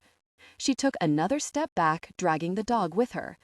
The dustwife muttered something under her breath and dipped a hand into a pocket. Marra hoped she was grabbing something that would calm the man down, not something that would strike him dead and leave them with a corpse to explain. A shadow fell between them. "Excuse me," said Fenris. Relief flooded Marra. At least if they had to make a break for it, they wouldn't get separated. And possibly the drunk would listen to another man, if not a nun. The drunk turned. He had to look up to meet Fenris's eyes. "This isn't your problem, old man," he said. "Friend," said Fenris in a just-between-us voice, "you're frightening the nuns. Let them go on their way in peace. The gods look out for them, and so should we, eh?" "Their dog bit me," muttered the drunk man. "Ah, well, even nuns have protectors, eh? Come now, I'm new in town, and you look like the sort of man who can tell me where I might find something." Fenris had a sort of matter-of-fact air that made it seem like the easiest thing in the world to go along. The drunk allowed himself to be escorted to the inn door, telling Fenris very seriously about blacksmiths and horse collars, and it should have worked, except that a bystander snickered and said, "Running from a nun, eh?" "Oh gosh," said the dustwife. The drunk wheeled around. Everything happened very fast and all at once, and Marra had to grab for Bone Dog's collar, and then the drunk man was right there, and something glittered in his hands, and somebody shouted, and Marra yelled, "Fenris, he has a knife!" And then, almost apologetically, Fenris stepped in close and punched the drunk in the head twice. The man shook his head as if to clear it, and Fenris punched him again. This time he fell down. "And now I believe we should be going," said Fenris, quickly. The 3 of them did not quite run out of the town, but they weren't slow. Bonedog wanted to go back and bite the man, and Marra's shoulders ached from holding him. When, after about 20 minutes, no one appeared to be chasing them, she relaxed enough to feel some other emotion, and it felt too much like anger for her liking. "Fenris!" "Yes? You could have died," hissed Marra. "He had a knife." "But you would have gotten away," said Fenris. But Marra gaped at him, not sure if she wanted to throw herself into his arms or shake him until his teeth rattled. "But you would have been dead." He shrugged. Marra took a deep breath. Why was she angry? It didn't make any sense to be angry, except that she'd been afraid, and the fear didn't know what to do with itself. It was just a drunk. "You're fighting a prince. You'll face worse dangers than this." "Enough," said the Dustwife. "No one is dead, and let us get out of here while that's still true." It was easy to find the godmother once they got to Trexel. Marra had visions of the Dustwife using magic or asking the dead, but what she actually did was lean over a fence and said, to a woman with 3 children and a harried expression, "Is there a godmother who blesses children about?" The woman's face briefly turned cheerful. "Oh yes, don't put that in your mouth." "The godmother. She's very kind. I swear to the saints, Owen, I will take you to market and sell you for a 3-legged goat. 5 miles down the road, turn where it crosses the stream, and go along the bank until, Owen, I've had about enough. You'll find a little house with a garden out front. The sign's fallen down, but the post is still there. There's usually trumpet flower up the post, and I don't think we've had a hard enough frost yet, Owen. You leave that cat alone." These directions proved quite good, unlike Owen. They found the garden, the house, and a post with a wooden crosspiece and 2 rusted iron links that had probably held a sign at some point. The trumpet flower had gone up the pole and flowered extravagantly scarlet. "Hello," said Marra's fairy godmother, looking up from her work in the garden. Marra knew her at once, though she had not seen her since she was in the cradle. Something inside her snapped toward the woman, like an iron filing snapping to a magnet. There, that's the one. The garden was just slightly out of control. It was nothing that a week or 2 of work couldn't fix, but the weeds were flourishing around the base of the plants, and Marra could see the dried stems of last season's beans still twined around the poles, despite the new growth covering them. None of the preparations for winter had been made, although the first frost would hit any day now. A little too much for one person. Her godmother had the kind but faintly anxious look of someone who was permanently in just a little over her head. She smiled at Marra, a smile with a little worry at the edges, and started to say, "How can I help?" And then a line formed between her eyes, and in mid-sentence she switched to, "Oh, you're one of mine, aren't you?" She dropped the stake that she had been trying, without success, to slide into the all-rampant tomatoes. She was round and flushed, and there were sweat drops on her forehead. As Marra watched the woman push to her feet, wiping at her face and leaving a streak of dirt across her cheek, it was hard not to compare her to the ancient, aquiline majesty of Prince Vorling's godmother. It was not a kind comparison. Marra felt a pang of something like despair. "I can always tell," said the godmother happily. "I'm Agnes." She reached out to take Marra's hand with her own. There was dirt on her fingers, and a dead tomato leaf adhered to her hair. "It's so good to see one of mine all grown up. She hasn't got the faintest idea who I am, does she? I'm Marra." The Dustwife stepped through the garden gate, with Bonedog and Fenris hard on her heels. "Princess Marra." The Dustwife walked forward. There was a run in the corner of the garden with a half-dozen hens. The brown hen looked down at them imperiously, then away, profoundly uninterested in her fellows. Agnes' mouth fell open. "Oh," she said in a much different voice. "Oh, oh." She looked down at Bonedog and her eyes widened. "Oh." She wiped her hands on her skirt, leaving stains. "I see. You should come in. Maybe tea?" "Tea would be a kindness," said the Dustwife, inclining her head. They all followed the godmother into the cottage. It was cluttered, but not dirty, the windows large and streaming with light. Agnes hurried to put the kettle on. The uselessness of it all struck Marra like a blow.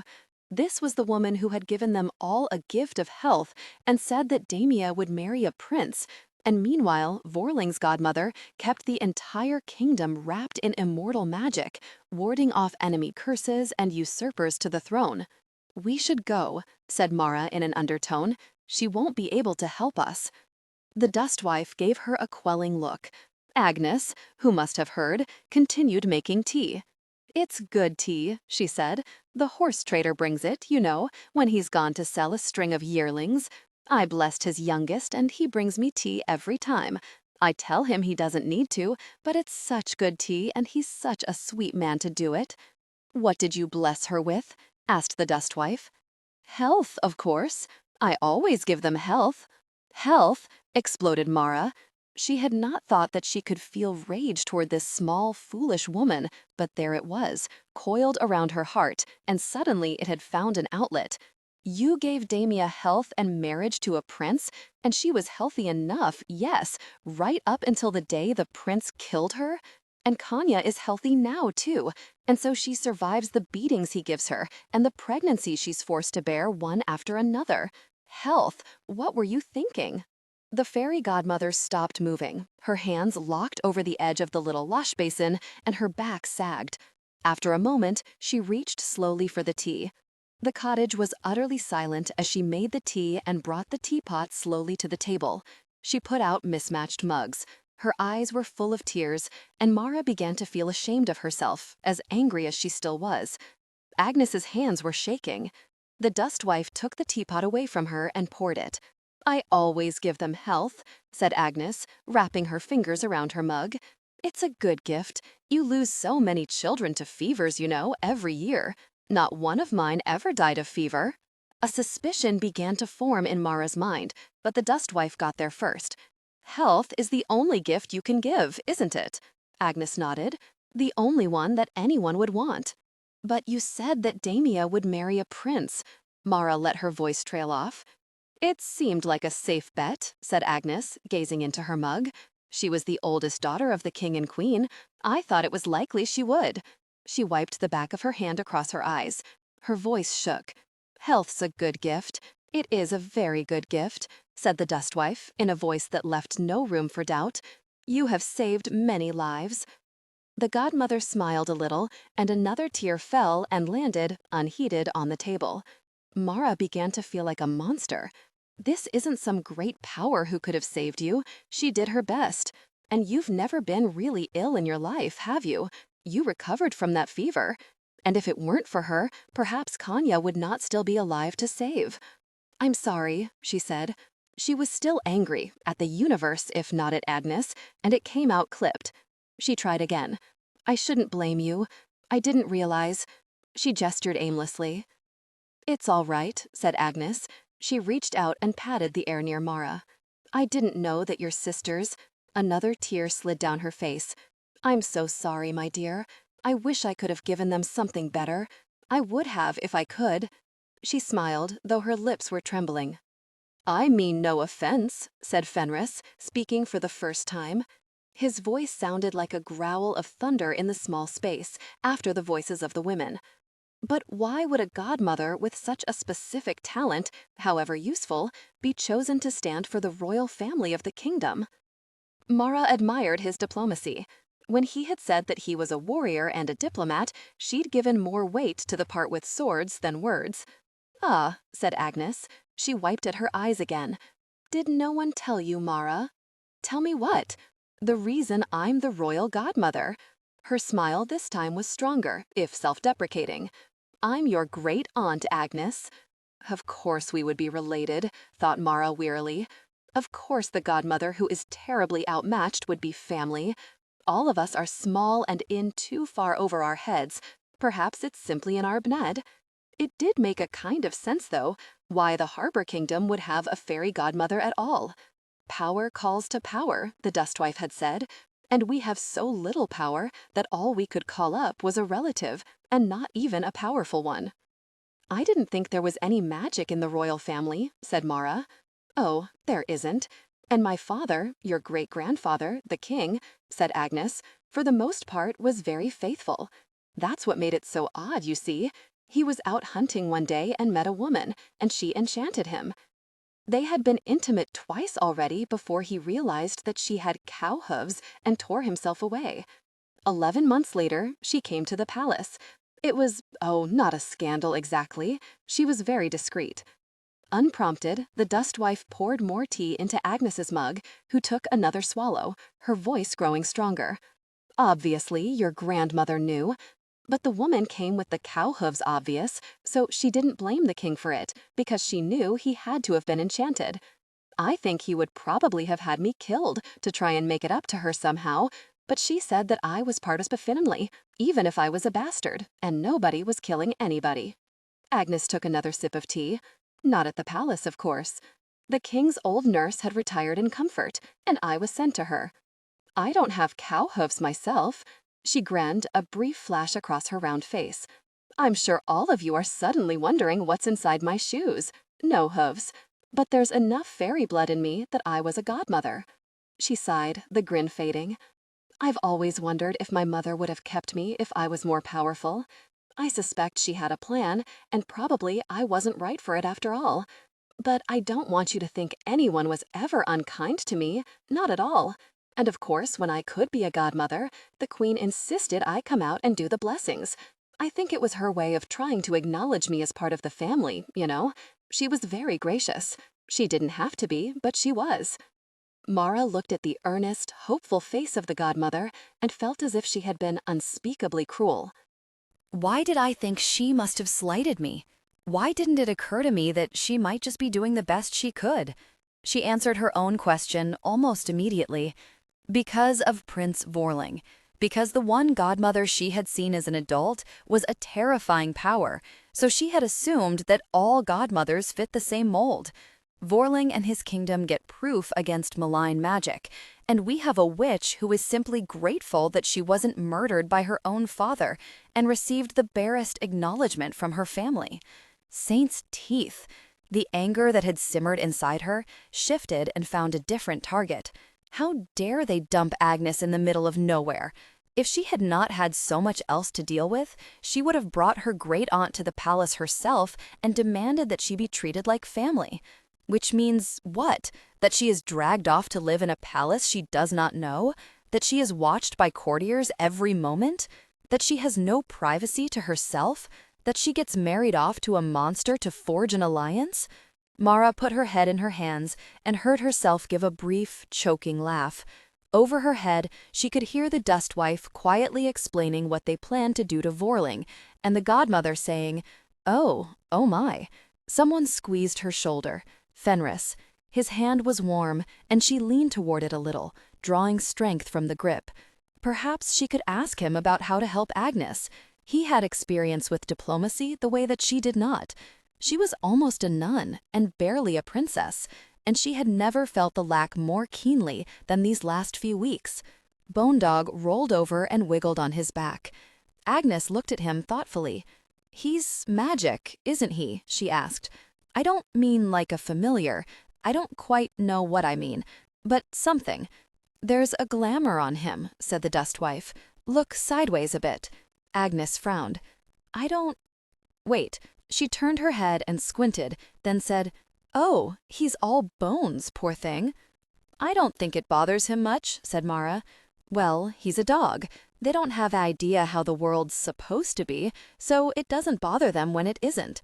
Agnes frowned. "Except herding dogs, I think. They have a pretty clear idea in their heads, so they're always nipping and worrying and trying to get it to fit. Of course, there's people like that, too." "A great many of them," rumbled Fenris. "They are either excellent organizers or terrible zealots. There doesn't seem to be a great deal of middle ground." "Right," Agnes nodded. "All right. Well, I see there's no hope for it. I'll come with you then, shall I?" Marra stared at her. "Kanya's my niece," said Agnes, "and her child is my grandniece. Or grandnephew." She rubbed her face. "Or perhaps it's my great-grandniece and my great-grandnephew. I can never keep track. But anyway, they're in danger, so I'll come." "No," thought Marra. "No, this is absurd. She'll die. Haven't you been saying this is a fool's errand and you'll all die?" "Yes, but I didn't mean—" "Good," said the dustwife. There's magic, and then there's magic, and there's the dead, and then the living, and I'm only skilled with one. I don't know how skilled I am, said Agnes, but I'll do my very best to help. But Marra felt as if she should put a stop to this, but she didn't know how to say, Agnes is useless, can't you see? As useless as a princess who only knows embroidery. She stared into her tea. Marra knew just how useless she felt, and yet somehow she had pulled together the Dustwife and Bone Dog and Fenris. Perhaps this was more of the same. Her hand crept to the carved grackle feather. Perhaps the saint was leading her. All right, she said, not looking at Agnes. All right, thank you. 5 of us, said Fenris, looking over at the others approvingly. Marra leaned down and scratched Bone Dog's spine until his jaws clattered with pleasure. 5 is a fist. 5 is a hand on the enemy's throat. I suppose that makes us each fingers, said Marra. She curled her own around Bone Dog's spine, taking comfort from the hard ridges. You're the thumb, she told the dog. Bone Dog wagged his tail. They slept that night on the godmother's floor, near the hearth. Agnes took down blankets, and so Fenris had his own, and they no longer had to sleep back to back. It should have been a relief. She had her own blankets again and no longer had to worry about keeping him awake with her fidgeting. Of course, I am contrary as ever, and nothing goes easily. Her back felt cold and unprotected. She felt as if something might grab her. Her mind conjured all manner of demons in the dark, the drowned boy, the tooth dancer, all reaching out to grab her. You are being ridiculous. You are much safer in here than you ever were on the road. And you shared a blanket less than a fortnight. You haven't had time to get used to sleeping next to someone. This is absurd. Anyway, he's what? Bone Dog rolled over on his back, wired paws paddling at the air. She could hear the even sound of Fenris breathing. Grow up, Marra. You're trying to save your sister and kill a monster. This is not the time to feel anything else. You're too busy. There was a large basket to one side of the hearth, full of yarn. Marra shifted around, scooting the blankets until she could set her back to it. Immediately, she felt better. There, you see? It's not him, after all. It's just being nervous. It doesn't mean anything. He's only a companion on the way, that's all. The relief that she felt was too great to be anything but a lie, but Marra put comfort from it nonetheless and drifted to sleep, listening to the sound of Fenris breathe. Intellectually, Marra knew that there had never been any chance of getting an early start, and I shouldn't worry about it. One more day, more or less, is not going to change anything. If I wanted to be done sooner, I should have started sooner. Nevertheless, she felt a pang as the sun crawled up the sky and noon passed with no sign of getting on the road at all. Agnes had cooked an enormous breakfast to use up all the food in the larder, then had packed, unpacked, repacked, and was about to start on a 3rd round when Fenris gently stepped in and offered to carry the extra. Are you certain? Asked Agnes, blinking up at him. Yes, of course, though I will beg a blanket or 2 from you as well, for the road. Which sent Agnes off in a flutter to locate blankets for him, leaving her gear strewn across the kitchen table. She seems easily distracted, said Marra, determined not to say anything harsher after she had made such an ass of herself the day before. The Dustwife also looked distracted, gazing after Agnes. A line had formed between her eyes. Something wrong? Marra asked. The Dustwife shook her head. Wrong? No. Interesting. I'll sort it out, I expect. Marra wrinkled her nose. Interesting or dangerous interesting? The Dustwife peered down the hall. Agnes' voice floated back to them. Oh dear, this one has a hole in it. Interesting, said the Dustwife finally. I can't tell you more than that yet. Eventually, they did get on the road. Marra thought, somewhat despairingly, that they'd be lucky to make 5 miles before they had to stop, but she kept her mouth shut. At least they were moving. And anyway, you just uprooted a woman's entire life and yelled at her about being a lousy godmother. Half a day isn't much at all. She flushed and stared at the road in front of her, embarrassed by her own frustration. It's because you're too much alike. What did the abbess used to say? That our own flaws infuriate us in other people? How long did it take you to leave the convent? Blissfully unaware of Marra's thoughts, Agnes was walking alongside the Dustwife. Occasionally, the godmother reached up to chuck the brown hen under the chin. The hen seemed deeply appalled, but was apparently too surprised to resist. "How does one become a godmother, then?" asked the dustwife. "Is there training?" "Oh dear, I wish there was. Maybe there is if you know the right people." But I didn't. Agnes waved her hands. I knew that a godmother was a thing that people like me could be, you understand. So I practiced. How does one practice something like that? Asked the dustwife. On kittens, mostly, Agnes said. I think I blessed every barn cat from the time I was 9 or 10 on. Ducklings, too. And once I ran out of those, mice. She bit her lower lip. I tried everything I could think of. That they would live for many years, that they would find love, that they would never know hunger. Nothing took. You can feel it when it takes, you understand. It's like stamping your foot down and then you see the footprint. I can see the print after the blessing. Marra still got it. And Fenris. She screwed up her face thoughtfully. There was a godmother at your christening, wasn't there? We don't call them that in Hardak, said Fenris, but I believe our Earl wives perform the same function. Can you see it? Oh yes, you will live with honor and never waver. Your shield will not break. Something about the solemnity of the words, delivered in Agnes's thin but cheerful voice, made Marra want to laugh. Fenris smiled broadly. That is correct, he said, and my shields never broke in battle either. Mind you, I dropped a fair number of them over the years. What about curses? The dustwife asked. There are many stories about the wicked fairy at the christening. Agnes shook her head. I'm not sure, she admitted. I always wondered if maybe those godmothers could only give bad gifts. And then you have to wonder if maybe there are lots of godmothers out there who don't do anything because the only gifts they could give would be curses. Have you ever tried to curse? Asked the dustwife. Agnes ducked her head, failing to hide a guilty expression. The dustwife pounced like a chicken on a worm. You did, and you found you could, couldn't you? I shouldn't, whispered Agnes. It was on a mouse. I said it would die before its 17th birthday.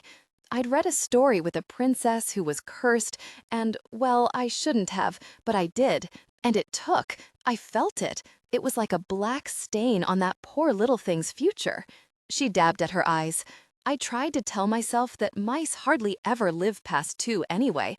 Most of them don't live anywhere near that long. But what if it would have been a particularly long-lived mouse, and I cursed it?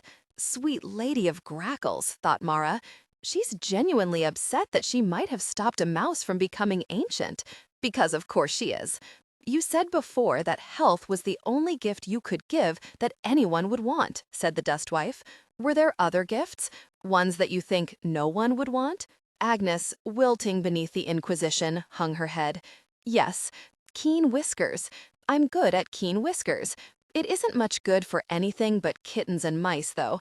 You can't give a human baby keen whiskers. It wouldn't work. Or what if it did? Marra pictured a child in the cradle suddenly growing a full set of cat whiskers and put her hand over her mouth. Now that would be an interesting experiment, said the dustwife. No, said Agnes with surprising firmness. No, I wouldn't do it. It's not fair to the child. It's not decent, I suppose. The dustwife didn't sound entirely convinced. Any others you managed? Well, I blessed a whole litter of mice that cats wouldn't eat them. But I don't think that's very useful for a child either. And then once I said a kitten would have many fine sons. All 3 of them looked at her sharply. Bondog, sensing something, whined. I'd just been reading a book, you see, and it had a king and a queen, and she bore him. I was 12. I didn't think. What happened? Asked Marra. In her head, her mother's words echoed around and around, like a coin in a begging bowl. We shall hope the next child is a son. Kanya is riding a dragon, and all of us in the kingdom are riding along with her.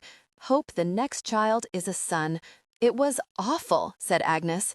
She had 6 litters, and every kitten was a tom. The barn was overrun, nothing but fighting and pissing everywhere, and yowling when they weren't pissing. Just like the barracks, said Fenris nostalgically. Interesting, said the dustwife slowly. So you are rather more versatile than you claim, but health is the only gift that you're willing to give. Health can't go wrong, said Agnes. Most of the rest can. If you bless a mouse that they'll always be happy, they run right out in front of a cat and get happily eaten. But health always works. No one regrets being healthy. What did the prince's godmother say? Asked the dustwife. Her exact words? Marra racked her brain, drawing up the image of the ancient godmother, the stained glass skin stretched over bone.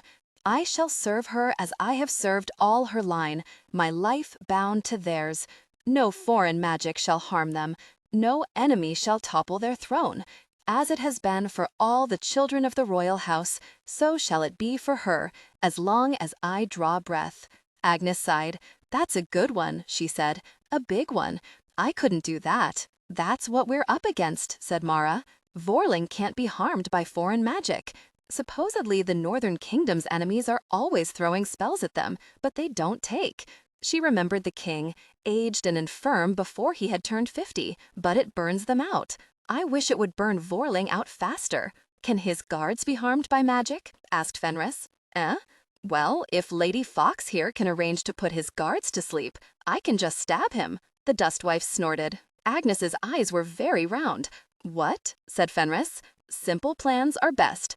You're not wrong, but I doubt I can put an entire palace to sleep, said the dustwife, particularly since I've never put even one person to sleep. I have a great many talents, including raising the dead. But if you want lullabies, that's someone else. Can you distract them somehow? At least long enough for me to stab him? Probably not long enough for you to get away again. No. Fenris raised his eyebrows. That's not really a requirement, is it? Yes, said Marra, annoyed. It is. Fine, fine. He lifted his hands. No death in glory final stands unless we have no other options. Can you raise up an army of the dead to fight the guards? The dustwife rolled her eyes. Armies of the dead seem like a good idea, she said, until you're standing in front of 1,000 blind, withered husks who only know how to kill and keep on killing.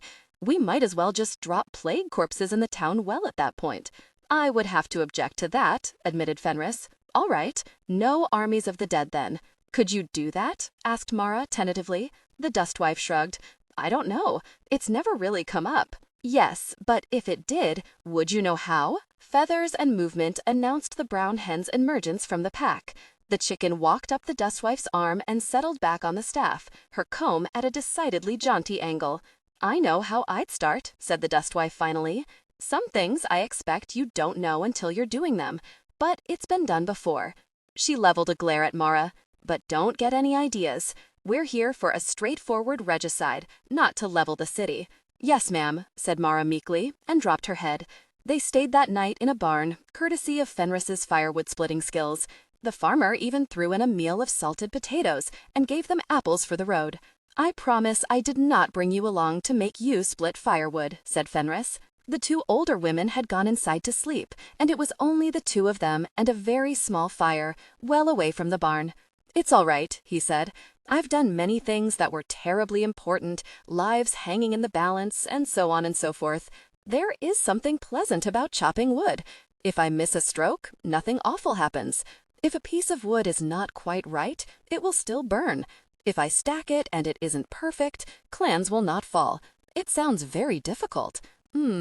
Sometimes, he fixed her with a thoughtful look, and it occurred to her that his eyes were the color of sun-warmed earth, and she did not quite know what to do about it. But you know, don't you? You are the daughter and the sister of queens, so there must have been many times in your life when things hung on your actions. Marra inhaled sharply. Fenris poked at the fire with a stick. I'm sorry, he said. I did not mean to distress you. No, it's not your fault. Yes, I have too much power for who I am. My mother sent me away, finally, and I know it was partly because I was not good at these things. But none of it is my power. It is only other people moving me on a game board. It was a relief when I went to the convent. When I have to come out, for the christenings or the funerals, she wrapped the nettle cloak more tightly around herself. It's why I like needlework, she added. Fenris lifted an eyebrow. Like splitting wood, like you said. Embroidery doesn't do anything. It isn't anything but what it is. and I don't have to worry that I'm doing something terribly wrong and my tutors will get sent away, or that I slighted someone important and they'll want to close down trade with my kingdom. I can just make pictures and patterns, and if I make a mistake, I can tear it out again and no one dies." She took a deep breath. It doesn't matter that I'm a princess. The thread doesn't care. She was looking at the fire and did not expect the hand that came out of the dark and took hers and squeezed. "And yet, here we are," he said. His thumb lay like a warm bar across her palm. His hands were very large compared to hers, and the calluses from the sword and the axe were much thicker than the ones she had developed from shoveling stables. Freed of all our duties, we charge headlong to take on another responsibility. "I have to save my sister," said Marra. "I lost one already." She laughed and heard the bitterness in it. "Kenya doesn't even like me very much, I don't think. But I still have to do it, and very likely we will not survive." He rubbed her palm absently. She wouldn't swear that he even knew he was doing it. "We will," she said. She caught his hand in both of hers, gripping hard enough to hurt. "Fenris, we will survive." He gave a half smile and a small nod. She could tell that he was humoring her, and she recalled the look in his eyes when she had yelled at him that he might die when that drunk had pulled a knife. He doesn't want to die. I don't believe he does, but it's like he expects to, like it's inevitable, like he doesn't mind. Suppose we do survive. What happens then? I don't know. Marra looked at the fire. I suppose I go back to my convent and work on my embroidery. He squeezed her hand again, then released her and began to put out the fire. Well, if you find that your convent needs someone to split firewood, it happens that I know a fellow. 2 days later, they reached the capital of the Northern Kingdom. She had been keeping her head down, hoping not to be recognized, and mostly watching the Dustwife's feet. When they topped a small rise and the Dustwife stopped, Marra looked up for the first time in what felt like hours. The prince's city shone savagely before her, high walls leading in an endless spiral to the northern palace. People streamed through the gates, vanishing into the maw of the city, and all she could think was that there were so many people, hundreds, thousands, all of them living in the prince's city and loyal to him. And what was she? What were 5 against so many? What could they do? It is too much, she thought bleakly. We have grand plans, but in reality, most likely we'll get into the city and look up at the palace and talk and plan and talk some more and eventually realize there's nothing we can actually do and leave again. That's the way it happens outside of the stories. The weight of this thought was suddenly very real, more than a feeling, a physical burden, heavy in her stomach and tight in her chest. And before she realized, she staggered unsteadily to the side of the road and went to her knees, out of the way of the crowd of traders and pilgrims. None of them looked at her. A dusty, weeping woman meant nothing, not with the sight of the city so bright and cold and hard before them. It was Bone Dog who noticed first. He put his paws on her shoulders and licked her face frantically. There was enough of the glamour for his tongue to feel wet, but he could not actually touch her tears. "Good boy," Marra whispered. "Good dog." He was a good dog. Even if his master failed to save her sister or her kingdom, she had done one good thing, giving Bone Dog a second chance. Then Fenris was beside her, putting his arm around her as he had in the goblin market. He half lifted her, his great strength no longer shocking, and moved her farther out of the way of the crowd. "Fenris, yes, there are good men in the world, and I have met one, and he is my friend, whatever else happens." "Easy," said Fenris. "Easy. Are you hurt?" It was such a decent, obvious, ridiculous question that she found herself laughing, the quiet, gulping laughter that comes with tears. "No," she said. "No, I just..." She waved her hand toward the city. "We'll never do this, will we? This is all completely absurd. We can't do this." "You wove a cloak with nettle thread," said the Dustwife, standing over her, "and built your own dog out of bones, and now you are concerned about what is impossible?" She shook herself, and all the jars and bottles in her pockets rattled like a porcupine's quills. Marra began to feel embarrassed, not just for having dragged the others with her on this absurd mission, but also for having had the poor taste to have a breakdown in the middle of the road. "I'm sorry," she said. Fenris helped her to her feet. His hand against her back was warm and strong. Bone Dog lashed her shins with his tail. "Oh, my dear," said Agnes, sliding her arm through Marra's. "It's all right. It's all just a little overwhelming, isn't it?" She found a slightly crumpled handkerchief and passed it over to Marra. "You've done so much, and here we are, and now it feels like there's so much left to do, doesn't it?" Marra accepted the handkerchief. If she'd had more energy, she'd be alarmed at how well the woman had read her. Yes, it did feel exactly like that. She had done so much and was so tired, and how could it only be the beginning? She wiped at her eyes, and, arm in arm with her godmother, she passed through the gates that guarded the city of the prince they had come to kill. "Well," said the Dustwife, "now what?" All three of them looked at Marra, who looked away, at the narrow street, the buildings close overhead. They had made it through the gate, unnoticed. No one cared. No one had pointed at her and shouted, "Princess!" or "Run away!" And now they were inside, standing in a small alley off the main street, and there was the next thing to do. Bone Dog came and sat on her foot. She closed her fingers around his collar and thought, "My dog trusts me." And then, "My dog is witless and also dead," but things loosened a little in her chest. "We'll have to find somewhere to stay," she said. "I don't have much money left. But I don't think I should." She waved her hand vaguely toward the top of the hill and the shining white palace. "Yes, that would go well. I just waltz in unannounced, and then the prince turns up dead. I don't see any way that would end with the Northern Kingdom declaring war on my homeland and grinding us all into dust. I suppose we'll have to figure out how to get up to the palace without being noticed," she said, looking down at Bone Dog, whose illusionary tongue was lolling out. "And then, well, I don't think we're going to do this tonight, are we?" She looked back at her trio of followers. Weapons, friends. She had been so narrowly focused for so long that she had not thought very much about what to do once she arrived at the city, except that she should stay out of Prince Vorling's sight. "Definitely not," said the Dustwife. "Where should we stay?" asked Fenris. Marra shook her head. "I've never been here. Down here, I mean. I was always up there." Fortunately, he took this in stride. "Then we will have to learn if there is a curfew and what parts of the city to avoid. I do know that any inn near the front gate is likely going to prey terribly on travelers, so we would be wise to seek accommodations elsewhere." Agnes cleared her throat.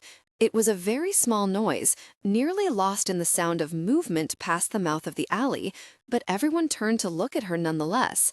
It had been a hopeful sound. "Oh dear," she said, twining her fingers together. "I had a thought.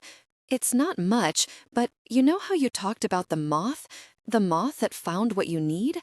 I was thinking, well, it seems unlikely, but I might be able to do something like that." The Dustwife leaned forward, eyes intent. "What do you need?"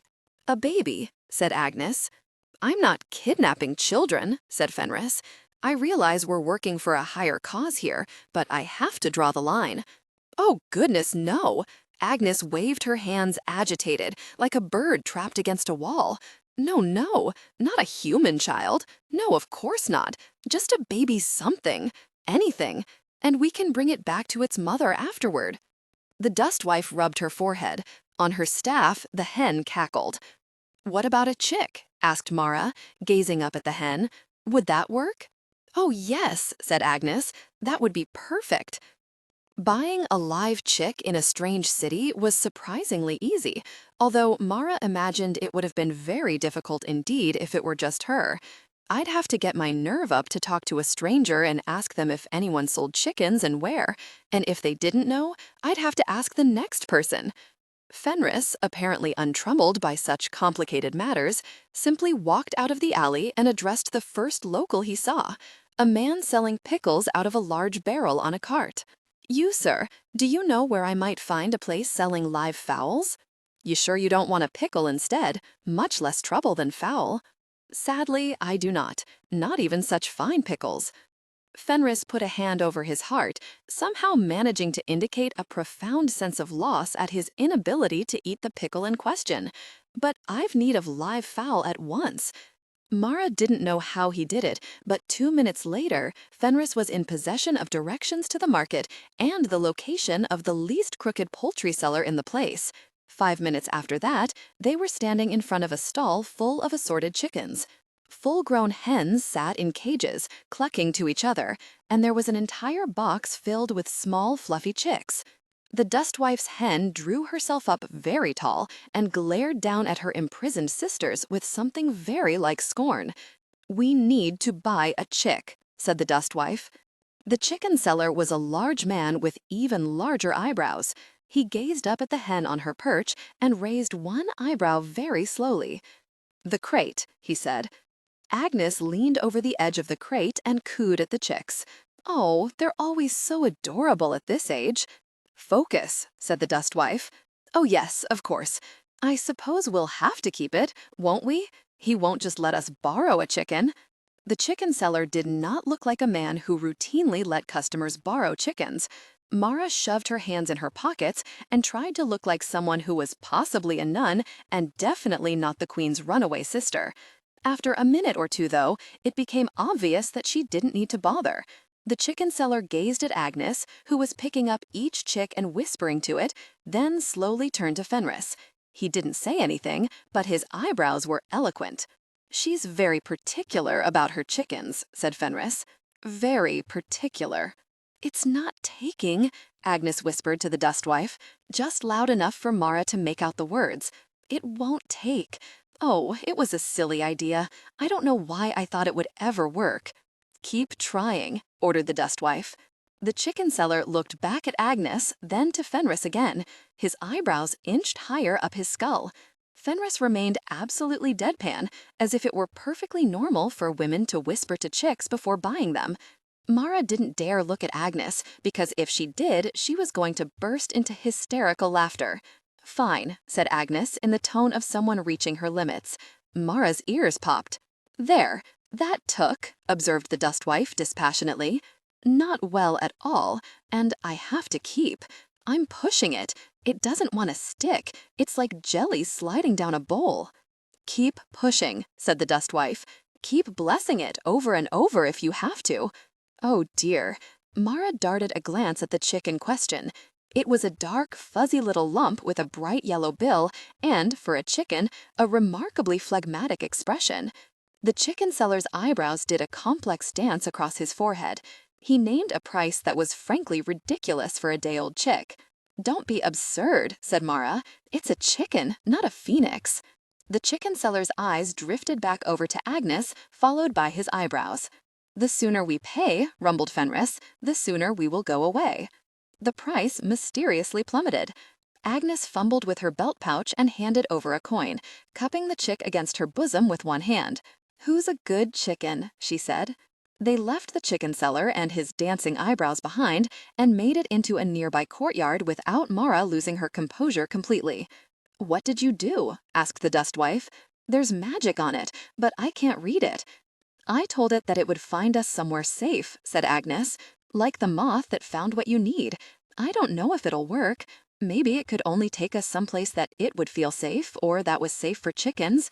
But it's there. I just have to keep pushing."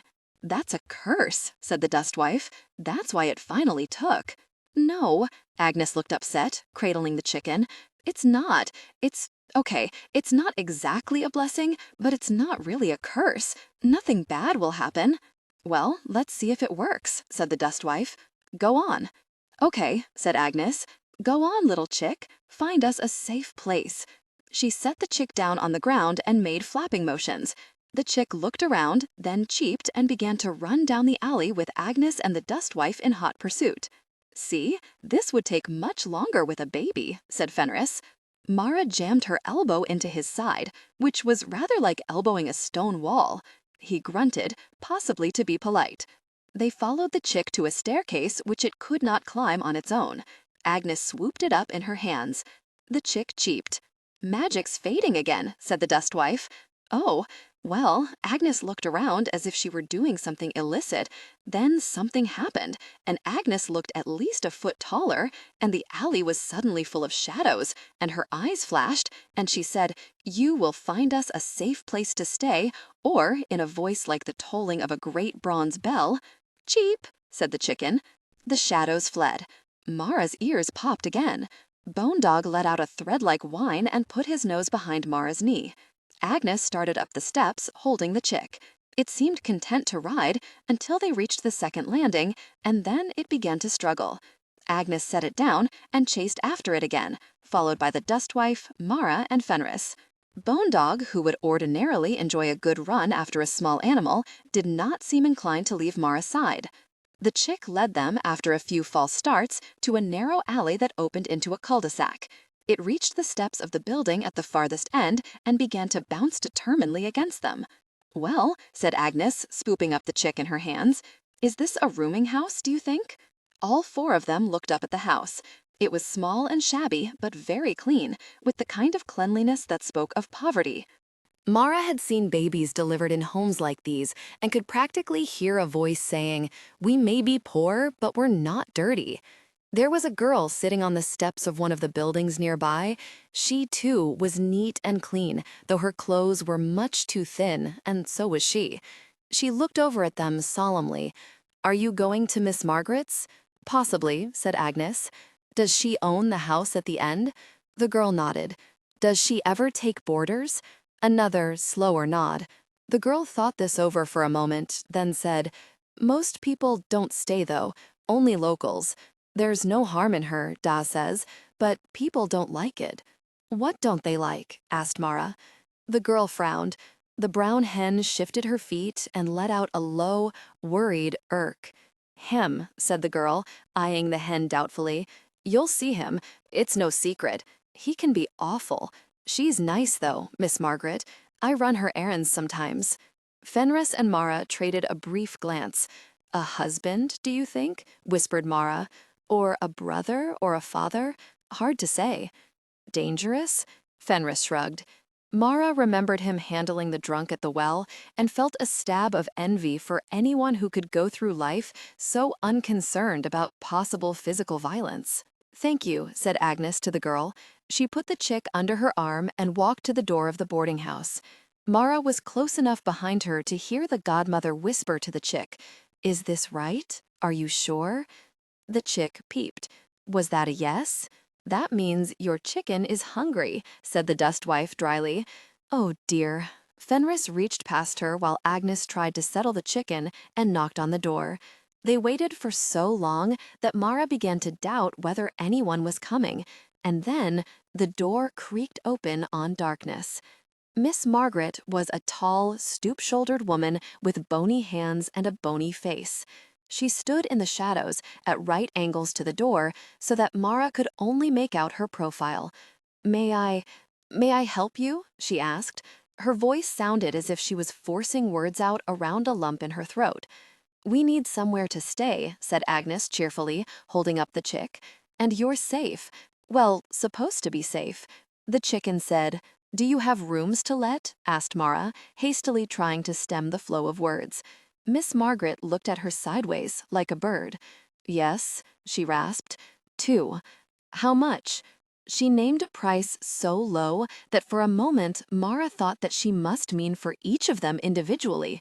She stopped herself just before she said, "That's all," and said, "May we look at the rooms instead?" The woman nodded again, stepping back down the hall to let them inside the door. Then she shuddered and turned to face them full on. Marra's first thought was that there was some kind of animal on her shoulder, a weasel perhaps, or a particularly long-bodied cat. Then she got a clearer look, and she put a hand to her mouth. Even Fenris took a step back. Him, of course. He was a wooden puppet, some kind of marionette, Marra thought, the kind that traveling performers used to entertain very young children. He had the carved hands and the clacking jaw, the articulated arms and legs. But the only string on him was a black cord that looped Miss Margaret's throat, and the puppet held it in one hand. He moved as they watched. It was a slow, considered movement, like a tortoise turning its head in the sun, and it set Marra's nerves crawling. "Oh, interesting," said Agnes in a tone of professional curiosity. "That's a cursed child, isn't it?" The puppet scowled. Bits of wood dragged down across his face. He yanked tightly on the string. The woman nodded, her eyes large and alarmed, and clearly begging her visitors not to say more. "Oh dear, I'm sorry," said Agnes. "No offense meant. That was insensitive of me, wasn't it?" She smiled gently at the woman, as if having a horrible piece of living wood on your shoulder was a perfectly normal sort of thing. The puppet grudgingly loosened the string. Miss Margaret's throat worked as she swallowed. "Don't worry," said Agnes. "These things happen. I won't—" Marra was close enough to see the color suddenly drain out of her face, as if she were a bottle that had been upended. Agnes blinked several times, looking very surprised. Then she said, eyes straight ahead, "Please take the chick, Marra. If I fall on it, I might hurt it." Marra snatched the handful of fluff out of Agnes's hands, alarmed by the mortal calm in the godmother's voice. "Good," said Agnes, and fainted. She collapsed against the wall, rattling the boards, and then slid down into a neat heap. Fenris let out an oath and tried to grab her, but between Marra and Miss Margaret, there was no room in the hallway for another person, let alone one of his size. The chick peeped. Miss Margaret's eyes were enormous. "What did you do?" cried Marra. "What did that thing do to her?" "Nothing, nothing. He can't," said the landlady. And then the cord at her throat was yanked tight and she choked. "It's not the cursed child," said the dustwife. "All of you, get out of the way. It's the magic." She poured it right out to keep the blessing going and pushed herself right to fainting, the little fool. She looked up at Miss Margaret, ignoring the puppet entirely. "Take us to the rooms. She needs rest and tea and quiet." Miss Margaret nodded. The puppet's eyes were fixed on the brown hen, whose red comb brushed the ceiling atop the staff. The hen glared down at the puppet and snapped her beak. Their landlady turned slowly. The puppet shifted, keeping his balance. She led them up the stairs, the dustwife following, Fenris behind her with Agnes in his arms, Bonedog at his heels, while Marra carried the chick and waited for the puppet to launch himself at someone's face. He didn't. They climbed the stairs to a whitewashed hallway lined with doors. Miss Margaret stopped in front of one and gestured inside, eyes downcast. They crowded in. "The next one, too," rasped the landlady, opening another door. "There is one meal." The puppet yanked on the cord. She stopped, putting a hand to her throat, and gave Marra a pleading look. "One meal included?" asked Marra. "Listen to how normal I sound. I am having a normal conversation with a woman being strangled by a wooden puppet, and we are all acting as if the important thing is meals being included with the price of the room." The landlady nodded and fled. Marra inched farther into the room and closed the door. Fenris had arranged Agnes on one of the beds and stepped back out of the way. The dustwife sat on the other bed, managing to look both annoyed and concerned. "We can't stay here," hissed Marra. "That puppet thing, you can't tell me it won't do something awful." "It's done something awful to the landlady, certainly," said the dustwife, "but it won't do anything to the rest of us. It can't. It's just a curse child." Just? Marra had a hard time imagining that clacking puppet as just anything. "Probably a sad story," said the dustwife. "They usually are. Somebody gives a lonely child a toy, and they pour all their hopes and fears and problems into it. Do it long enough and intensely enough, and then it just needs a stray bit of bad luck and the toy wakes up. Of course, it knows that the only reason it's alive is because of the child. A tiny, personal dot with one worshiper. It latches on and, well," she clucked her tongue, "normally you get them pried off and burned long before adolescence. Impressive that it lasted this long."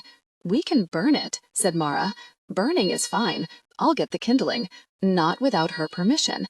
You don't go tearing off an adult woman's god and setting it on fire." The dustwife gave her a sharp look, as if she were suggesting something rude. "It was choking her. It's her neck, not yours. We can ask before we leave, if you like, but it could be wandering the halls at night. No, it would stay attached to her. They really don't have power over anyone else." I suppose it could tell her to murder us in our beds, but any innkeeper could decide to do that too, so I wouldn't worry about it. It won't risk losing its worshipper if we fight back. Marra opened and closed her mouth several times, completely unable to form words. How could the Dustwife be so calm? "This works very much in our favor," said the Dustwife. "She can't tell anyone who or what we are. Nobody trusts a cursed child, and it'll choke her if it thinks she's paying too much attention to something else." She nodded down to Agnes. Her magic worked. Unorthodox and somewhat inefficient, but it worked. "Is the chick all right?" asked Agnes from the bed. Her voice was very weak. Marra looked down at her hands. The chick's fluff was a bit damp from the sweat on her palms, but it seemed fine. "Yes? Oh, good. I was afraid I'd—" Agnes closed her eyes. She was still very pale, almost shockingly white against the pillow. "I'm sorry to be so much trouble." "You drained yourself down to nothing on that bird," said the Dustwife. "Did I?" Agnes sounded bemused. "It's never happened before. Normally the magic just takes or it doesn't, but I kept redoing it in my head to make it stick." "Yes, and knocked yourself out in the process." The Dustwife's voice thawed a bit, and she patted Agnes's pillow. "It's fine. It worked. We're here now. Now you get some rest." "Wait," said Marra as the Dustwife began to shoo her out the door. "What about—" "We're staying," said the Dustwife. "This place is safe. Cheap, too." "No, I meant the chick." "What? I don't know how to take care of a chicken." The Dustwife's angular face drew into tight triangles. "It's a chicken. Didn't they teach you at the convent?" "No, chickens were someone else's problem. I knit bandages and helped deliver babies." She wedged her foot in the door to keep from being left in the hall in care of the chick. "Babies happen occasionally. Chickens happen all the time." The Dustwife plucked the chick out of Marra's fingers, shaking her head. As the door was closing in her face, Marra heard, "I know you aren't broody, demon, but you're going to make an exception or so help me." The door shut with a click. The other room had 2 narrow beds with a small table and basin between them, and a shuttered window. Marra collapsed onto one with a groan and put her head in her hands. "Are you all right?" asked Fenris. "Horrible puppet," she said. "Demon chicken, fairy godmother." "And it's a fool's errand and we're all going to die," said Fenris. He patted her shoulder. "Still, I have to admit I didn't see the chicken or the puppet coming." "Nothing's ever easy," said Marra, too tired to yell at him for taking her fatalism to heart. She remembered suddenly that she had cried in front of everyone earlier in the day and felt herself flush with embarrassment. To hide it, she turned away, pulling back a corner of the blanket and investigating the mattress. It was stuffed with horsehair, and the blankets were coarse but clean. The room itself was shabby but painfully neat, much like the rest of the house. She did not see fleas jumping anywhere. "Well, it's not a bad room." It reminded her of her room in the convent. "I've slept in far worse," agreed Fenris. The small bed looked even smaller when he sat on it. Marra was fairly certain that his feet were going to hang over the edges. He gave her an apologetic look. I realize it's awkward that you have to share a room with me.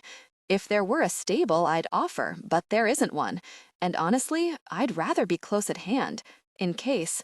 He trailed off, but Marra knew that he was thinking about the cursed child. "I'd prefer you were close too," she said. "It's fine, no worse than the road." Fenris made a non-committal noise. Marra knew perfectly well what he meant. Once you added walls and a door, things became complicated. "It's not complicated. It doesn't have to be. He's your friend, and you're here to kill a prince, and that's all you need to know or think about." She forced a smile. "I suppose beds like this aren't quite what you're used to." Fenris shrugged. "I'm not really used to anything. I slept in barracks for a long time. When I was traveling, I'd sleep on the ground. Sometimes I'd go from sleeping on dirt to sleeping in the best guest chamber in the castle. And sometimes in fairy forts," she added. His face changed. She felt as if a shutter had closed in his eyes. "You fool, why did you say that?" I'm sorry," she said, stammering a little. "I'm sorry, I shouldn't have joked about it." "It's all right." He reached out and took her hands in his. The room was so small that he could do so easily. "Marra." "Princess." "Marra." She winced. Don't. I'm not. I mean, I am, but I'm really a nun, except I'm barely even that. You are the princess of the Harbor Kingdom, he said. I learned that at the first inn we stopped at in your homeland. Your sister Kanya is married to Vorling of the Northern Kingdom. Of course he'd learn that. You should have guessed. It's not like it was much of a secret. She told herself this firmly, trying to ignore the sudden clawing in her chest that screamed that he would tell Vorling, he would betray them all. He knew too much, and it would all be used against them. No, this is Fenris. He is a friend, and he has never been anything but decent. She stared down at their joined hands, trying not to feel trapped, wondering what price she would have to pay for his silence. People love to gossip about the royal family, he said. His voice was very gentle. They told me why you were sent to the nunnery. A few people thought there had been some scandal, but most of them said that you would be Vorling's third wife if your sister died. You were being held in reserve, they said. No, no, my mother said that I was out of the game. I was set free. I was sent away because I did not have to stay at court, because I hated it, and I was free. She looked at her own thoughts, and they seemed to belong to a much younger Marra, one who had never been to the goblin market, one who had never built a dog out of bones, one who could afford to be innocent and ignorant. I can no longer afford to be that person. It's probably true, Marra said, marveling at how steady her voice was. My mother never said as much, but Vorling is obsessed with having his own blood sitting on my father's throne. And, of course, our harbor was worth controlling anyway. A good, deep harbor is a kingdom's wealth. I could never have been allowed to marry anyone else and produce a son that might challenge that. And there was always the chance that my sister might die, like our older sister did, and that I would need to be pulled out of the convent and sent to the altar. Fenris nodded. His hands were warm. He turned them gently and caught both of her hands between his palms. I suspected as much. So do many of your people. They know that Vorling is ambitious. He paused, as if weighing his words, and then said, almost hesitantly, they still remember your sister Damia fondly. She was so beautiful, said Marra, and so kind. He squeezed her hands tightly. She took a deep breath, wondering if she was going to cry again. No, it seemed not. The pain had softened over the years, the edges worn down by time. She gazed dry-eyed at their hands. Her left hand had never quite recovered from spinning the nettle thread. One of the knuckles was more swollen than the others, and there was a numb band along the side of her little finger. After the second or third inn, I felt like I knew too much, Fenris said. You know hardly anything about me, and I had heard so much about you and your family. He took a deep breath. So, yes, I slept in a fairy fort. There was a battle, you see. One clan overthrew another. It happens, though the fathers try to keep it from coming to that. The clan that was destroyed had been fostering a young lad as a squire, and the lady of the conquering clan said that her people would not make war on children, so he was spared by her command. He was handed over to us, who served the fathers. He could not have been more than 13, and a young 13 at that. His voice was as high as a novice nun's. Fenris, said Marra, looking up at him, you don't have to tell me this. I want to. Then we'll be even. And he smiled down at her with an edge of pain that cut her heart. And I find that it's important to me that we be even. Marra bowed her head. The edge of one of his thumbnails had a nick in it. She could feel the heat of his skin across hers, crossing the numb band of skin, heat, and then vague pressure, and then heat again. So, this squire was afraid to go home, afraid that his father would think that he had failed by being captured alive, by not dying like a hero. Fenris lip curled. I spent a week convincing him that his father would be so glad that his son was alive that there would be no talk of failure. I could see myself in him. I had been his age once and terrified of failing to live up to my father's example.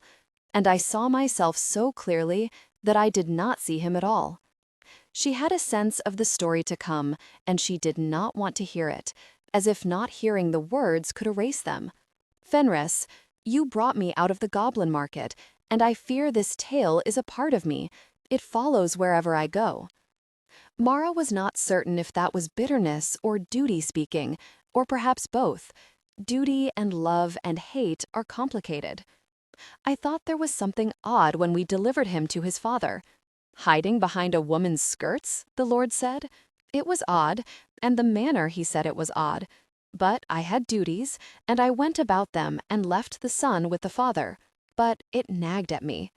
And, said Marra, who knew her duty as the listener. And a week later, I returned.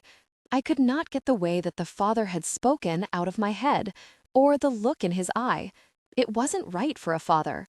I don't have children, so far as I know, but that look. He shook his head. I went back, but I waited too long, fool that I am. He was dead, said Marra. She wondered if the sister apothecary felt this way when someone told her of an ailment that she had diagnosed from the first word. Flogged to death. His father had branded him a traitor and a coward. He was hanging by his wrists from a pole in the courtyard. I cut him down myself. His voice was flat and utterly emotionless. Marra was reminded of Kalnia, prepared to marry her prince. The same flatness. This is happening, and I am part of it, but that is all. He had taken at least a day to die. I'm sorry, said Marra, feeling the inadequacy of the words. She turned her hands to squeeze his, and he looked down at them, seeming almost puzzled. And that is why I could not kill myself, after I had killed his father and his guards. I would not shame that young man's memory any further. You were right to kill his father, said Marra fiercely. That wasn't wrong. Everything else I did was wrong, said Fenris, from first to last. He sighed. I failed to listen and failed to understand, and a child died a tortured death of my failures. Because my father was a good man, and I was so full of my own foolishness that I could not see why this boy was frightened. My father is a good man too, said Marra. That's probably why it took me so long to see what was happening to Konya. I knew something was wrong, but I suspected all the wrong things. I knew she was pregnant, too often, but I never knew why. She tugged at her hands, and he released her immediately. And my mother was my mother, and I knew she loved me, so it took me a long time to realize that she would also move me as a game piece to save the kingdom. Fenris nodded. Sometimes that was my job as a servant of the father's, he said, to move people and alliances like pieces on a board. It would have been much harder if I had loved them. Marra exhaled. Had it been hard for her mother? She wanted to believe that it had been. Life would be easier. But that was her sorrow, and Fenris had his own. You're stronger than I am, she said. You did it all yourself. I couldn't stop Vorling. I had to go find someone powerful who could. I'm scared all the time, and don't tell me that courage is going forward when you're scared, because it's not like that. I was scared of the carriages and the people at the inns. The only thing I did right was find the dustwife. Ah, Lady Fox. He shook his head. I think finding her makes up for anything else you did wrong. Maybe, but you did what you could to make it right. She didn't know how to say what was in her head, that Fenris was a good man, and maybe the weakness of being good was that evil didn't occur to you. That never in 1,000 years would she have dreamed that Vorling was intentionally hurting her sister. It had never even crossed her mind. And then you did your best to make sure no one else suffer. He snorted. By jumping into a fairy fort? Not the best idea I've ever had. Marra clasped her hands together. They seemed much colder now that Fenris had released them. Well, if you hadn't, we never would have met. No, we wouldn't have. His eyes held hers for just a moment too long, and in the end, Marra's dropped first. So you do curse things, said the dustwife. Marra woke, startled. It sounded as if the dustwife were talking directly to her. A curse? What was a curse? I don't, said Agnes. I'm not like that. You couldn't bless any of those chicks, could you? Until you gave up and cursed the last one. Marra propped herself up on her elbows and realized that the walls were so thin that she could hear the conversation. Fine. Agnes sounded defeated. A small curse. Only a small one. Not so small. The only reason the magic took was because you cursed the chick, wasn't it? All right, yes. I've never been much good at blessing people, not really. But I didn't hurt the chick. It was fine. What was the curse portion? There had to be something. Agnes mumbled something. What?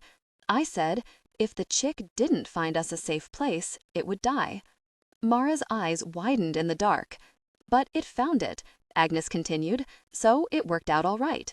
She sounded worried, even through the muffling plaster, and Marra could picture her fretful expression. You're skilled at cursing, genuinely skilled. More than that, you've got a talent for it. I saw the way the world slipped sideways in the alley. It wasn't just the one mouse that time, was it? You've done it before. Another mumble. Who was your mother, really? Or what? Not just a random maiden with hooved feet, was she? Marra glanced across the room. Could Fenris hear this? No, he was asleep, hands folded neatly next to his head, breathing slow and even. You're a poor liar, Agnes. Tell me the truth. Marra had been feeling a slight pang of guilt over eavesdropping, which immediately vanished. She wedged her ear against the wall, just in time to hear Agnes say, What good is it? I'm not going to go around punishing children for being born. That's a terrible thing to do. People really don't like that. So you are giving up your power in order to be liked, said the Dustwife heavily. No, that was loud enough that Marra winced. I am giving up my power in order to be decent. If warriors are allowed to stop killing people and bang their swords into plowshares, I ought to be allowed to keep chickens and give children good health and not curse them. The Dustwife said something else too low to hear. The world can go hang, said Agnes, sounding perilously close to tears. And as long as Marra listened, she heard no more from the next room. I was thinking, said Agnes the next morning, maybe I should go talk to this godmother. Eh? Said Marra. Eh? Said the Dustwife. Is that wise? Said Fenris. Beep, said the chick. They were all sitting around a table in a little whitewashed room. The surface of the table was scarred from years of use, but everything was very clean. Miss Margaret's breakfasts were very plain, coarse bread, cooked eggs, and little fish dried whole, but she was not stingy on the portions, which was good because Fenris ate as much as the other 3 humans put together. Well, we don't know exactly what the blessing is, do we? Said Agnes. We know what the words are, but maybe there's a loophole. It's not always words. You figure that she had to make a good speech to the court, but she might have said something simpler to the baby. And you think she'll tell you? Asked Marra. She might. Professional courtesy, you know. Marra nodded, though she had trouble picturing that grim figure with the stained glass skull extending any professional courtesy to anyone. Surprisingly, Fenris agreed. She might, he said. Very unlikely people, you know, will share confidences with each other if they think the other person understands. A prisoner who won't tell a guard anything will thaw immediately if he's put in a cell with another man in for the same crime. And doctors who would bite off their tongues before showing indecision to a patient will tell another doctor about how little they know and how frightened they are. I've seen it happen many times.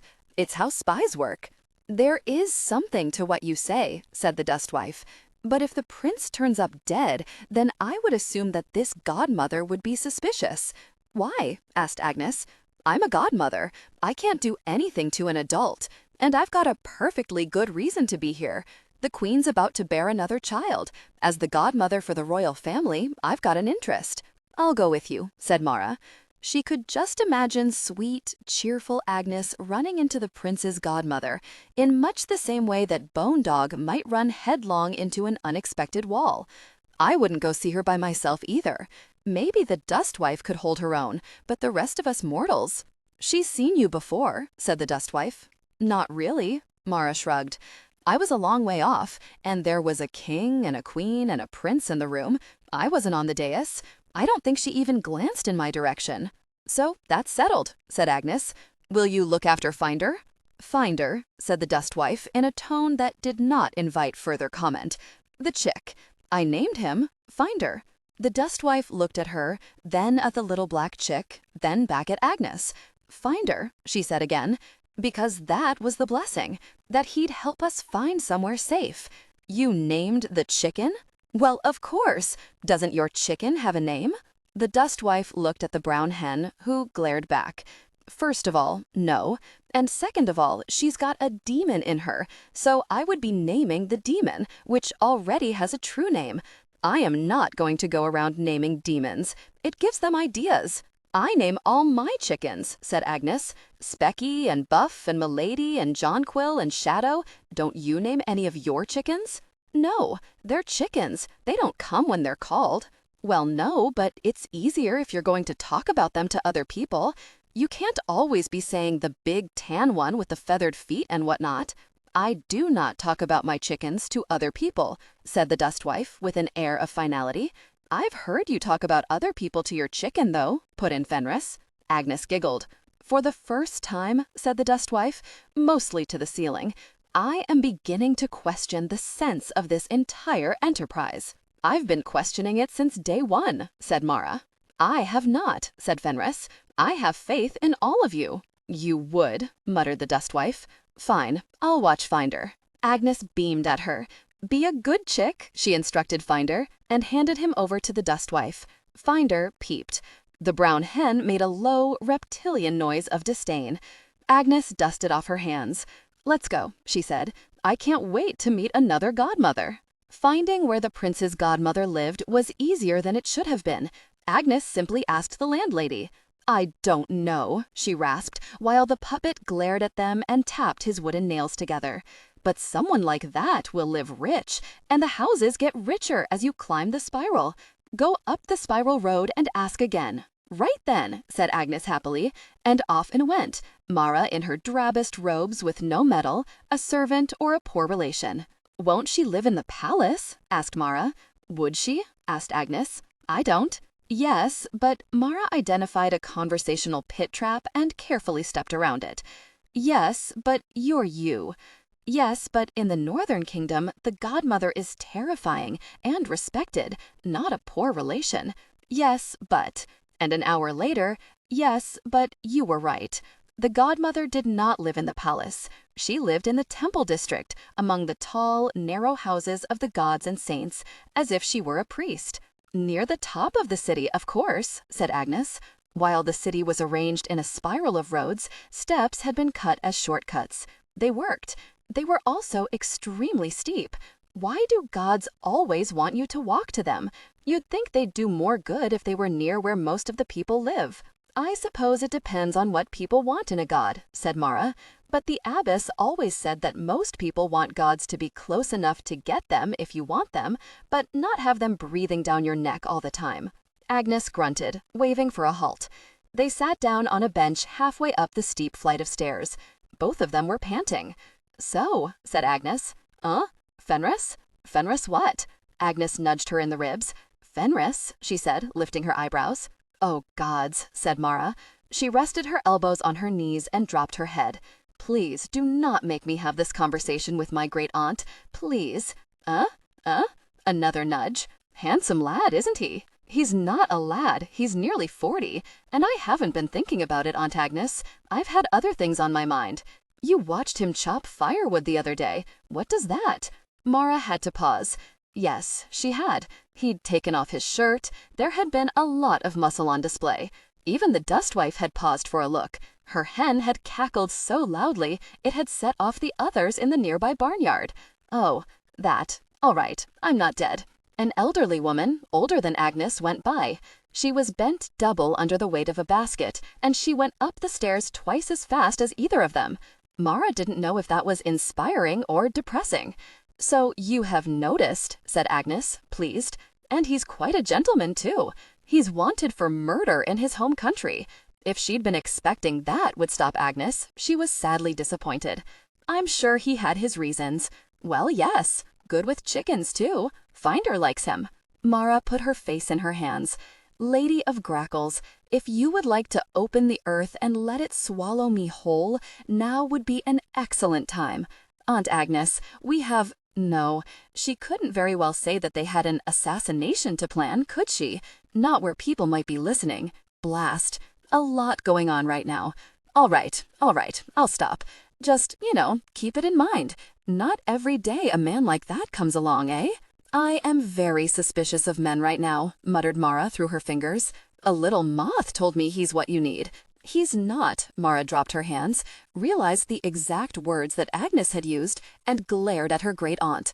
Agnes looked smug. Besides, I'm sure he doesn't think that about me, said Marra, so it's all moot anyway. You're sure about that, are you? Fenris's hand on hers, absently stroking her palm. Fenris's wry smile. His solid presence against her back. The mutual awkwardness of finding themselves in a bedroom together. The way he had held her hands, then let her go the moment she pulled away. Completely sure, grated Marra. Now, come on, we're supposed to be meeting a terrifying godmother, or have you forgotten? Yes, Agnes got to her feet. More stairs. Joy. Humph. Both of them were red-faced and gasping by the time they reached the temple district. A tall woman with close-cropped hair, wearing the medals of the unconquered sun, gave them directions. For all the good it will do, she said. She sees no visitors. Oh, it's all right, said Agnes cheerfully. She'll see me, probably. Marra expected a cynical look, but the woman's eyes softened as she looked down at Agnes. Then good luck to you, grandmother. The godmother's house looked like a temple. It shared walls with the buildings on either side, one a priest's home and one a shrine to the saint of dust. There was a guard standing outside the door, armed and armored, holding a halberd before him. Hello, said Agnes, walking up. I'd like to see the godmother, please. The guard tilted his head almost imperceptibly. She does not see any visitors. It's important, said Agnes. You waste your time. She does not bless anyone but the royal family. Oh, that's all right. Agnes reached out and patted his arm as if he were a small child. I don't need a blessing. I'm a godmother. Marra braced herself to grab Agnes and roll out of the way if the guard took offense to being touched, but he only looked bemused. Another godmother? Yes. Can you go tell her I'm here? Is she expecting you? Agnes shrugged. Well, I don't really know, do I? If she's an extremely powerful godmother, she might be able to see the future, in which case, yes. But if she's like the rest of us, then probably not. Or she might be very powerful, but not good at seeing the future, which happens too. Futures are very muddy. You can't really get much out of them, you know?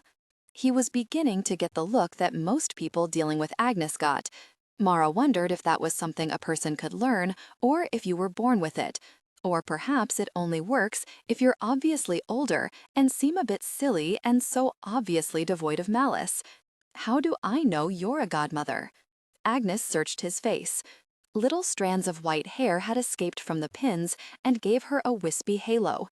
You did not have a godmother, she said slowly, but your mother did, and the blessing was, oh dear, I'm afraid I can't tell exactly, that her children be born strong or born healthy, one of the two.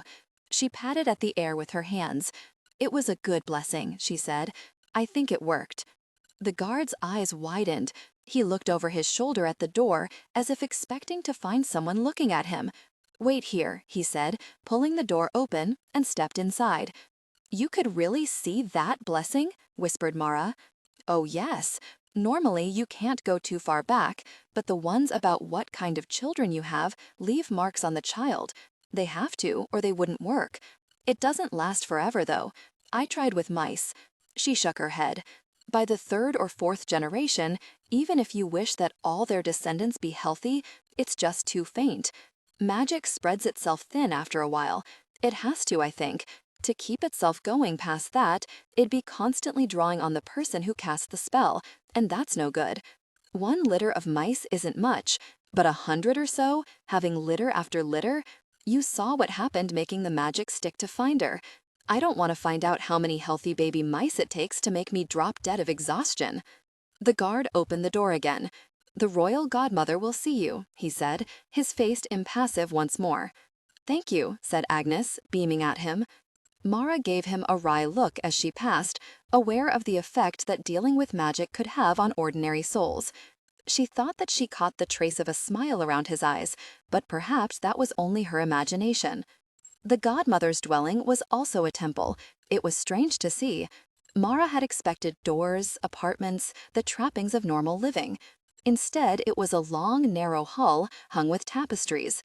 The godmother sat on a dais at the far end, her robe forming a triangle with her pale skull at the apex. Bowl candles with a dozen wicks flickered, casting deep shadows on the ceiling, and the room smelled of scented wax. Does she sit here all day? Marra wondered. Is this how she receives visitors, or does she simply sit here and wait to be called to the palace? It was somehow easy to believe the latter. There was an immobility to the godmother in this pose, as if she had been crafted from leather and layered fabric, a doll that had never been made to move. She looked like the god of the temple, not like a person in her own home. When she moved, it was a visceral shock. Marra took a step back as if she'd suffered a blow. It seemed as if that ancient skin should crack apart instead of stretching. "Come closer," said the godmother, in a voice like an echo from the bottom of the bone pit. "Hello," said Agnes. "I'm a godmother too." "Yes." The sibilance drew out and faded away. The godmother's eyes flicked over Marra, dismissed her, and settled on Agnes. Marra wondered if, having said that, the godmother was about to throw them out again. And then the godmother smiled, her almost lipless mouth pulling tight across bone. "Come in and have some tea." Marra's hands ached, and the little numb patch of skin had flared as if brushed with the ghosts of nettles. Nothing bad had happened, though. Had it? The godmother had made tea, hadn't she? Marra couldn't quite summon the memory of the water boiling, only the long, withered hands on a black iron teapot pouring it into little lacquer cups. Marra concentrated on breathing in and out. The room was not spinning or anything so dramatic, but something was happening inside her ears, a queasy, dizzy feeling. She felt as if she were standing just behind her own shoulder, watching herself breathe. The godmothers seemed very far away. She could hear them talking and understand the words, but only if she concentrated. It was as if they spoke in a language that she was not fluent in, and had to focus on every word. A curse? Yes, of course there is a curse. Is there something in the tea or the candles? No, Agnes was obviously unbothered, and Marra had barely drunk the tea. She stood up. Neither Agnes nor the godmother seemed to notice. When Marra glanced over at them, she was struck by how similar they looked, which made no sense. The godmother was very tall, wasn't she? But Agnes was as well, somehow. Had she been wearing black? Marra couldn't remember. Of course she must have been. It's not like she could have changed clothes without you noticing. That's very clever. I couldn't have done that. The godmothers did not seem very interesting. The hangings, though. The hangings were very strange. Tapestry weave, Marra thought absently, but what on earth was the weaver doing? It seemed as if they were switching back and forth between styles with no sense of pattern or structure. She drifted over to one of them while Agnes and the godmother continued talking. Up close, it was even more complicated and less aesthetic. Blocks of color interlocked or failed utterly to do so. Marra had never been much of a weaver, preferring embroidery. Tapestry weaving required a great deal of advanced planning, and she could never get her head around it well. Still, even her worst efforts were neater and more regular than these. This bit is a weft lock, and this is split weaving here. But why? Weft locks interwove two threads. Split weaves left a small but perceptible gap between them. Neither was terribly unusual, but weavers usually picked a style and stuck to it. This followed no discernible pattern. 6 splits would be close together, followed by a run of weft locks, and then straight runs of a single color. The effect was disorienting. At the bottom right corner, for no apparent reason, the weaver had used golden embroidery thread to make a kind of knot, as if tying off the tapestry, except that was certainly not how you did it. You'd need to tie off the warp ends, and this looked more like a child had stabbed thread into the weaving, over and over, leaving ugly loops. Is this a signature? Agnes laughed, and her voice sounded deeper and somehow older. Marra glanced up, but they were only 2 women sitting together, cloaked in darkness. What mattered was the tapestry, the strange, irregular weavings. "Are you a weaver?" asked the godmother. Marra had been leaning so close to the tapestry that she hadn't registered that conversation had stopped. "No," she said, pulling back. "I mean, I have. I'm not good at it. I embroider, mostly." I have been working on these for many years, said the godmother in that strange, flat voice that seemed to echo in some other space. You might find them of interest. Ah, yes, of course, said Marra. She schooled her face into a polite smile. You did not tell anyone that they had produced a muddled lump of ugliness. She would not have insulted a novice that way, let alone an undying creature of terrible power. She went to the next tapestry and found that the bottom third was identical to the first one she had looked at, but then it wandered off into other colors, other patterns, other erratic joinings of warp and weft. The next one also shared the same bottom third as the others, and the next. Is this supposed to look like something? Regardless of how she squinted or turned her head, she could not make it resolve into anything. There was a blob of red that might have been a sword, but it might also have been a lizard or the head of a rabbit with particularly stiff ears. She was sufficiently engrossed that she only half heard the two godmothers finishing their pleasantries. "A moment before you leave," said the godmother, "I will give you something." Marra's pulse leapt, as if the offer of a gift was a threat, which possibly it is. The godmother rose to her feet. Marra took a step back, ready to flee. Agnes gave her a sharp look and offered the godmother her arm. Marra half expected the woman to shun the offer, but the godmother leaned heavily on her colleague, then picked up her cane. "As I said," she said, moving slowly to the second tapestry, "I have worked on these for some time." She stood before it, but her eyes were on Marra. "Do you know what they represent?" "No," said Marra. The blocks of color did not look like anything. They were not even enough to be a map or a floor plan, not varied enough to be writing. The godmother nodded. "Then I may give it to you." She reached into her sleeves. Metal flashed, and Marra thought, "Oh God, it's a knife. She's going to stab Agnes."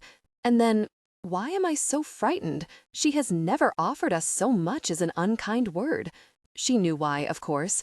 Vorling feared the godmother, and Marra feared Vorling, links in a chain from predator to prey. I am a worm, and Vorling is a starling. The worm has nothing to fear from the hawk, but I cannot quite convince myself of that. Shears.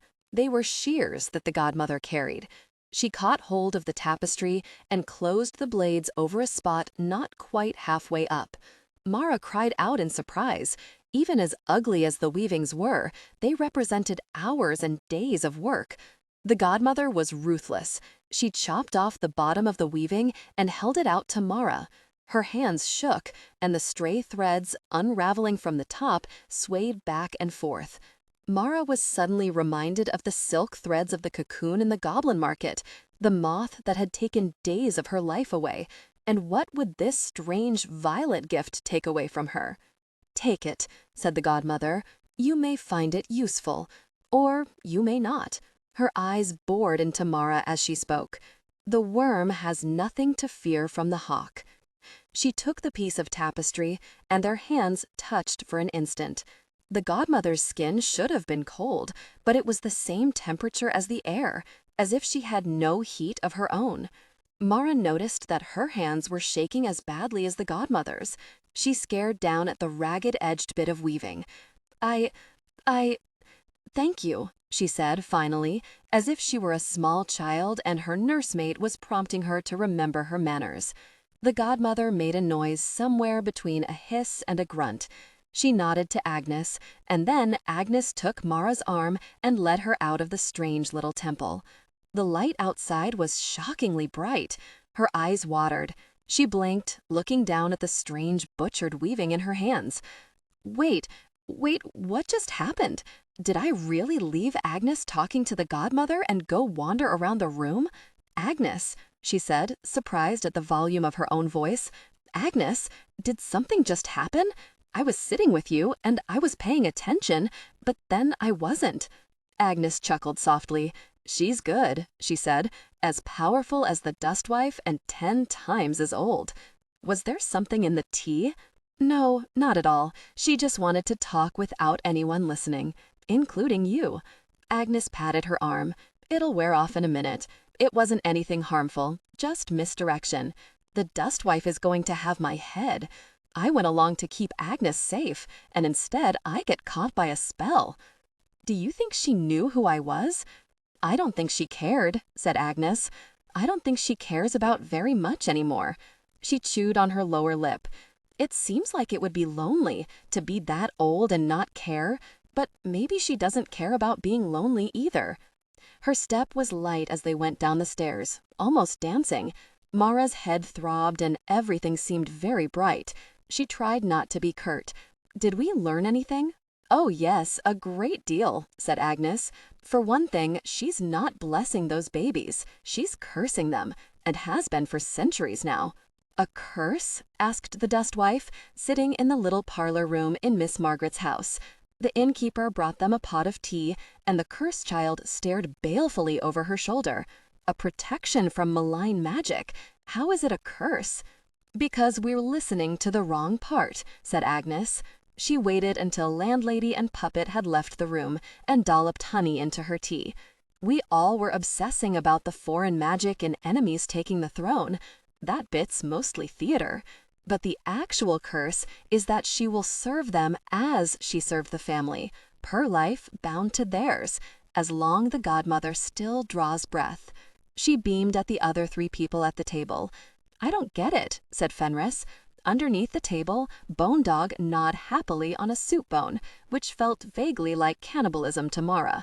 She'll serve them as she served the rest of their family, and she bound their life to hers? How do we know that's a good thing? The dust wife sat back, suddenly thoughtful. Marra frowned. Do you mean she's hurting them? The royal family of the Northern Kingdom has been dying young for centuries, haven't they? Agnes tapped the tabletop. It's not even gossip anymore. Everybody just knows. A maid told me there was a curse on the kingdom, and the kings burned out from it, said Marra slowly. And it was the godmother who protected them from it. It's the godmother who's doing it, said Agnes. She got immortality from somewhere, and that's how. Their life is bound to hers. She's pulling it out of them. She paused. You know, I don't think she likes it at all. One of the kings, the very old kings, way back when, the one who built the first palace, I think, bound her to the royal family. She has to serve them. It's not something she chose to do. But she has to stay alive to serve them, so she's draining the life out of them. It's awful for everybody when you think about it. A terrible thought struck Marra. Is that why my niece died? Did the godmother kill her? Fenris inhaled sharply. No, no. Agnes waved her hands. Probably not. Not when she's got Vorling, and the king was still alive to work on then too. But she's also keeping any magic from helping them. That means that if I went in and tried to give a baby a blessing of health, it'd fall right off. The royal family can't so much as get a wart removed by a witch. Magic can't touch them. Which means magic can't break the spell either. The dust wife grunted. After a moment she said, But that doesn't help us, does it? It's the same as it ever was. We can't enchant Vorling. Not while the godmother draws breath, said Agnes. That's the other half. She looked up at the trio of puzzled faces. Oh dear. Look, it's like Finder, right? Marra rubbed her forehead. The chick was currently snuggled under the brown hen's body. The hen didn't look terribly happy about it. What about Finder? The spell Agnes caught the dust wife's eyes. Fine. The curse on Finder was that he'd find us a safe place to stay or, well, it'd be bad, said Agnes. Most curses are like that. They come in 2 halves. This curse is that the royal family is bound to her, isn't touched by any other magic as long as they live, and as long as the godmother draws breath. That's not promising, said Fenris. Do we have to kill her? Agnes' eyes went round. I don't think we could. I mean, she might want to let us, but if she could die that easily, she would have just done it already. I don't think she can be killed in the normal sense. This is getting worse and worse, muttered Marra. Agnes had seemed so excited earlier, but when she tried to explain things, they sounded terrible to Marra. What happened to the next of Kanya's children? She was probably due to give birth soon. She'd already been round at the funeral.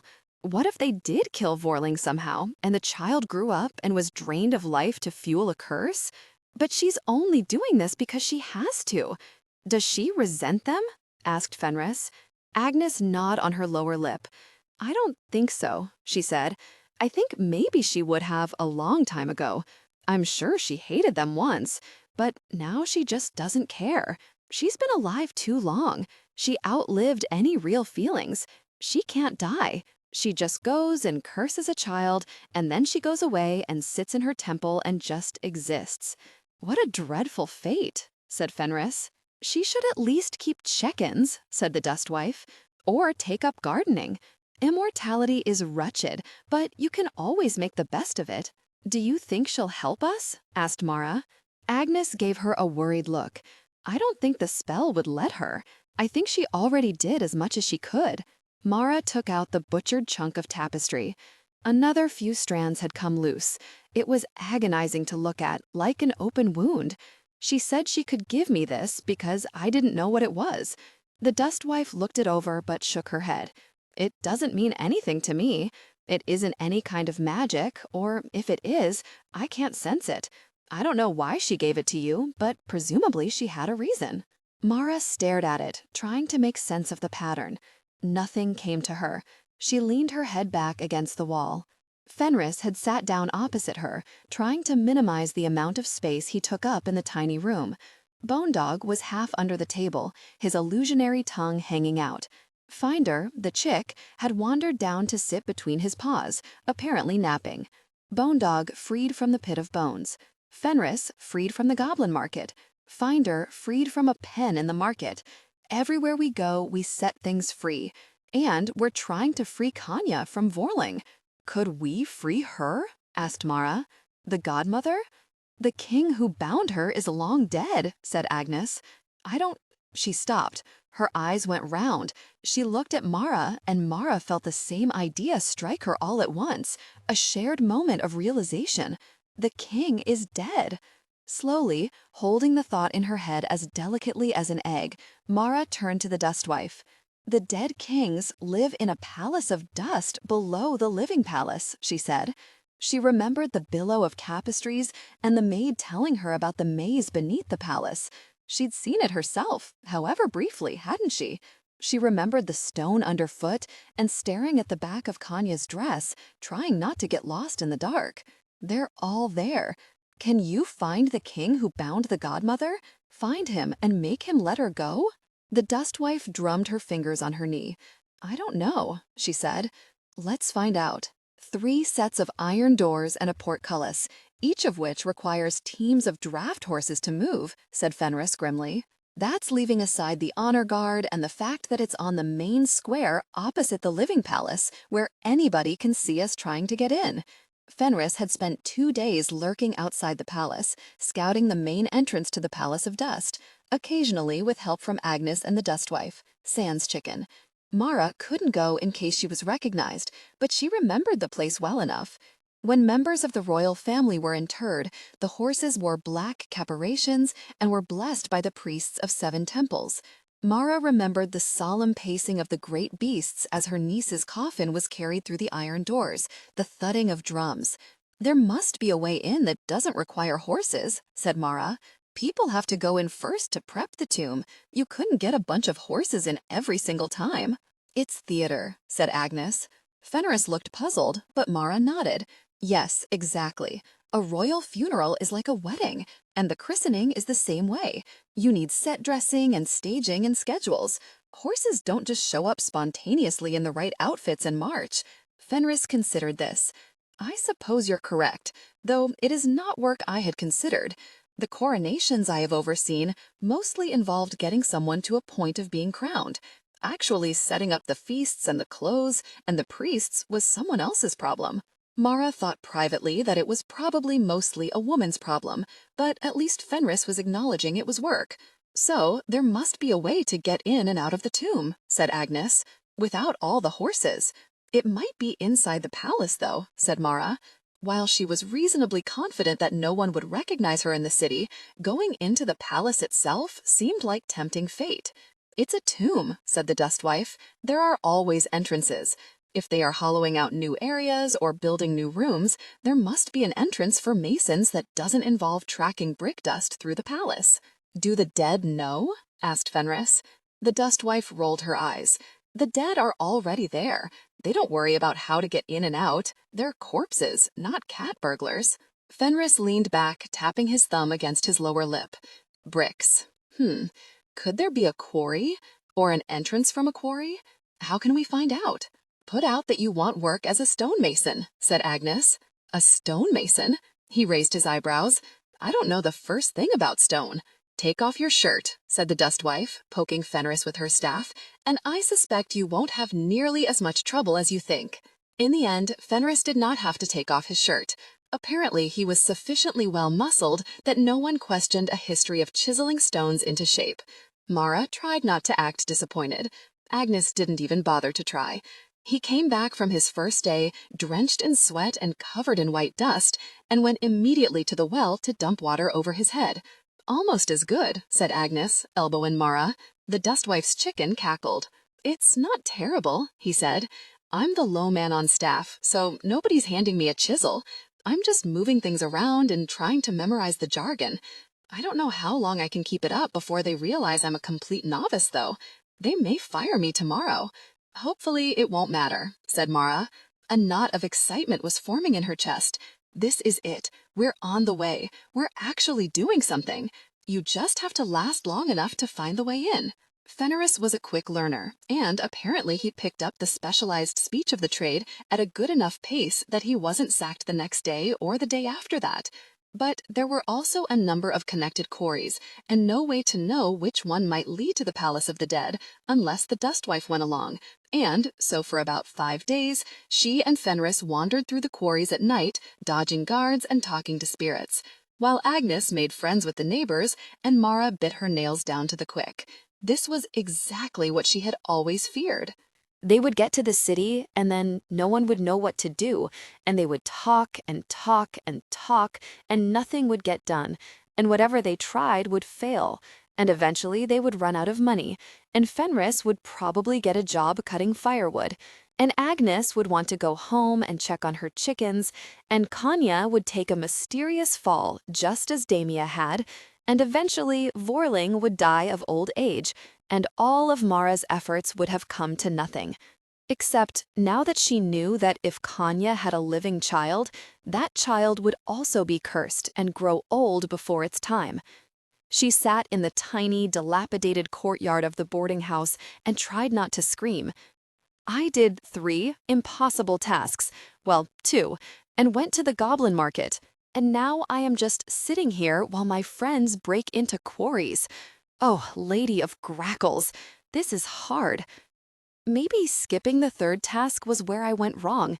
Maybe that was the one that makes you a hero. The first 2 were just gritting my teeth and beating up my hands. She rubbed her thumb over the numb line of skin along her little finger. She wondered if all the old stories of heroes slaying monsters and maidens locked in towers had involved long, tedious stretches of trying to find the monsters or build the towers in the first place. Probably. No, almost certainly. Who wants to hear the dull, practical bits? Me. I do. It would make me feel less like I am failing. She sighed and sat back on the bench. It was mid-afternoon, just barely warm enough to sit outside. The view in the courtyard wasn't much. 1 bench, 3 walls, 1 door. A half-dozen pots that had probably held flowers once, but now held sticks. There was a climbing rose that had died back for winter and shed curled greenish-brown leaves across the bricks. It looked like it had seen better days and was only holding on out of habit. Marra found herself identifying a little too much with the rosebush. Agnes had befriended a woman next door and was doing laundry with her. Marra could hear her laugh drifting over the wall from time to time. And did the great heroes do laundry? I don't remember hearing about it. You'd think after slaying 100 men, they'd need a good wash. Bone Dog watched a bird hopping through the dead rosebush, his illusory ears twitching. Marra started to stand up, and then Agnes burst through the door and gasped on one breath. The queen has given birth to a boy." "She can't have," said Marra blankly. "It can't have been that long, surely." Agnes shrugged. Her face was pink with exertion. Finder was tucked into her generous cleavage, presumably dreaming the dreams of small warm chickens. "It's all anyone is talking about. There are criers in the marketplace, announcing that Vorling's heir has been born." "Early?" thought Marra. And then she remembered Kanya kneeling uncomfortably, her belly on her knees, and it had been months after that that she left the convent, and another month before she came back to the Northern Kingdom. It could easily have been 9 months. You never asked how far along she was. "Kanya?" she croaked. "Have they said anything about Kanya?" She snatched up her cloak and grabbed Bone Dog's leash. It's not as if they'd send out criers if they weren't sure. The babe must be expected to live. But Kanya, how is Kanya? How is my sister? They were halfway down the corridor when the innkeeper stepped in front of Marra. She gestured to the outside and rasped, "Have you heard? The Queen, the Queen." Her eyes were wide with delight. The puppet at her shoulder chattered its jaw and glared. "A boy, they say." The puppet decided that this was enough words and yanked the cord. Miss Margaret hung her head, but her eyes still danced. "We heard," said Marra. "Going to get more details. It's so exciting," bubbled Agnes. "A royal baby." Miss Margaret got her finger under the puppet's leash and pulled a little slack. "And after, she beamed. Marra considered screaming, but settled for turning sideways to pass the innkeeper and her rider. "Relax," said Agnes as they emerged into the alley. "It's normal. Gossip about the royal family is the only real benefit to having one. You have to let people enjoy it." "They're gossiping about my sister," grated Marra, "and my niece, my dead niece." "Who is also my great-great-niece," said Agnes calmly. "But it doesn't feel that way to them. And if you go around listening to this news with a face like thunder, people will think you're not happy, and that will seem suspicious." Marra took a deep breath. That much, at least, was true. She schooled her expression to one of polite interest and followed Agnes through the alley, Bone Dog tugging on the leash. "This is hopeless," said Marra, after 10 minutes and as many stories. The Queen was dead. The Queen was alive but dying. The Queen had died, and her dying wish was that the prince take religious orders. The Queen was alive, but the baby was drinking her blood mixed with breast milk and would not survive. The Queen was fine but tired. The baby was alive. The baby was dead. There were 2 babies. There was 1 baby. The Queen had given birth to a school of fish. At last, they found a crier in the market surrounded by a crowd. The crier wore the livery of the palace and shouted, "Rejoice! Rejoice, for the heir is born! The Queen has borne an heir to the throne!" "And the Queen?" called Marra, jostling through the crowd. "How does the Queen fare?" "She has borne an heir," bellowed the crier, "a son to take the northern throne." Scattered cheers erupted from the crowd. "But is she alive? Is she well?" The crowd surged, and Marra could not be certain that the crier had even heard her. He didn't answer. She looked around at the crowd and saw only mouths, opening and closing as if they were biting off pieces of her sister's story and devouring it. "You have to let people enjoy it," Agnes had said. This did not feel like enjoyment. This felt wicked and terrible and strange. She started to push forward again, but Agnes took her arm. "Let it lie," the godmother said. "We'll find out soon enough. There's nothing we can do either way." "I can fret," snapped Marra, "and I intend to." "And I won't stop you." Agnes patted her arm. "A good fret is balm for the soul. Just don't overdo it." Marra ground her teeth. "If I go to the palace and demand to see the Queen? No, I can't. My mother might be here, and if she's here, she'll see me, and this is all far too much to explain." She took a deep breath and let it out again. She walked back to the boarding house, with the woman who had a puppet at her throat, and the girl sitting on the steps who missed more meals than she ate, and who was crowing about babies that weren't quite right. You have to let people enjoy it. This is not right. This is not fair. And what is fair? Marra snarled to herself. How is it fair that you grew up and ate meat at every meal and were never expected to shovel a stable because your mother married a king? How is it fair that Vorling cannot be brought to justice? How is it fair that some women wear themselves out in bearing and others cannot have a child? How is it fair that Fenris can never go home again because he killed a terrible man? How is it fair that gods punish starving people in the blistered land? Nothing is fair. Nothing is right. She took a deep breath and stared at the wall, dry-eyed. Agnes touched her arm, concerned. Nothing is fair, except that we try to make it so. That's the point of humans. Maybe to fix things the gods haven't managed. The front door opened. The brown hen squawked. We know how to get in, said Fenris. There's always a haunted quarry, the dustwife explained. People moving giant blocks of stone around like they do there, someone's bound to get crushed sooner or later. She waved her hand dismissively. I don't know how long it's been abandoned, but there's definitely an opening to the catacombs there. There are a couple of curses and some bars on the entrance. The ghost who told me said that the bars have been there as long as he could remember, and he's been dead longer than he was ever alive. She sniffed. Nice fellow. Chief stonemason once upon a time, one of those people who has to keep checking up on everything. That sort never lets death stop them. What sort of curses? Asked Marra. Oh, they're all ostentatious ones. Very impressive looking, but nothing that will stick. She scowled. Once we're inside, there may be real ones. Do you think we can get to the old king's tomb from there? The one who bound the godmother? It's as good a chance as any. We have to go soon, said Agnes. Tomorrow night at the latest. They'll be holding the christening in a few days, as soon as they're sure the child will live. 3 days as usual. She has to be unbound before that. Then I can go and, well, I have an idea. Marra barely heard her. A christening. A few days. It was happening. It was happening right now. All the talking and fretting and standing around, and everything was suddenly falling together. How will we get into the palace itself? Asked Fenris.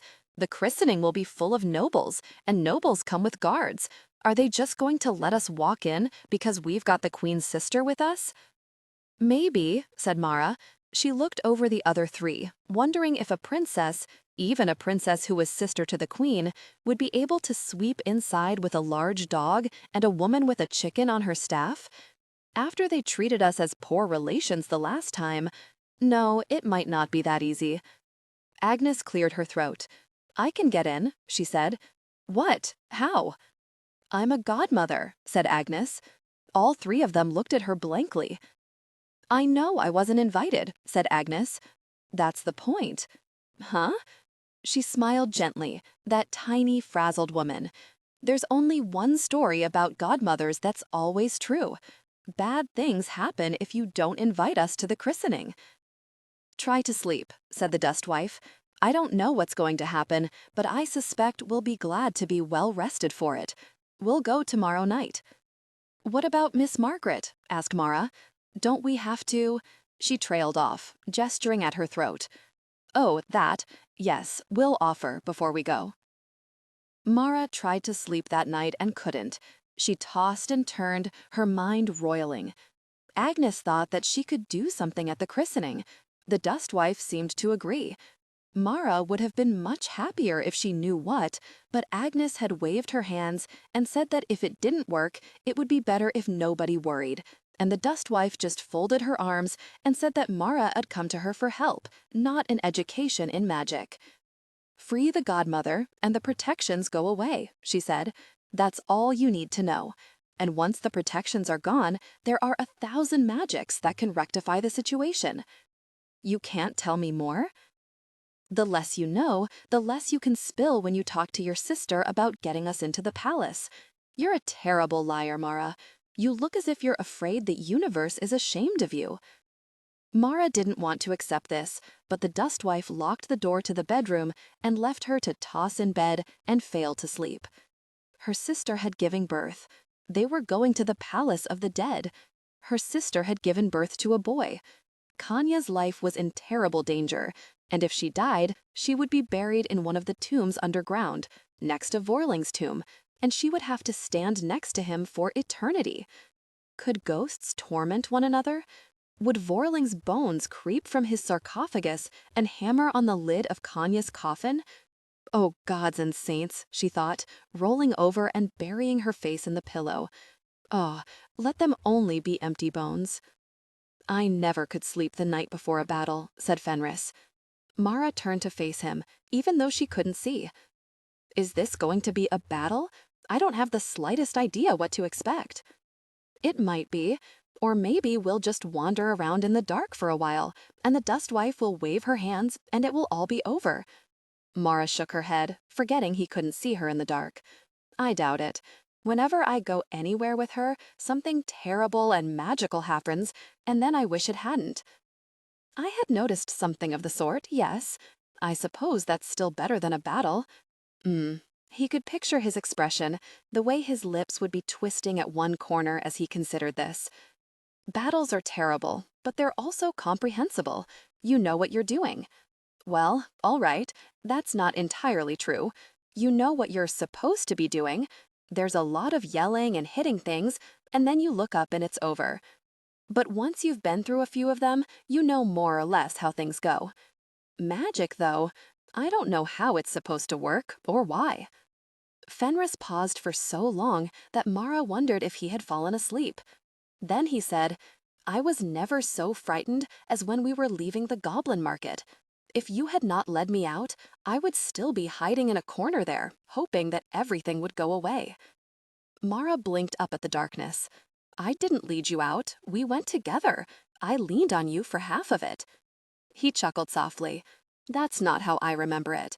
I remember you holding my arm. You were very calm and very brave, even though you just had someone yank your tooth out. The tooth dancer. Marra shuddered. I didn't feel calm or brave. You hit it well. It was easier to talk in the dark somehow. Marra took a deep breath. I don't feel brave now. I feel frustrated. I want to run in and drag Kanya away from that monster, but I can't. If you hadn't found the way into the tombs tonight, I would probably have done something foolish. So long as you take me with you, I'd rather you didn't get killed for my foolishness. I have been resigned to dying for a long time. Fenris. No, don't sound stricken. What else am I good for now? You gave me something useful to do with my death. I will be grateful forever. No dying, said Marra angrily. I don't want you to die.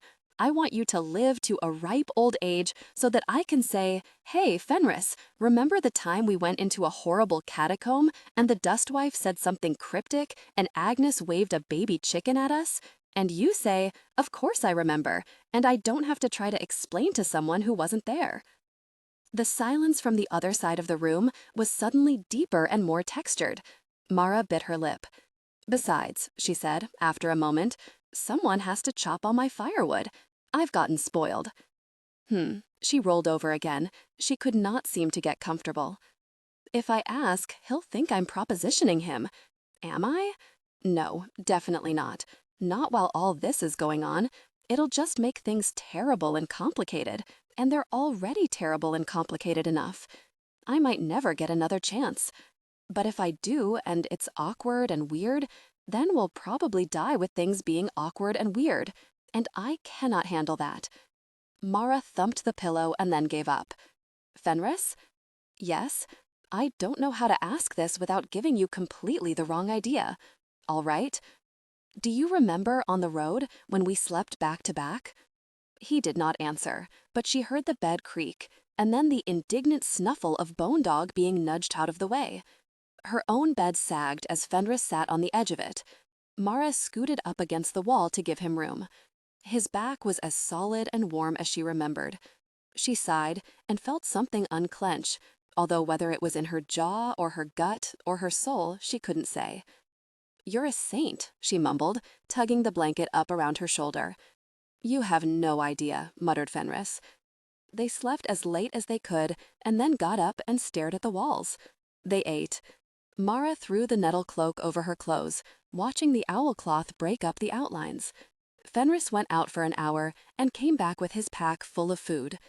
"God knows how long it'll take us down there," he said. "I'd rather we didn't starve."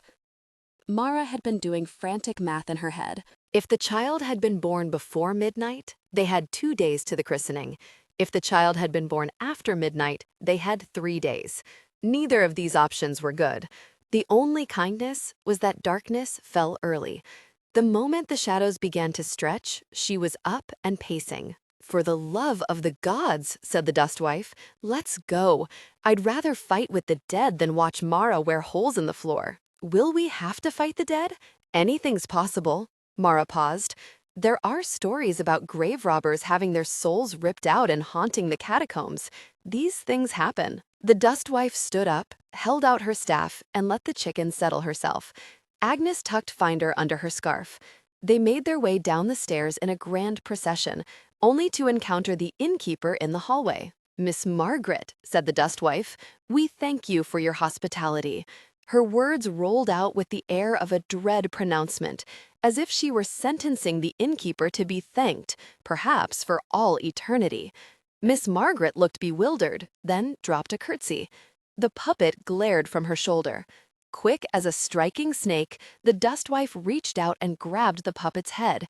As soon as her fingers locked around it, it went limp. The cord at the woman's throat went slack, and she gasped, clutching at her neck.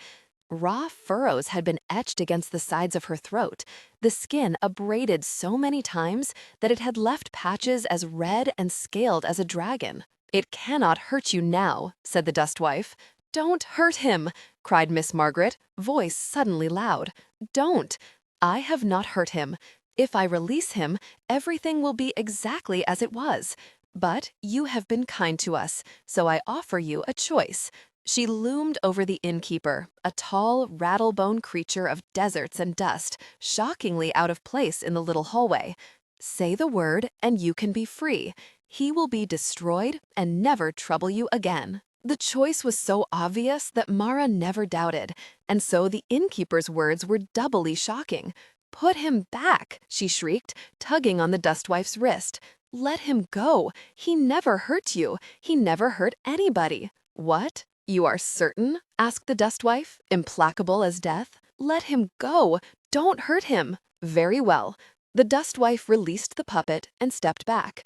The gnarled wooden face gave her a savage glare, and then the innkeeper gathered the puppet to her like a child, holding him against her breast. "It's all right," she crooned.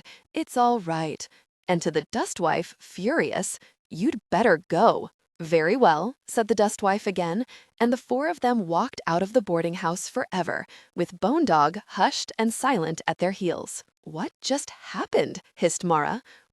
Why didn't she? Was it still controlling her?" The Dustwife shrugged. "She didn't want to lose it. People get to choose.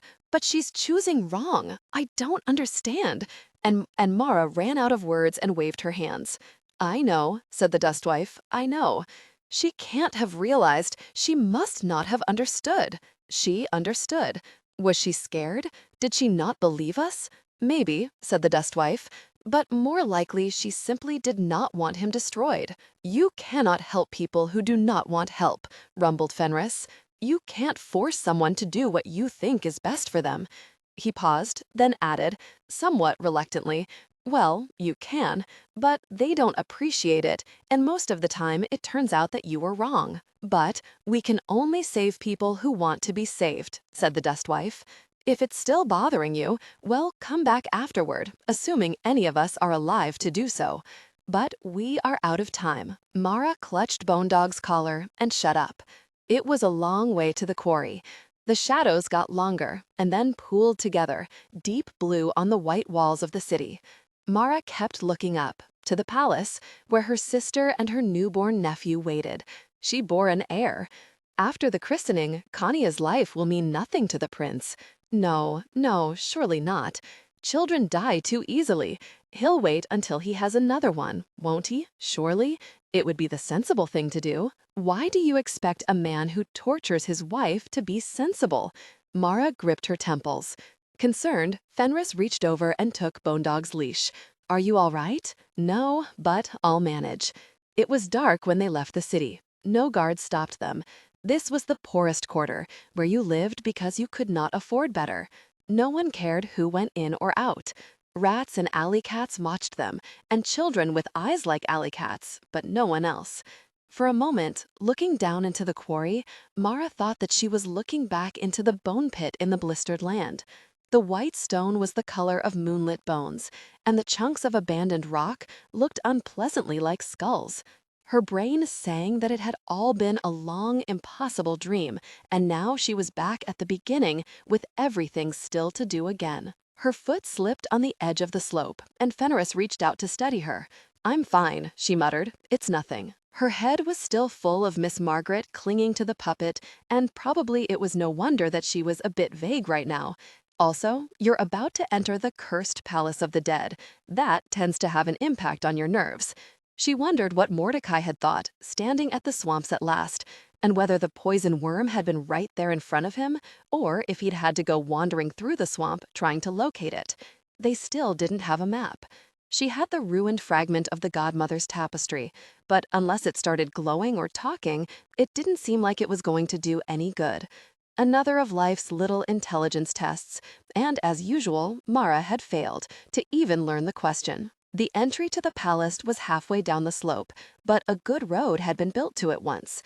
Even though it was long abandoned and had corrugated with neglect, it was still stable underfoot. They approached the entryway 3 abreast, while Fenris walked behind with his hand on Bone Dog's leash. The paleness of the stone continued inside the passage, which meant that the iron bars stood out like bands of shadow. Marra wondered how they were supposed to break them down. There were no keys or gates. No one had expected this way to come into use again. The dustwife tapped her nail against each of the bars in turn, then grunted. She muttered a few words under her breath, lifted her staff, and cracked the end across the iron, which promptly shattered. Marra gasped. The dustwife cackled. So did the hen. She smacked the next bar and the next, and each one shattered like a black icicle. "Is that magic?" breathed Marra. "Can you do that to the guards' swords?" "Of a sort," said the dustwife, "and I suppose I could, if you can get me the swords at least a day beforehand." "She did something to them last night," murmured Fenris, rubbed them with grit, and then poured a little vial over them. Marra stifled a sigh. Magic never seemed to be much use at doing the things you wanted done in a reasonable time frame. They stepped over the broken teeth of the bars and into the passageway. Fenris wrapped Bone Dog's leash around his wrist and took a candle from his pack.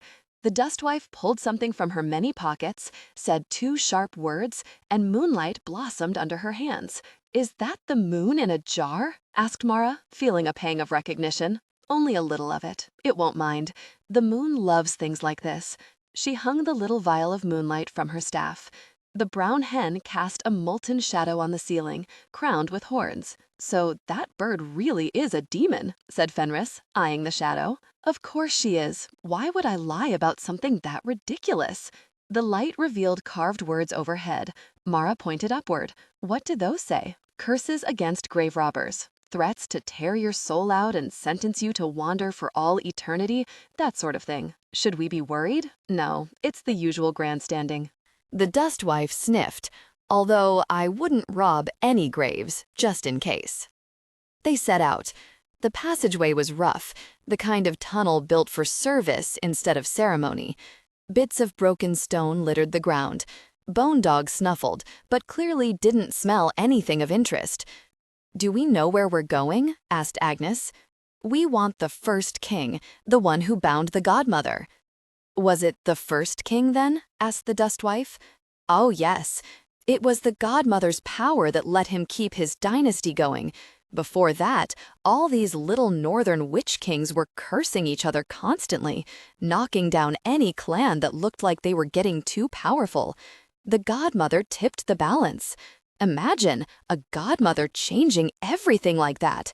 Agnes beamed with pride, the way she did when Finder did something clever.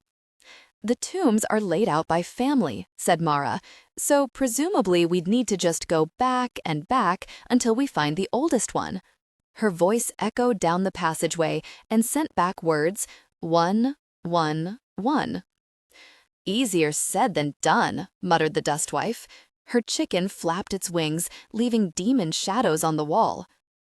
The passage opened up into a larger room, littered with broken pick handles and old logs that had probably been used as rollers. Bone Dog was very interested in the smells and had to poke them all. There were 3 corridors leading off from the room. Marra looked from one to the next in dismay. "We need the oldest one," she muttered. "But which one is that?" For lack of any better ideas, they took the smallest. The ceiling was low enough that Fenris had to duck his head, and the Dustwife had to hold her staff at an angle, much to the brown hen's annoyance. The roughness underfoot gave way suddenly to a smooth floor, and the hallway flared out. The Dustwife paused, looking around. "I believe we are entering the tomb proper," she said. Marra stepped out behind her and said, "Whoa!" She had seen the carved and vaulted room where her niece had been laid to rest, but had not really considered the implications for the rest of the catacombs. This was truly a palace of the dead. The ceilings vanished into darkness. The entire boarding house where they had spent the last week could have fit within the walls. Carvings circled the room, an endless procession of warriors and great beasts chasing each other for eternity. Racks of weapons stood against the walls, pole arms bristling like wheat, swords still gleaming dully after who knew how many years. The center of the room held a single slab of stone, and on it, inlaid with metal, a sarcophagus. The slab had been worked into the shape of a great bear, holding the coffin on its back, its teeth buried in the belly of some unfortunate animal. Fenris whistled softly, and the sound woke echoes like a flight of birds in the far reaches of the ceiling. "Ostentatious," muttered the Dustwife. She laid her hands on the sarcophagus and scowled. Marra was struck by the incongruity of it, the thin woman with her robes full of packets and string, presuming to command the sort of person that could be laid to rest in such a room as this. "Nothing." The Dustwife stepped back. "This ghost is long gone." Marra bit her lip. What if the king we're after is gone? If he was gone, he couldn't still compel the godmother. No, he's around, probably mad as very too. "That was comforting," said Fenris. "I am comforted." He shared a bemused look with Marra, who smiled in spite of herself. 2 doorways led in opposite directions. Fenris and Marra took one side, and the Dustwife and Agnes took the other. Bone Dog trotted between them, bored by the lack of new smells or motion. "Oh," said Marra softly, taking in the next room. "Oh, I see." The room was much smaller, the walls holding touches of red paint. There were neither weapons nor carved warriors, only small jars ornamented with gold. The death mask on the sarcophagus was of a woman younger than Marra. Perhaps it was only the shadows, but she thought the woman's eyes looked sad. "His wife," said Fenris. There were 2 more rooms branching off, barely more than niches. He stepped forward and looked into each one, then turned back, shaking his head to Marra. "I don't think what we're looking for is in there. It's her children, isn't it?" "Yes." He took her hand. Marra could picture the small coffins and wondered if they were more or less ornate than her niece's. She was glad of the hand in hers. He was very much alive, him and Bone Dog, who wasn't alive but didn't know it. "Over here," called Agnes, "we've got a hallway." The hallway was as broad as the wife's room had been. It vanished in both directions, with branchings off on the same side as the tomb they stood in. "Lady Fox," said Fenris, "I think you likely have more experience here than the rest of us. Which way?" "Huh." She lifted the light on her staff. "My dead were all sensible people in the ground, not these great frozen tombs. Your ghost would rattle around like a pea in a dish in here. I've no idea." Bone Dog solved the problem by straining at his leash in toward one of the branchings, although it turned out that he only wanted to pee against a wall, which he did meditatively, while everyone else pretended to be interested in the bas-reliefs on the walls. The branching, newly anointed, led to another room like the last one, but with no hallways leading away from it. "Unmarried?" hazarded Marra. "So there are no other rooms for his bloodline? Makes sense." Fenris nodded to the grave mask, which was young but bore the lines of pain. There were fewer weapons here. They backed out of that room and the next. At the end of the hall was an ornate threshold with carvings that stretched out 5 feet from the doorway itself, screaming faces, reaching hands, broken swords. "That's a little disturbing," said Marra, poking the toe of her boot at one of the carvings. "Enemies defeated in battle?" asked Agnes. "Or sinners cast into Very? Do they believe in Very up here?" "They do," Marra said. "You freeze in eternal cold." She shook her head.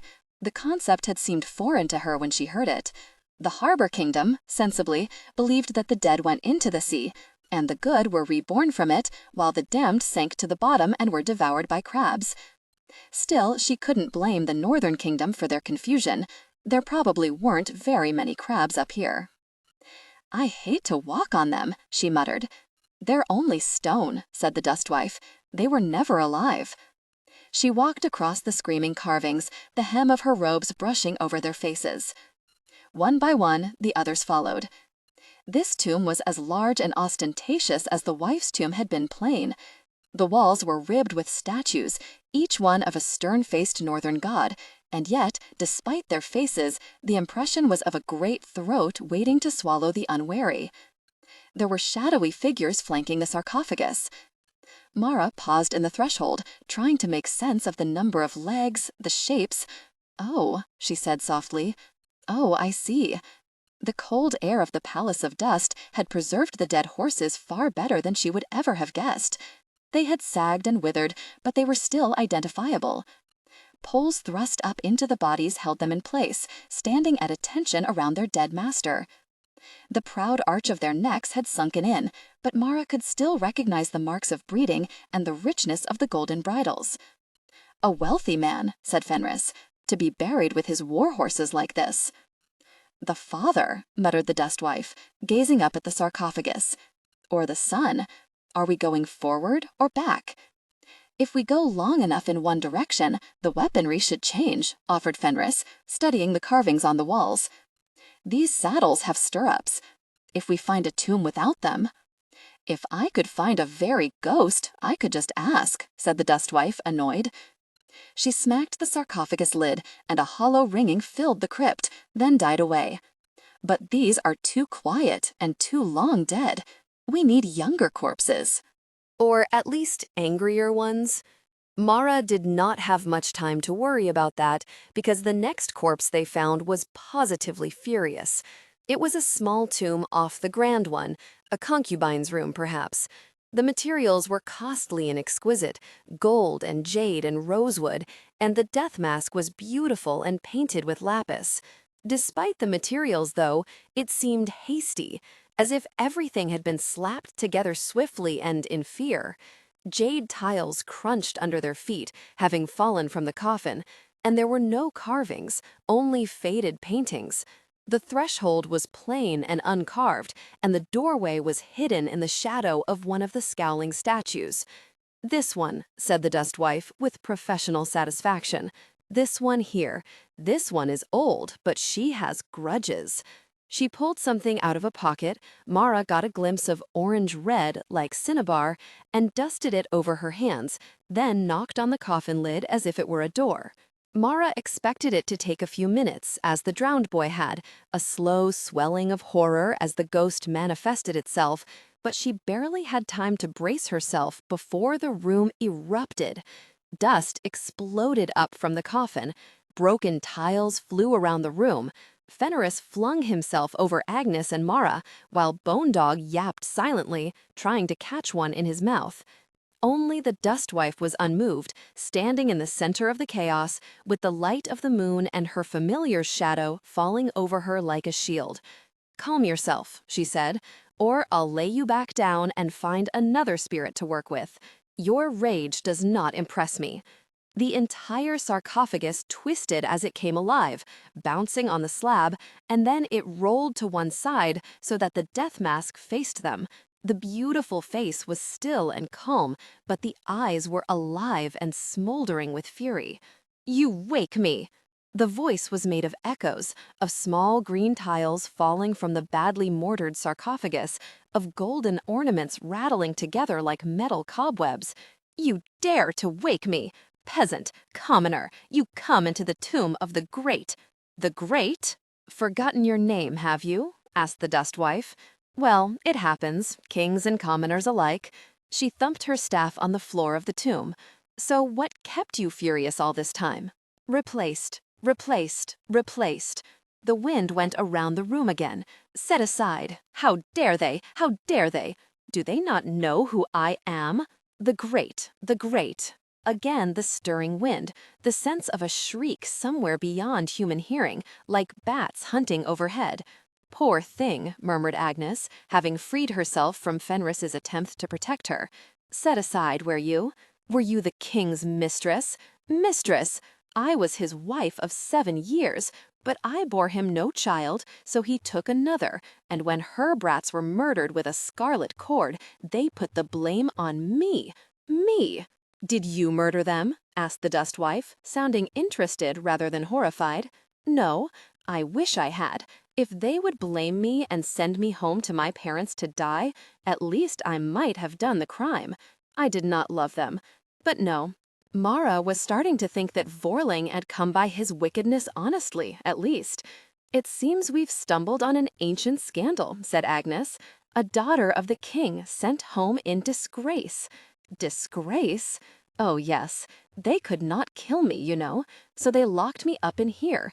I was buried alive to hide their shame. Fenris inhaled sharply. Does that shock you, peasant? It shocked me down here in the dark.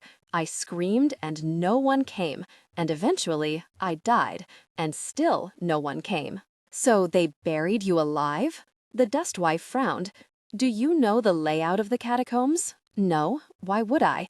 I am a queen, not a crawler of tombs. The dust wife narrowed her eyes. What did you see when they brought you here to bury you? They must have already begun your father's tomb, but what did your grandfather's tomb look like? The death mask rolled its painted eyes. I don't care. He is long dead and he was dull. I am a queen and the consort of kings. I am the great. The dust wife slapped her red-tinted palm against the sarcophagus, and the spirit yelped as if it had been struck. Ah, how dare you, peasant! Do you not know who I am? No, and at the moment, neither do you. The spirit went raging around the room, tiles flying. The dust wife lifted her hand again, and it quieted. When it spoke next, the voice was sullen, the distant keening of resentful birds. He was buried with his boat. He always talked of it until I wanted to scream. The raids up the rivers when he was young. Dull, dull, dull. Thank you, said the dust wife gravely. That is very helpful. You do not care about helping you. You are also dull. The thief wheel will catch you soon enough, and you will go wailing through the dark forever. Do not think that I will acknowledge you, peasant. Thief wheel? Said the dust wife, but the ghost only laughed. One last weak sweep around the crypt, stirring the broken jade fragments to knee-height, and then the death mask closed its eyes, and the sarcophagus was only a coffin knocked off its plinth, and the gold ornaments fell silent. Is she gone? Asked Marra. The dust wife shrugged. More or less. She's still in there, but she doesn't want to come out, and it would take more power than I'm willing to spend to compel her. Imagine being here all this time, murmured Agnes, and still being so angry. Injustice and the desire for revenge age the body, but they keep the soul going halfway to forever, said the dust wife practically. And being buried alive for a crime you didn't commit will certainly keep you going for a while. I doubt she was a particularly nice person to begin with, but we don't bury people alive for being snobs. What do you think a thief wheel is? Asked Marra. No idea. I have visited countries where they break criminals on cartwheels, said Fenris slowly. They strap them across the wheel and lay them out to die of exposure. It's ugly business. They don't do that here, said Marra, at least not that I've ever heard of. She frowned. Of course, in this ghost's time, maybe things were different. At least we know to look for a boat, said Agnes practically. They found the boat about 20 minutes later, after a few hallways leading to minor royals and their various family members. The dust wife reported no ghosts, or if there were, they were sleeping soundly. Well, that's a boat, all right, said Agnes. It was about 20 feet long, with a prow carved in the shape of a snarling beast. Oars stuck out like centipede feet, and the sarcophagus sat in the center of the longboat in a place of honor. The carvings all around the tomb were of waves and sea monsters and naval battles, and the mast of the ship still bore a sail, preserved by the cold, dry air. Marra could look up at it and make out blue and white stripes on a rick. She rather wished that they had time for her to go up and look and see what it was made of. No, focus. We have to find the old king before the christening. Which way from here? Asked Fenris. If we assume that one of the earliest kings bound the godmother, said Marra, then we head toward his father, and then his father, and so forth. This direction, then, said the Dustwife. They crossed the tomb with its ancient ship and into the hallway beyond. There were 5 openings off this hallway, but they ignored them all. The tomb at the end was less grand than the ones that came after, though the carvings were more realistic. Marra could have done without the image of the beast with its mouth full of entrails, each curl and twist lovingly detailed, crouched over the entryway. The tomb was a crossroad, 4 openings on 4 walls. They looked at each other helplessly and went forward. Another 3 openings, another crossroad. Marra began to feel an itch at the back of her brain, as if she'd seen something like this before. Was there a map somewhere in the palace? Something about this seems familiar. Sue did not have time to dwell on it. The next tomb had been robbed. Saint's teeth, muttered Agnes. The sarcophagus lid was smashed. The rows of weapons had clearly been plundered. A broken pike lay discarded on the floor where it had been used unsuccessfully as a lever. Someone had chiseled the gems from the plinth, leaving beasts with broken sockets for eyes. They didn't finish raiding it, said the Dustwife thoughtfully. How can you tell? In my line of work, you get a feel for it. They may have been interrupted, or were too nervous to finish the job. She laid her hand on the sarcophagus and tilted her head. After a moment, she said, "Whatever's in there, it's lost most of its personality. It's probably annoyed that it's been robbed, but there's just not enough left to work with." Something whistled nearby. Everyone jumped. Bone Dog jerked upright, straining against the leash. Fenris was holding him now, and the dog pulled so hard that he nearly jerked the warrior off his feet. "The ghost?" asked Fenris, trying to hold Bone Dog. "Not this one," said the Dustwife. "Another one wandering the halls, perhaps." She turned in her tracks. "I can't quite find it." Bone Dog subsided slowly, his illusionary hackles lowering. The whistle was not repeated. 2 tombs later, they heard it again. Bone Dog actually bayed this time, his ghostly voice waking echoes like sibilant birds. "I don't like that," said Agnes, to no one in particular. "I can't get a grip on it," said the Dustwife. "It should have some attachment to a body somewhere, but there isn't one. The bodiless dead are much harder to grab, but they also can't hurt you, usually." Usually. Never say never. The last syllable of never echoed for much too long. And then Marra realized it wasn't an echo at all. She took a step back from the mouth of the hallway behind her. On, run, run. Did an echo just tell us to run? Asked Agnes, adjusting finder and looking rather calmer than Marra felt. Do ghostly echoes have our best interests at heart? Asked Fenris, also remarkably calm. Rarely, said the Dustwife. Marra thought, I'm surrounded by lunatics, and I love them all, but maybe we should be running anyway. She took another step back. Run, running, coming, for you. Said the brown hen with deep distrust. Whistles erupted from the hallway they had just come down. The echoes sped up until they tripped over each other. Run, coming, hide, robbers, run, run. Bone Dog went berserk. Fenris stopped trying to hold his leash and just picked him up bodily, hands slipping through the illusion to clutch at his spine. The Dustwife slammed the butt of her staff on the ground. The hen crowed. The thief wheel filled the passageway and came spilling out into the room. At one point, it might indeed have been a wheel. When it was smaller, perhaps, when there were only 5 or 10 souls jammed together, rolling over each other, ghostly faces screaming before being ground into the floor to move the bulk of the creature along. Now there were dozens of faces, and the wheel had become a thick slug, elongating through the passageways, 10 feet high, and the gods only knew how long. Run, hide, it's coming, run, robbers, run. It filled the doorway, heaving with screams as if breathing. The echoes rang through the room. Some of the faces had hands beside them, waving frantically, and Marra realized that the grave robbers trapped inside were trying to warn the living humans away. They aren't threatening us. They're trying to tell us to get away before it gets us too. The Dustwife never faltered. She stepped forward, directly into the thief wheel's path. "Bodiless dead," she said. "We are not grave robbers. You have no power over us." She was so calm and so confident, Marra believed her. Of course the Dustwife could fix it. She was the master of the dead. She could raise ghosts and lay them. Why had she ever doubted? The thief wheel screamed a warning from 50 mouths and ran the Dustwife down. The moonlight vanished. The room went pitch black. Marra blundered away from the thief wheel, staggering through the dark. She pitched over something and went down hard, skinning her palms on the ground.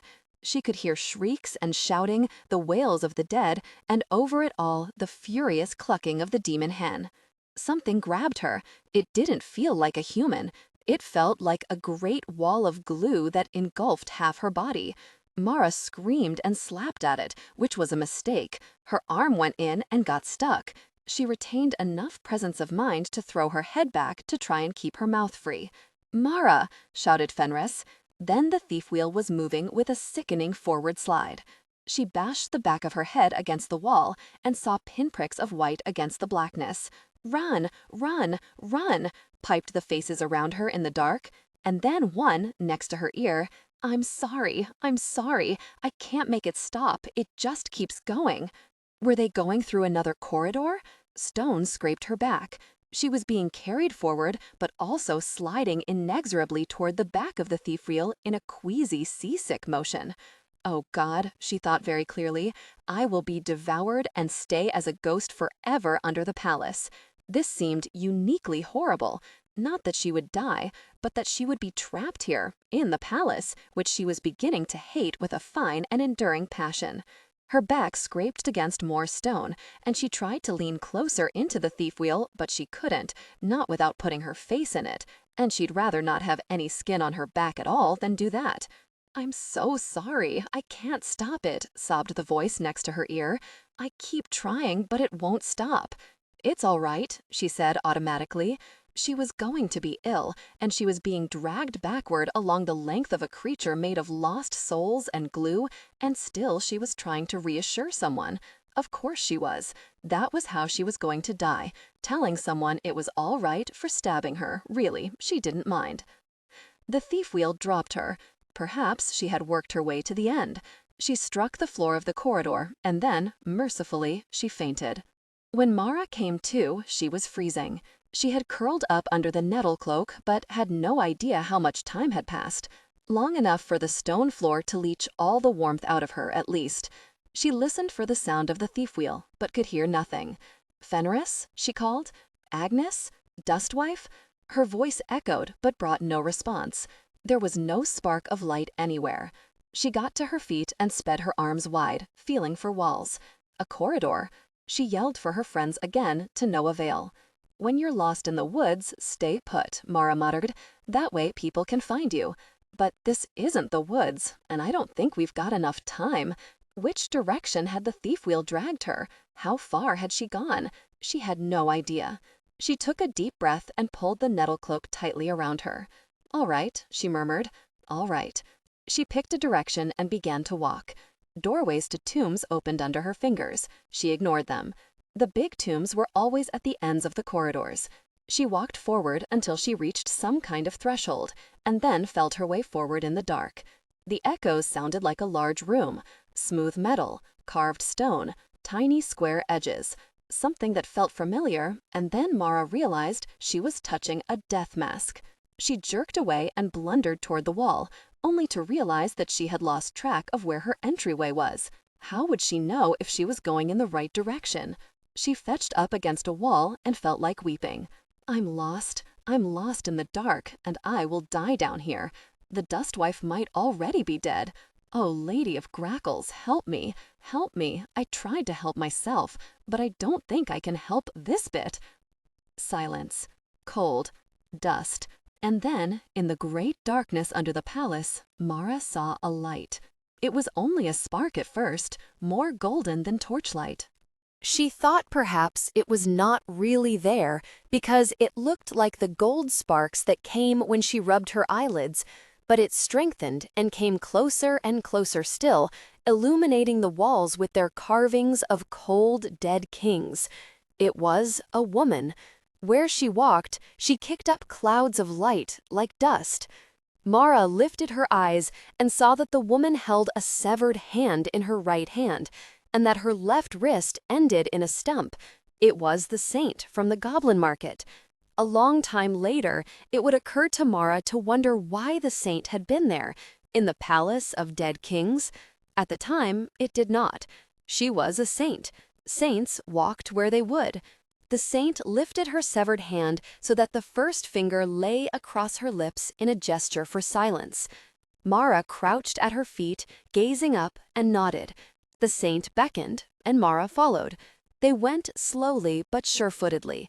The light of the saint's passage glittered off carvings of men and gods and stranger things.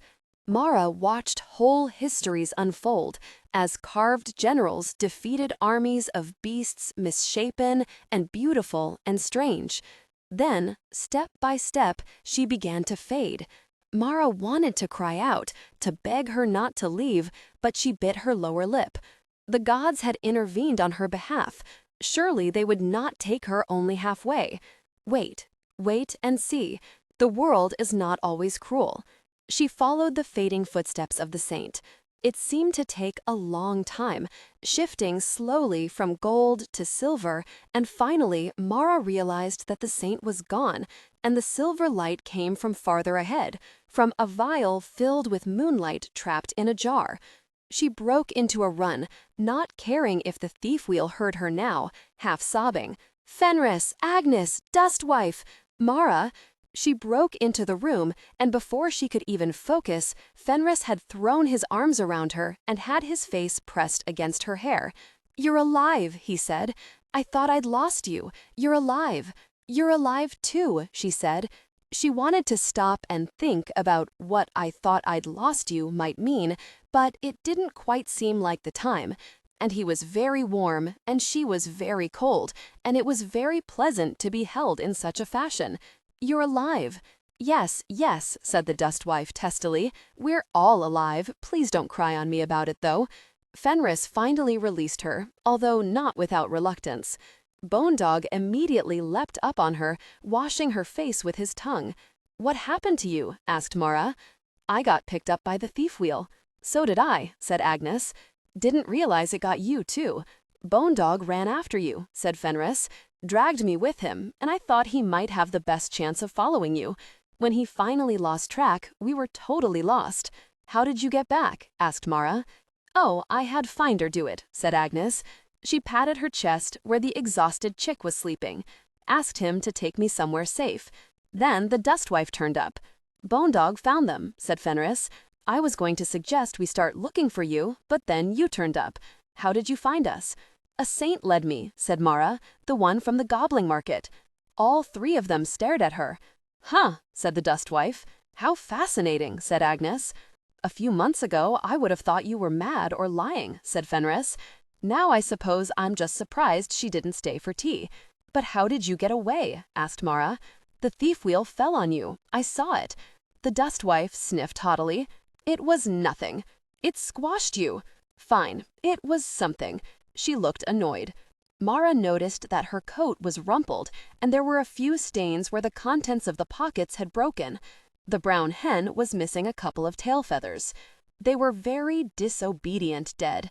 Bad dead. "No treat," said Fenris, not quite under his breath.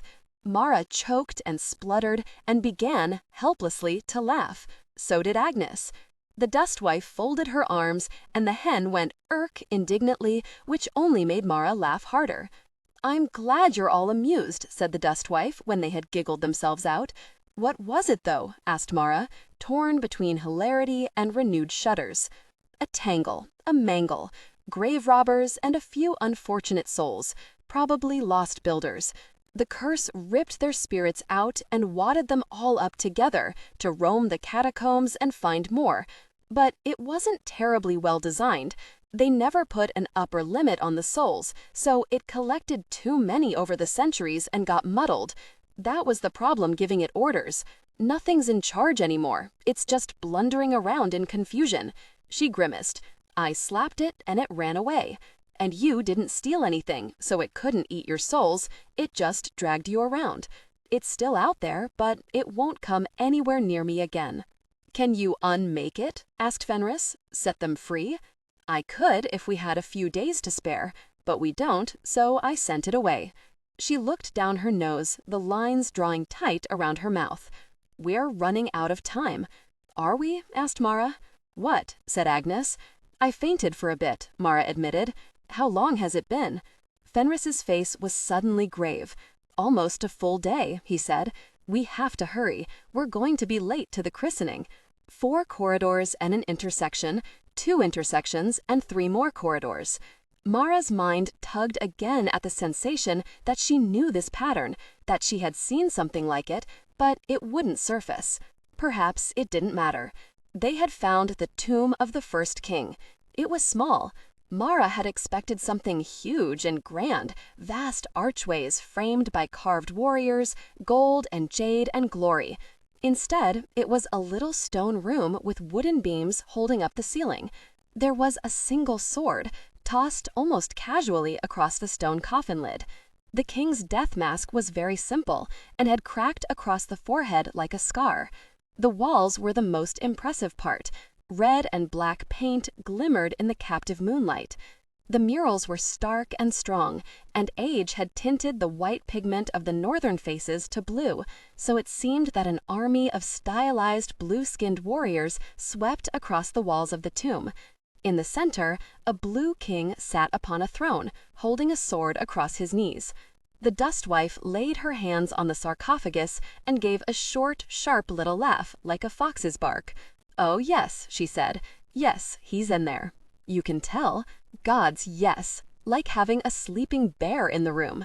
She closed her eyes and leaned her weight on her palms. "Wake up, dead man. We have business with you."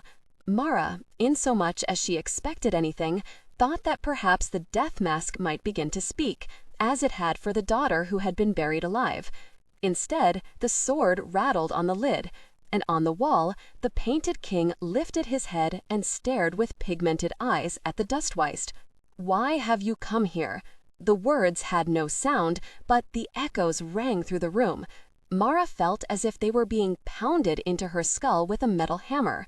There was weight to them, and a mind like steel and stone. Bone Dog yipped and tried to hide behind Fenris's knees. "Why do you intrude upon my grave?" "You must release the godmother from her service," said the dustwife. "She has been held far too long, and it is harming your descendants." "Godmother? What godmother do you speak of?" "The woman who blesses your children, and who serves the royal line." "Oh, the witch skin." The contempt tasted like tin inside Marra's head. "I won, she lost. I could have slain her on the spot, but I gave her immortality. She should be grateful." The dustwife's fingers curled into fists against the sarcophagus lid. "Eternal slavery is no gift." The painted king narrowed his eyes. Behind the throne, the painted warriors moved and rippled, lifting their shields. An archer drew the charcoal line of his bowstring taut. "Who are you?" "One who can talk to the dead." "What is the witch skin to you?" "Nothing. We've never even met." "But I do not allow the living to serve the dead forever. Release her, and I will leave you to your rest." "Beg me, then. Perhaps I'll release her if you beg." The dustwife raised her eyebrows. "Do you think I wouldn't beg for another person's life? I will, if it would sway you." The painted king looked away, the blue paint moving around the sour black slash of mouth. It would amuse me. Amusement is not enough. You must free her. I will not. The dustwife took one hand off the sarcophagus and took up her staff, which had been leaning against it. The brown hen flapped her wings. Then I will fight you, she said. You? You who have lived a puny mortal lifetime would fight me for a witch who should have died 1,000 years ago? The king began to laugh. It was a deep, roaring laugh, even more like a hammer on metal than his voice, and Marra started to feel like her skull was on the anvil. Go away, little dead speaker. I am older and greater than you. The dustwife ran her fingertip across the crack in the death mask, and the laughter in Marra's head stopped abruptly. There, said the dustwife as calmly as if they were discussing where to place a stitch. There, I think. Yes. She reached up to the brown hen, who stepped onto her hand. Marra had held goshawks on the wrist that did not look so proud as the demon hen in that moment. The dustwife set her down on the sarcophagus, and the hen stabbed her beak down into the crack in the mask. The king's scream sounded like a sheet of iron being ripped in half, a long metallic shriek that made Marra's teeth rattle in her jaw. Her head pounded. Bone Dog barked, not an alarm bark, but the high, rapid bark of a dog in trouble and desperately calling his pack for backup. It was barely audible, but it hung in the air around them. "What are you doing, witch?" "Fighting," said the dustwife as if it should have been obvious. The hen began to hammer at the crack, occasionally pausing to lift her head and rake her claws across the death mask. "There's something else happening," whispered Fenris. "Isn't there?" He slumped against the wall next to Marra, holding his temples. "It's not just a chicken and a mask. She's doing something—" "Oh yes," said Agnes. Alone of all of them, she seemed to be enjoying herself. Her eyes were bright with interest. "You can see it. Oh dear, I suppose you can't see it, but it's very good. His magic is all laid out like swords on a rack, and she's— No, that's a terrible analogy. It's not like that at all. But it's good, though." "Good?" said Marra weakly, her skull still ringing with the dead king's scream. "Let go," said the dustwife. "You tried to protect your descendants, and instead you shortened their lives for generations. Their souls are feeding the spell that keeps the godmother alive. I can see it. Can't you?" Her voice was so confident that Marra found herself looking at the air over the sarcophagus, as if there might be something that mortal eyes could see. There was only dust, and the brown hen busily cracking open the death mask. "The spell works. It has worked for 1,000 years. My descendants are strong, and they have endured. I will not allow you to break it." "You are dead," said the dustwife coldly. "Your time to control your family is done." The demon hen cackled as chips flew from the broken mask. "They cannot live in your shadow any longer." The king gathered himself. It felt as if the tomb were breathing in. The painted warriors lifted their swords, and the archers let fly their arrows, aimed at the dustwife. They were trapped in the wall, and it should not have been possible for them to reach her. And yet, for a moment, it seemed as if she would be drawn into the wall, as if the arrows must reach her. Moonlight flashed as she held up her staff, and the painted arrows fell apart into scattered pigment across the floor. "I will not bend," hissed the dead king, rising from his throne. "Then you will break," said the dustwife, and slammed her staff across the painted wall. It sounded like a thunderclap in that small room. The moonlight went out. Something metallic hit the floor. For a second time, Marra stood in complete and utter darkness. She heard Bone Dog's ghostly whimper, and then Fenris fumbling with his tinderbox. "Candle," he muttered next to her. "Candle, candle, where is the— Aha!" Light flared. The dustwife was lying half-sprawled across the sarcophagus, her hair wild around her shoulders. She pushed herself up, looking annoyed. The brown hen stood on the death mask, which had split in two, looking as serene as only a chicken can look. As Marra watched, the hen lifted her tail, voided her bowels on the king's broken face, and then strolled to the dustwife's shoulder with a satisfied cluck. Fenris lifted the candle. The sword had fallen to the floor. On the wall, the king was back in his throne, the archers back in their original positions. but there was a long, jagged mark across the paint, like a lightning bolt, that cut across the king's face and broke the shield of the guard beside him. "Is it over?" asked Marra. The air seemed very still, and the room somehow smaller. "Is he gone?" "Gone? No," said the dustwife. "People like that hang about for ages. I pried his fingers loose from the world for a bit, though, and that should be enough for the godmother to slip her bonds." "Just like that?" asked Marra wonderingly. "That's all it took?" "That's all," said the dustwife, striding confidently forward, and promptly crashed to the floor in a semi-conscious heap. "Well, it was a little bit more than it looked," said Agnes, when they had rescued the indignant hen and made certain that no bones were broken. The dustwife protested weakly as they propped her against the wall and poured water down her throat. "You don't just knock out a dead sorcerer king and then go for breakfast after." "I'm fine," grumbled the dustwife. She tried to push herself to her feet and failed spectacularly. "You poured yourself into the magic and knocked yourself to fainting, little fool," said Agnes in a remarkably good imitation of the dustwife herself. "Isn't that what you said to me?" The hen cackled. The dustwife glared up at Agnes and snatched the leather bottle of water out of her fingers. "Fine. Possibly I deserved that. Possibly. Definitely. Can you walk?" asked Fenris. "I can carry you on my back if need be." "I can walk," she growled. "Give me my staff, and give me a minute." "I do not know how many more minutes we have," he said. "My sense of time is not working well, but I think that we are very close to running out of it." "I might be able to still enchant the babe," said Agnes a bit doubtfully, "even if we miss the christening. But it doesn't take as well, not with humans. You lay a name on them, and suddenly their whole future is rolled out like dough in front of you, but it doesn't last. Life starts to bake it pretty quick." "That," said the dustwife witheringly, "was a terrible analogy. Someone give me my staff so that I can beat her about the head and shoulders." Agnes giggled. Fenris went to pick up the staff and paused. The sword lay on the ground beneath it. "The sword fell," he said. "Take it," said the dustwife. "Mine by right of conquest, but I'll let you have it. You might need a sword, and not even the thief wheel could think that was grave robbery." She took the staff from him, and this time managed to get upright, with the help of Fenris under one arm, and the questionable assistance of Bone Dog bouncing around her feet. "What happens now?" asked Marra. "Is the godmother dead?" "I imagine so," said the dustwife. "I wouldn't stick around if I were her." She took another limping step forward. "I'm most curious about all the other spells that people have cast over the years. If any of them are active, now that the godmother's gone, they might come home to roost." They all shuffled to the door of the tomb and then stopped. The hallway stretched out before them. 3 openings on one side, 2 on the other. "Now what?" asked Agnes. "I got turned around when that screaming thing dragged me along."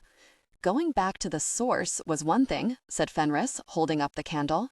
"We could follow so many dead ends. Can Finder help?" Agnes frowned. "I don't think so.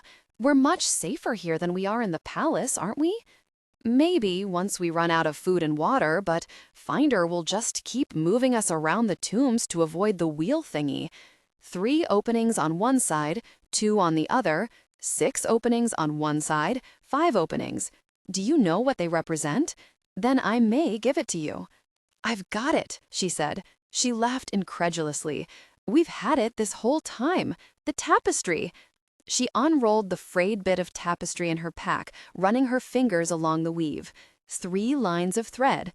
The middle one a single continuous line, the 2 flanking a combination of split weaves and weft locks. 6 split weaves in a row. At the time, she thought it was absurd, ugly, fiddly stuff, but it wasn't. It was marking the openings on the walls of the tombs. 6 corridors, and then a weft lock to mark the place where you go through? Yes, that's it." She laughed again. Fenris looked over her shoulder. "Is it a map? It doesn't look right." No, it's not a map. It's directions. The godmother couldn't help us, not really, because of the spell on her, so she couldn't have given me directions if I knew what they were. But I thought it was just an ugly tapestry, so she could. Possibly this was not the clearest explanation. Fenris looked baffled. She tried to explain about split weaves and weft blocks, and Fenris held up his hands. Can you read it?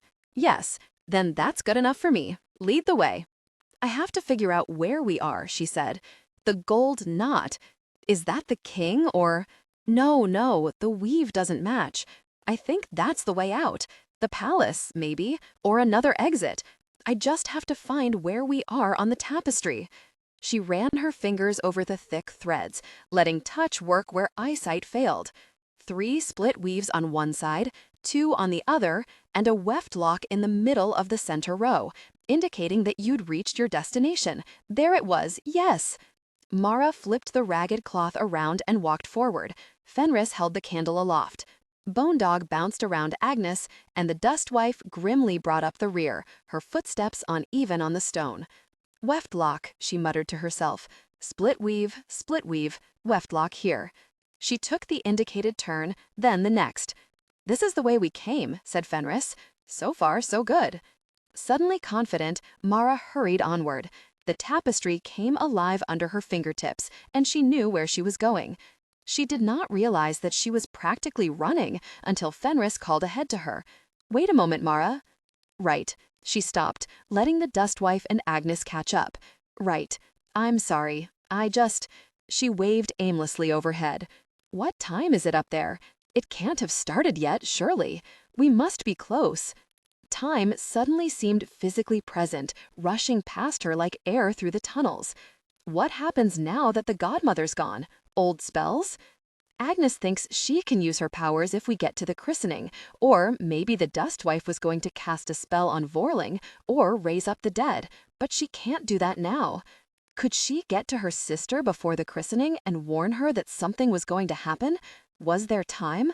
Or would spells laid centuries ago, biding their time, already be exploding like fireworks over the palace? They followed the tapestry path for another half-dozen familiar turns, and then it diverged. Fenris looked up. I think this is not the way we came, he said, but I trust your directions. Don't mind us, called Agnes. We're coming. Marra took a deep breath and led them forward into the dark. It was a much shorter route than the one from in the quarry, or perhaps that route had seemed longer because they had gotten turned around and gone so slowly and down so many dead ends. Once they reached a tomb that seemed to have no exits, and Marra began to wonder if she had misread, until Bone Dog ran snuffling to a tapestry that moved in an unseen breeze. Behind it, half hidden, was the next door. And then, practically before she had time to comprehend it, there was a bright outline at the end of the hall, and Fenris pushed open the door and stepped through, sword at the ready, into the godmother's temple. It was a small room, but Marra could see the main hall through a carved screen. Perhaps priests had once prepared for their sermons here. The godmother sat on a little raised platform, still in that perfect dark triangle of skull and robe and shoulders. She did not move her head when she spoke. Stay your sword, warrior, she said.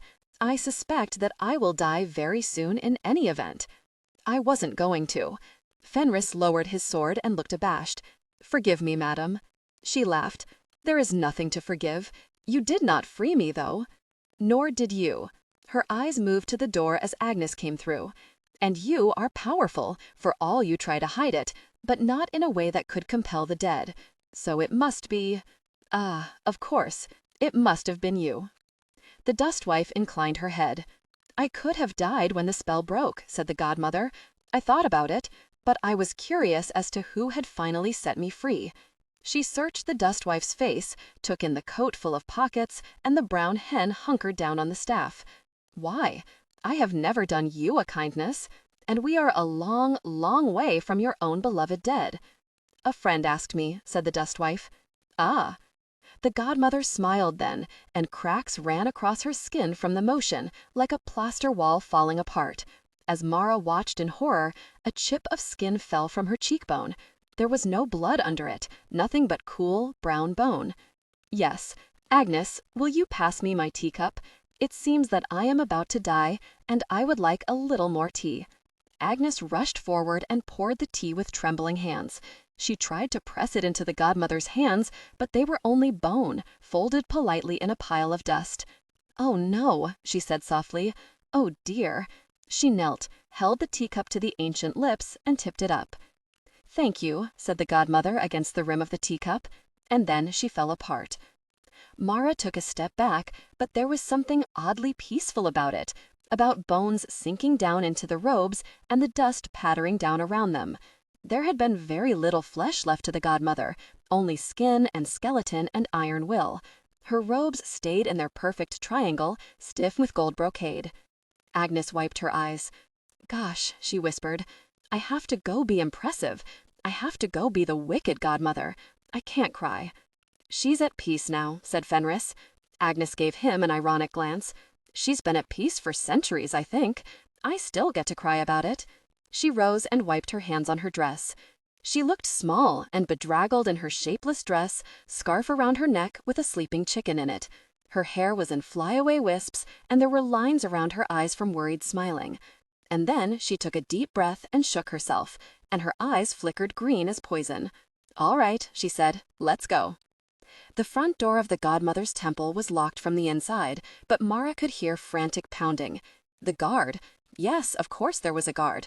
A merely human guard seemed so banal now.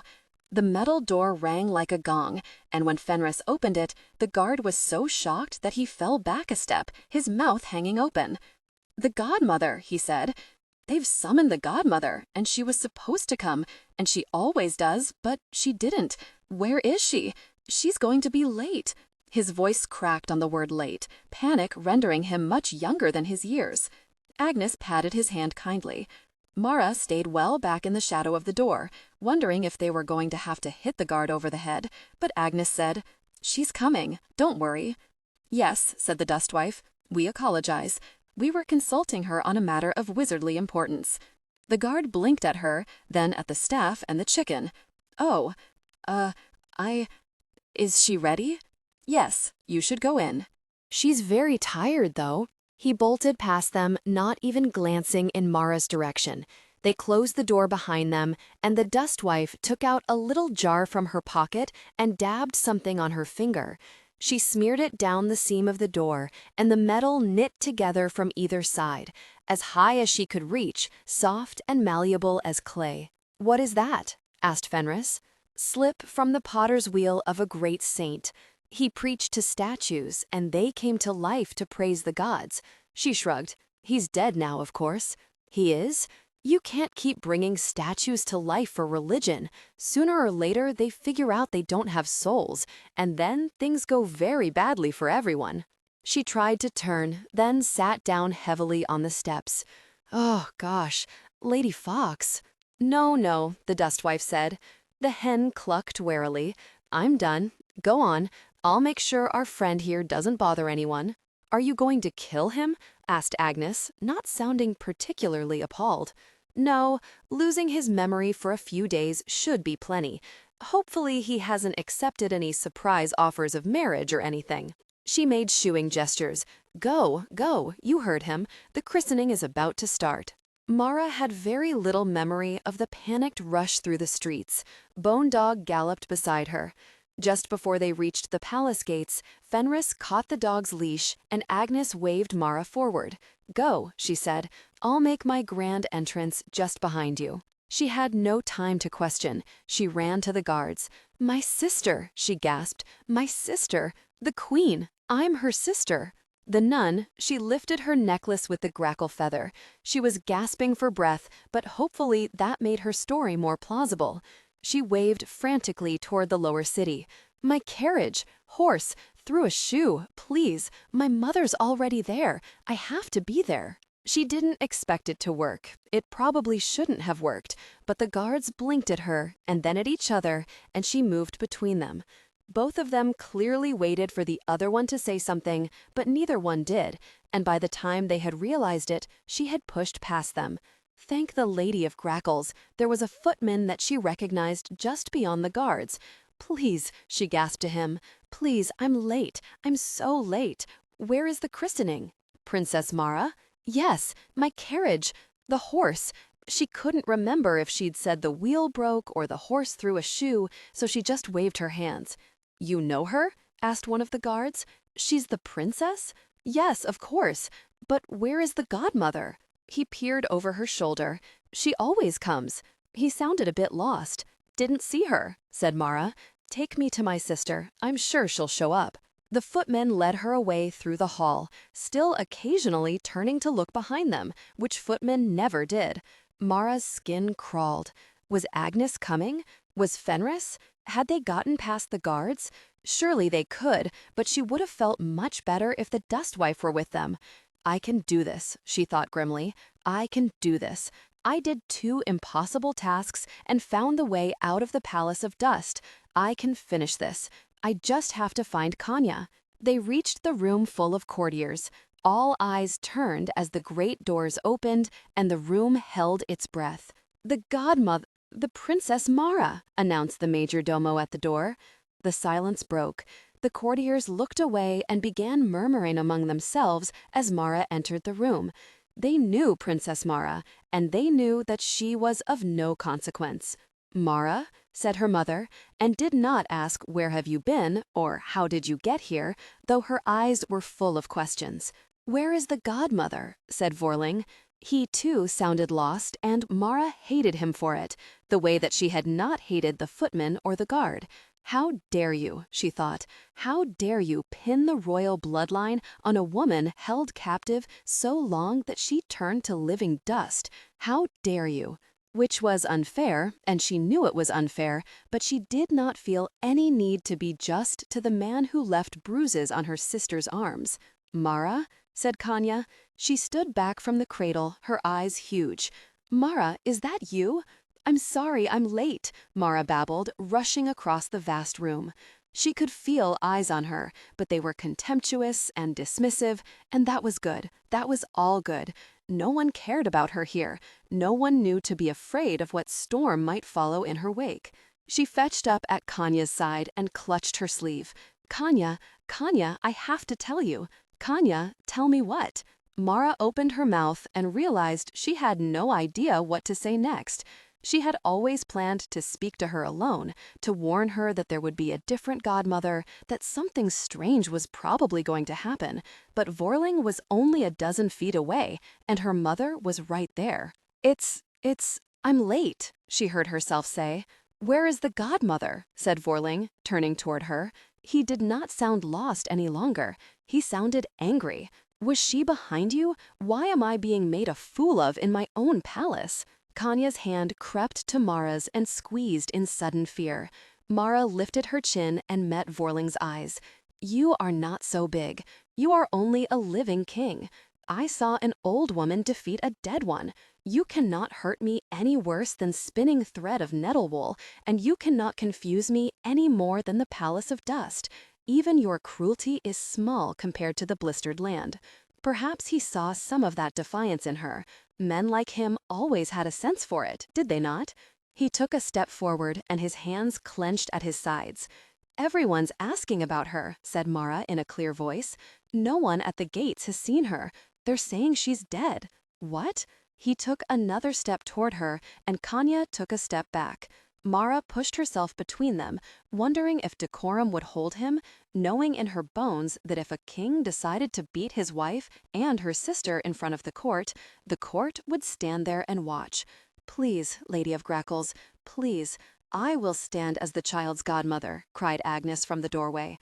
Agnes, tall, Agnes with her eyes flashing green like beast eyes reflected in a fire. Agnes, a wicked godmother. Vorling wheeled around, and this time he was the one who took a step back.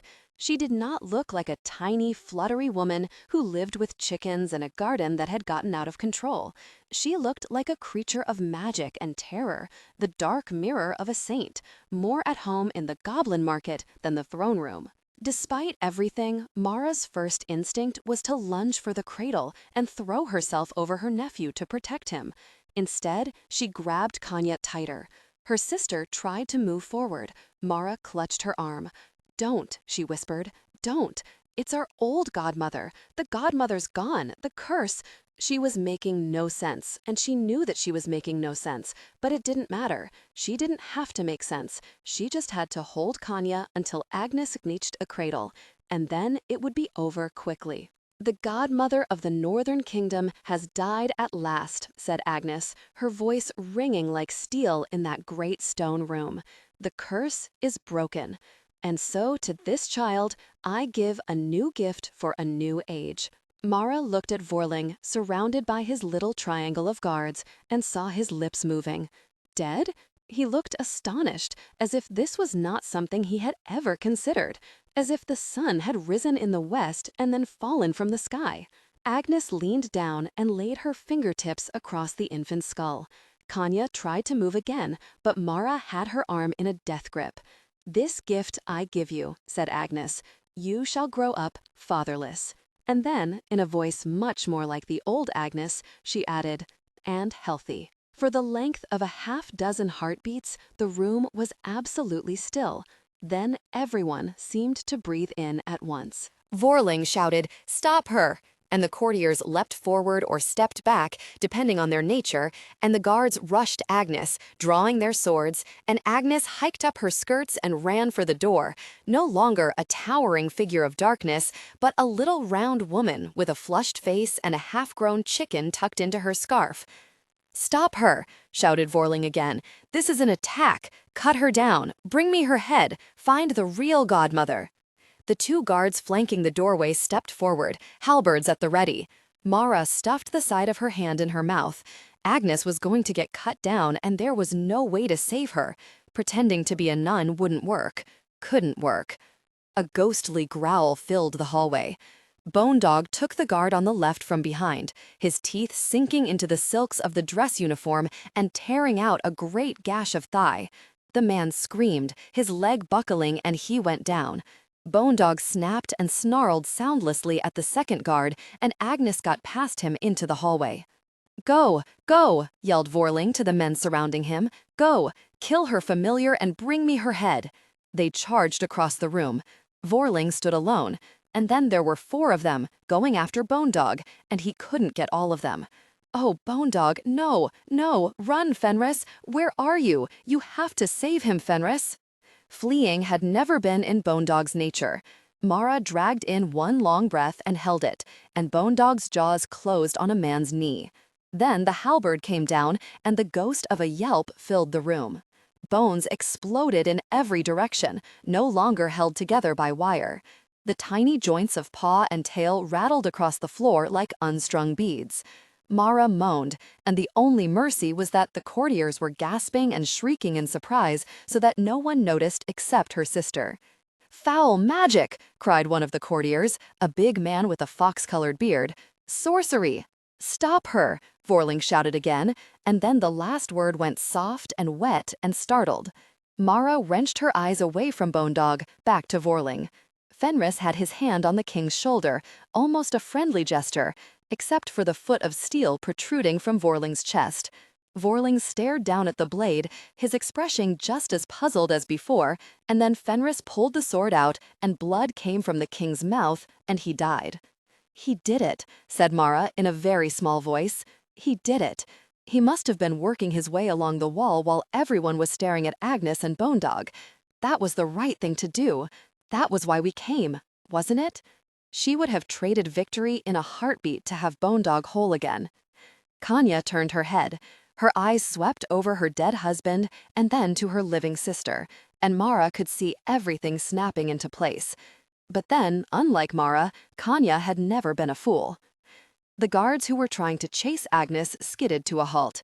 They ran back toward Fenris. There were 5 of them, 4 with swords, 1 with a halberd.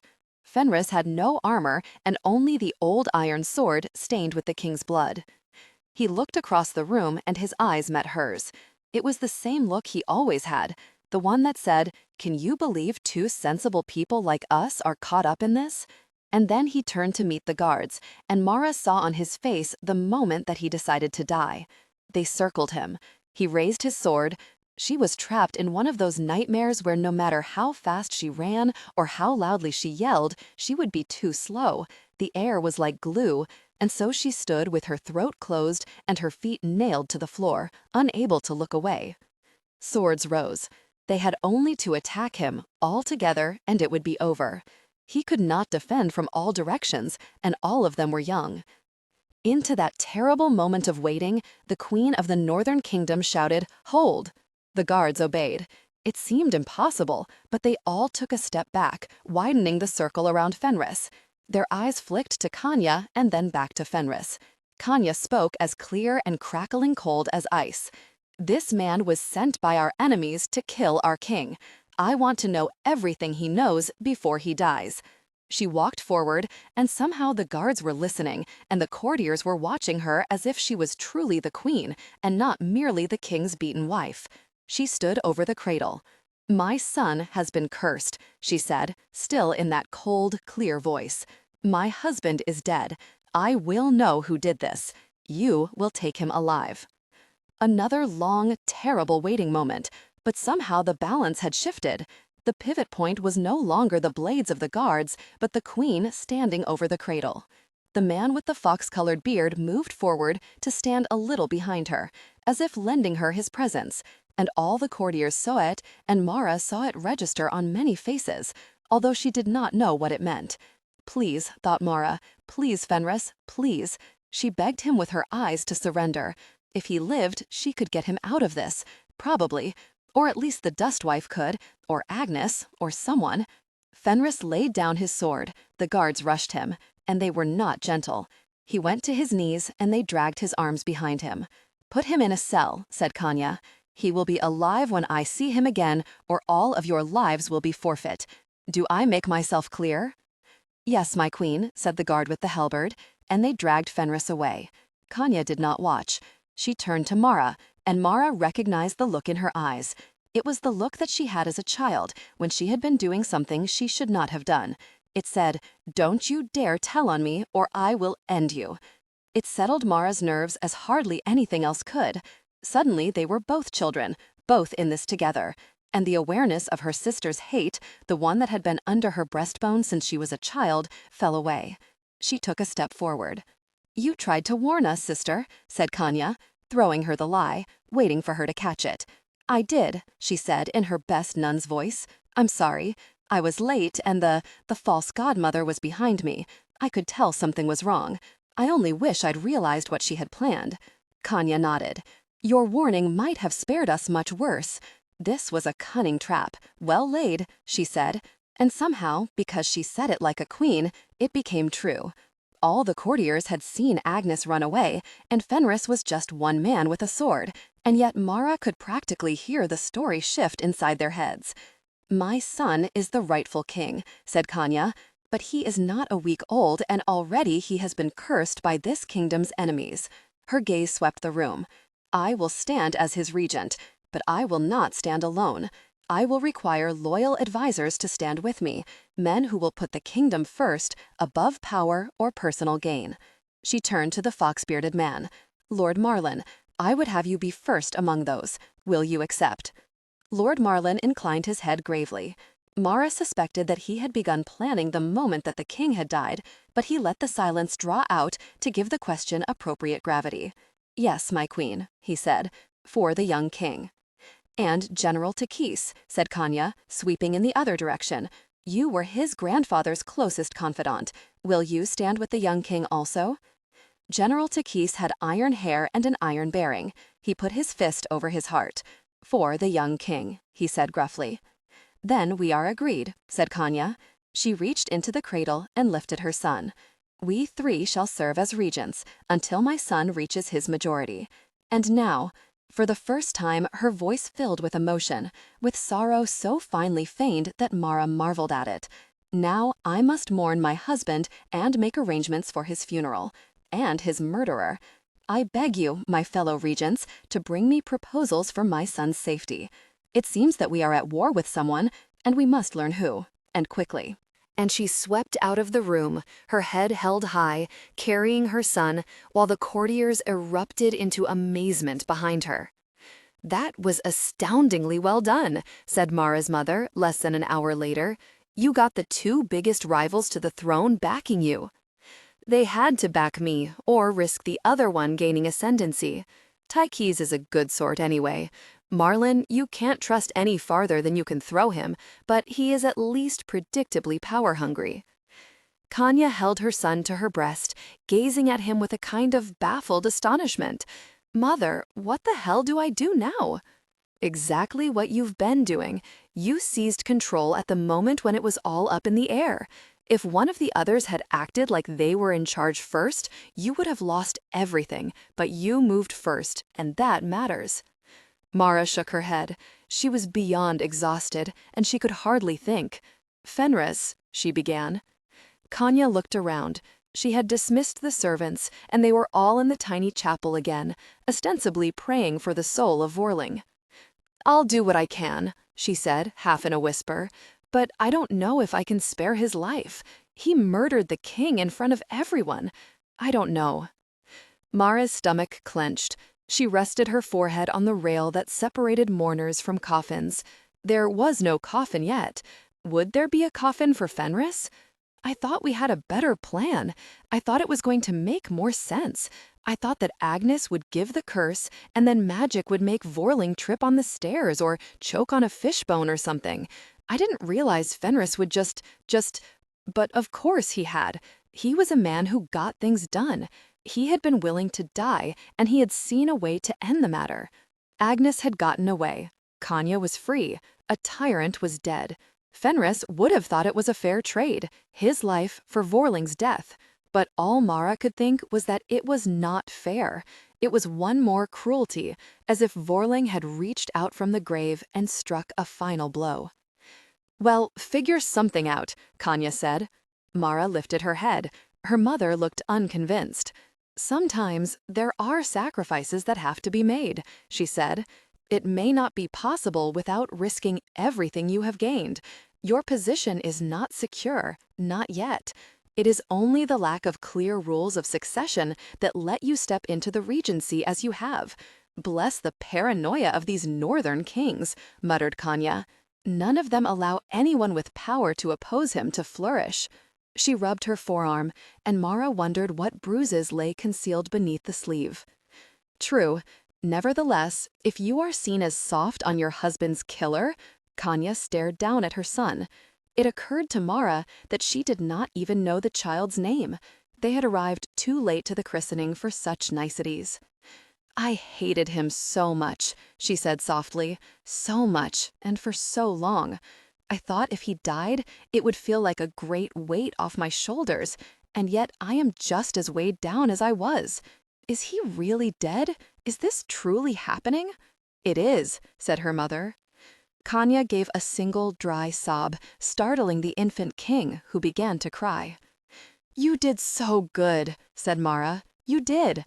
All that with the lords and the generals, and you even convinced people I wasn't part of it. I couldn't believe it." The sob had a laugh at the bottom this time. "Oh yes," Kanya said. "Oh yes, that part I knew. I've been running it through in my head for years, what I'd do if he miraculously died. I had every possible scenario memorized. It's only now that I don't know what I'm doing." "I'm sorry, I couldn't do it sooner," said Marra helplessly. "I'm sorry. Everything took so long to do, and she tried to explain. She got as far as Bone Dog and began to cry, and Kanya also began to cry, and their mother put an arm around each of them and held her daughters as if they were all much younger. "I'll help you," her mother said. "I'll help as much as I can. I can't stay for terribly long, but grandmothers are allowed some time to dote on their grandchildren, and we'll go through all the details while I'm here. There may be angles that you can find to keep the rest of the courtiers from seizing power." Kanya wiped her eyes. "I wish Damia were here," she said. "I wish she could have known that it got fixed, that there was justice." Marra gulped. Her eyes and nose were streaming, and she wiped them on her sleeve. Justice seemed so little, so late. Kanya had suffered for long years, and the godmother for long centuries. The northern kings had left scars on time. Even the thief wheel still roaming the halls, even the furious ghost daughter. I was buried alive to hide their shame. She looked up. An idea had come to her, as terrible in its way as the very first idea had been, the one that had set her on the road to kill a prince and curse a kingdom. "I know how to save Fenris." The funeral of King Vorling was small by the Northern Kingdom standards. He had reigned for less than half a year, and barely any preparations had been made on his tomb. His wife, the new queen regent, said that her husband would have preferred the wealth be spent on strengthening the kingdom's defenses, as they were clearly targets of an enemy who might strike again, whatever ridiculous tale the Hardyshman assassin had spun about a dustwife and a goblin market and a geas. Diplomats had been dispatched to Hardack to demand answers, but no one was optimistic. There was sorcery afoot. Perhaps the nobles might have been worried with a foreign woman on the throne, but Queen Kanya had already proven herself as ruthless as the kings of old. For, at the foot of Vorling's sarcophagus, under a screaming death mask, the assassin had been interred alive, to die of thirst in the halls of the dead. The queen had stood at the head of the procession and watched the lid come down. "For what you did to my husband," she said, "for what you did to me." And then darkness had covered the face of the Hardyshman, and the procession had left the tomb behind, deep in the dark and the dust.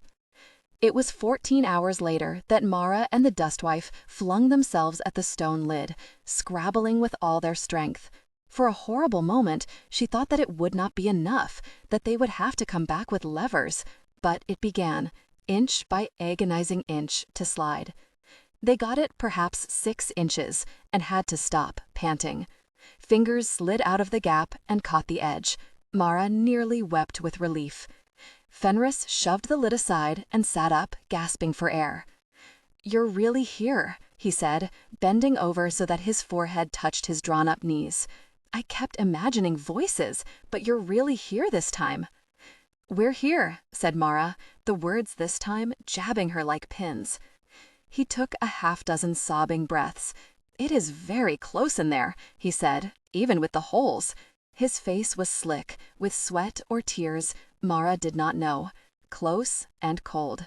"I'm sorry," said Marra. "I'm sorry. It was the only way I could think of." She pulled him out of the coffin, or he climbed out and she helped, and he wrapped his arms around her, and they stood together. "It worked," he said. "I would not want to do it again. How many days has it been?" "A little over half a day," said the dustwife. "Only that? It seemed so much longer." They slid the lid back in place and crept out of the tomb, through the tomb that had been cut for Kanya, through the small, sad room where Marra's niece lay in her bed of stone. She had to help hold Fenris up. His muscles had cramped and knotted, and he staggered as he walked. "Why are there no guards?" he whispered. "Because of the queen," said the dustwife. "She could not pull the guards from the entrance without it looking peculiar," said Marra, but she called on the others to escort her. She had gone to Vorling's mother's tomb. She said that no one thinks of the mothers in this time, and she wanted to commune with the shade who had lost a child. And, oh, it was amazing. It really was. She's so good at this, at being queen. Everyone was very impressed. "I was certainly impressed," he said a bit dryly. "When she looked down on me in that stone box, I thought that she was going to let me die a slow death in the dark." One corner of his mouth crooked up, and I found that I did not want to die. Not like that. "I'm sorry," said Marra again. "Don't be. I had faith. I thought if I could just hold out long enough, well, you and Lady Fox here would come for me." The dustwife snorted. "I would have," she said. "You might not have been alive at the time, though. Dead men are much less trouble." He staggered again. Marra winced. "Did they torture you?" "Very little, considering. General THIS is a good man, but more importantly, a good soldier, and he knows how little torture is worth for extracting usable information. I made up a tale that had truth scattered through it, and he decided that I was likely mad, but with the magic we had seen, he could not be sure. Torture only tells you what the victim thinks will save him, and they knew that. So they beat me a little, and when my story did not change to anything they could use, they stopped." "Where are we going now?" asked Fenris. "Away." The dustwife glanced over her shoulder. "Agnes arranged for a cart." "Agnes is walking around freely?" Marra laughed. "Everyone remembers her as very tall," she said, "with bright green eyes. It's the very strangest thing." "She was, though," said Fenris. He had to stop and lean against the wall for a moment, stretching his legs and bending his knee to work the kinks out. "When I saw her, Wasn't she? Was it an illusion, like the one on Bone Dog? It's not an illusion, said the Dustwife. Not exactly. Your mind knows what certain things ought to look like, and when your eyes are wrong, your mind wins. Agnes Magic thinks she ought to be 6 feet tall, with eyes like a starving wolf. That Agnes body didn't comply is just an oversight, so far as the magic is concerned. She's a very wicked godmother, isn't she? Asked Marra. Evil magic could flow through her like a river in full flood. Fortunately for the rest of us, there's a lot of Agnes in the way. Whether that makes her wicked, I'll leave to philosophers. This turning here, I think. They emerged into the gritty light that precedes dawn. Marra barely took note of their surroundings. Another quarry, it looked like. She was too busy helping to shore up Fenris.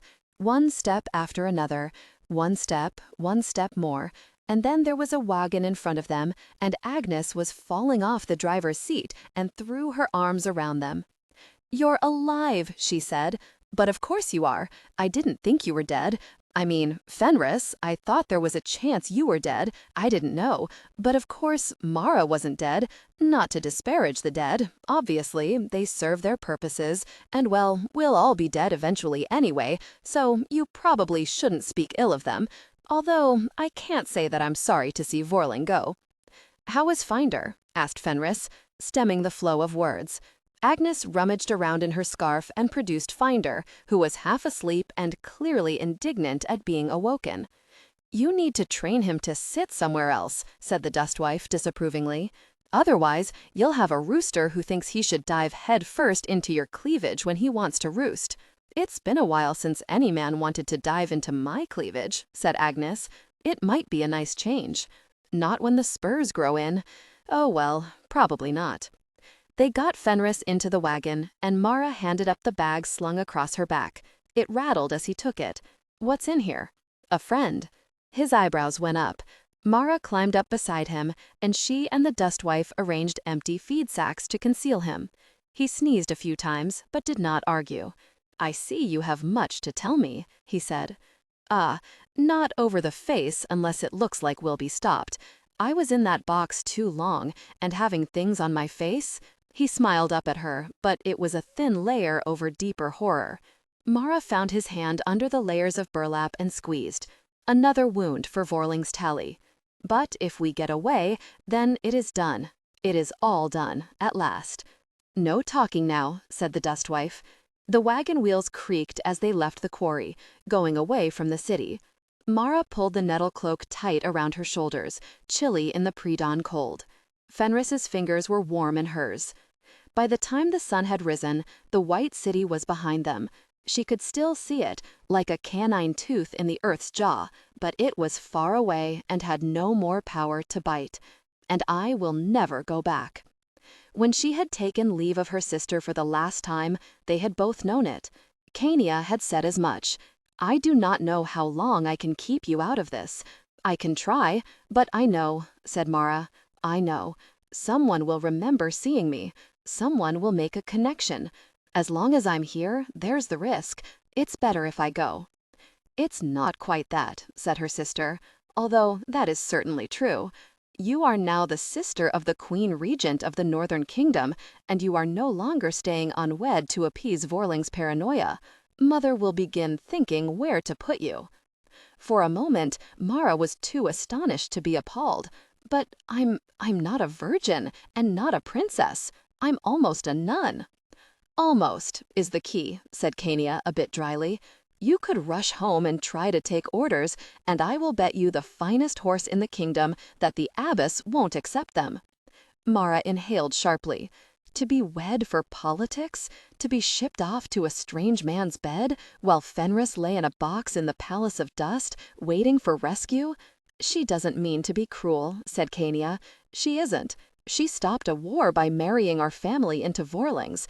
The Northern Kingdom would have rolled over us like a tide, and our people would all be feeding the crabs by now. She had to choose the people over us, and use our bodies to seal the deal." She rubbed absently at her forearm, where the bruises were yellow and faded. "She saved thousands of lives." "I know," said Marra. "I know." Kania had given her 2 gifts before she left. One was a pouch full of money, and one was a sack full of bones. They gathered them all up, her sister said, every one, down to the smallest claw. They were terrified that if they left any, it would give evil magic a way into the room. I told them that they needed to be disposed of properly, and that my sister will take them to Our Lady of Grackles for the nuns to sanctify before they were burned. Marra could not see through sudden tears, but Kania wrapped her arm around her sister's shoulder. "Go," she whispered in Marra's ear. "Run and be free. They cannot use what they cannot find." And Marra hugged her back and went out through the godmother's palace door with her hood over her head, then slipped away into the city to meet the dustwife and save her friends. They meandered south day by day. The wagon was drawn by an exceedingly patient mule who tolerated the brown hen standing on his back. Marra sat in the back of the wagon and worked as well as she could, with everything moving and rattling under her. At night, by the fire, she made much better progress, but then the light was bad and she jabbed her fingers bloody again. Agnes tutted and salved her fingertips. The dustwife watched her, her long face expressionless. "Will it work?" asked Marra, wrapping wires. The dustwife stood looking down at her and her skirt full of bones. "It would never work on a human," she said. "Humans know when they're dead. It might work on a dog. Dogs are simpler." She slept back to back with Fenris at night. No one commented. Sometimes he moved, and she knew that he was also awake in the darkness, but neither of them quite had the nerve to act on it, not with Agnes and the dustwife there. I could roll over. I could put my arm around his waist. I could. "I'm going home," said the dustwife one morning. "Agnes, you should probably come with me. They'll sort out the godmother thing one of these days, and you'll be left trying to fend off the enemy with a chicken." "I know," said Agnes. I always expected I'd go with you. Oh, yes, of course. Agnes tapped Finder's beak. The young cockerel was growing in his adult feathers, though he was still half the size of the brown hen and had no wattles to speak of. Finder, find me the safest place for me to be. Finder cocked his head to one side, then turned and walked to the dustwife's feet, where he began scratching in the dirt after an interesting worm. "Ah," said the dustwife, "but we have to stop by my cottage. I want my good medicine chest, and I'm not leaving all my chickens. And I want seeds of all my good plants. And yes, yes." The dustwife turned back to Fenris and Marra. "You two will be better off making your own way. By which I mean that all this poorly suppressed longing is giving me hives." Fenris coughed. Marra put her hands over her face. "Come see us," said Agnes. "Please, I'll want someone to talk to who isn't grumpy. I'm not grumpy. You are an absolute grump, and so is your chicken." The 2 old women climbed into the wagon and drove away, still bickering. Marra felt a pang in her heart and a surge of relief, all at once. They spent the day where they had made camp the night before, in a little shepherd's hut on a hillside, out of the wind. Fenris kept the fire up, and Marra threaded wire through bits of bone, rubbing her fingers across the broad, faithful skull and the long cage of ribs, the narrow whip of tail. He sat beside her and handed her bones and wire as she asked, but he did not press her. At sunset, just as the light from the fire became brighter than the light from the doorway, she finished. The skeleton lay across her lap, complete, claws wired to paws, vertebrae strung like beads. "Wake," she whispered, while the light faded outside the door. "Wake, please." The bones lay motionless in her lap. She bowed her head. "Please, please, Bone Dog. I'm never going to see my sister again, or my mother. I'm not going to see the sister apothecary or the abbess. I need one more friend. Please." It was too much like the first time. The second, impossible task was also the third. She had always known that she had gotten off too lightly, being handed the moon in a jar. Fenris took her free hand, careful of her sore fingertips, and held it between his palms, waiting with her.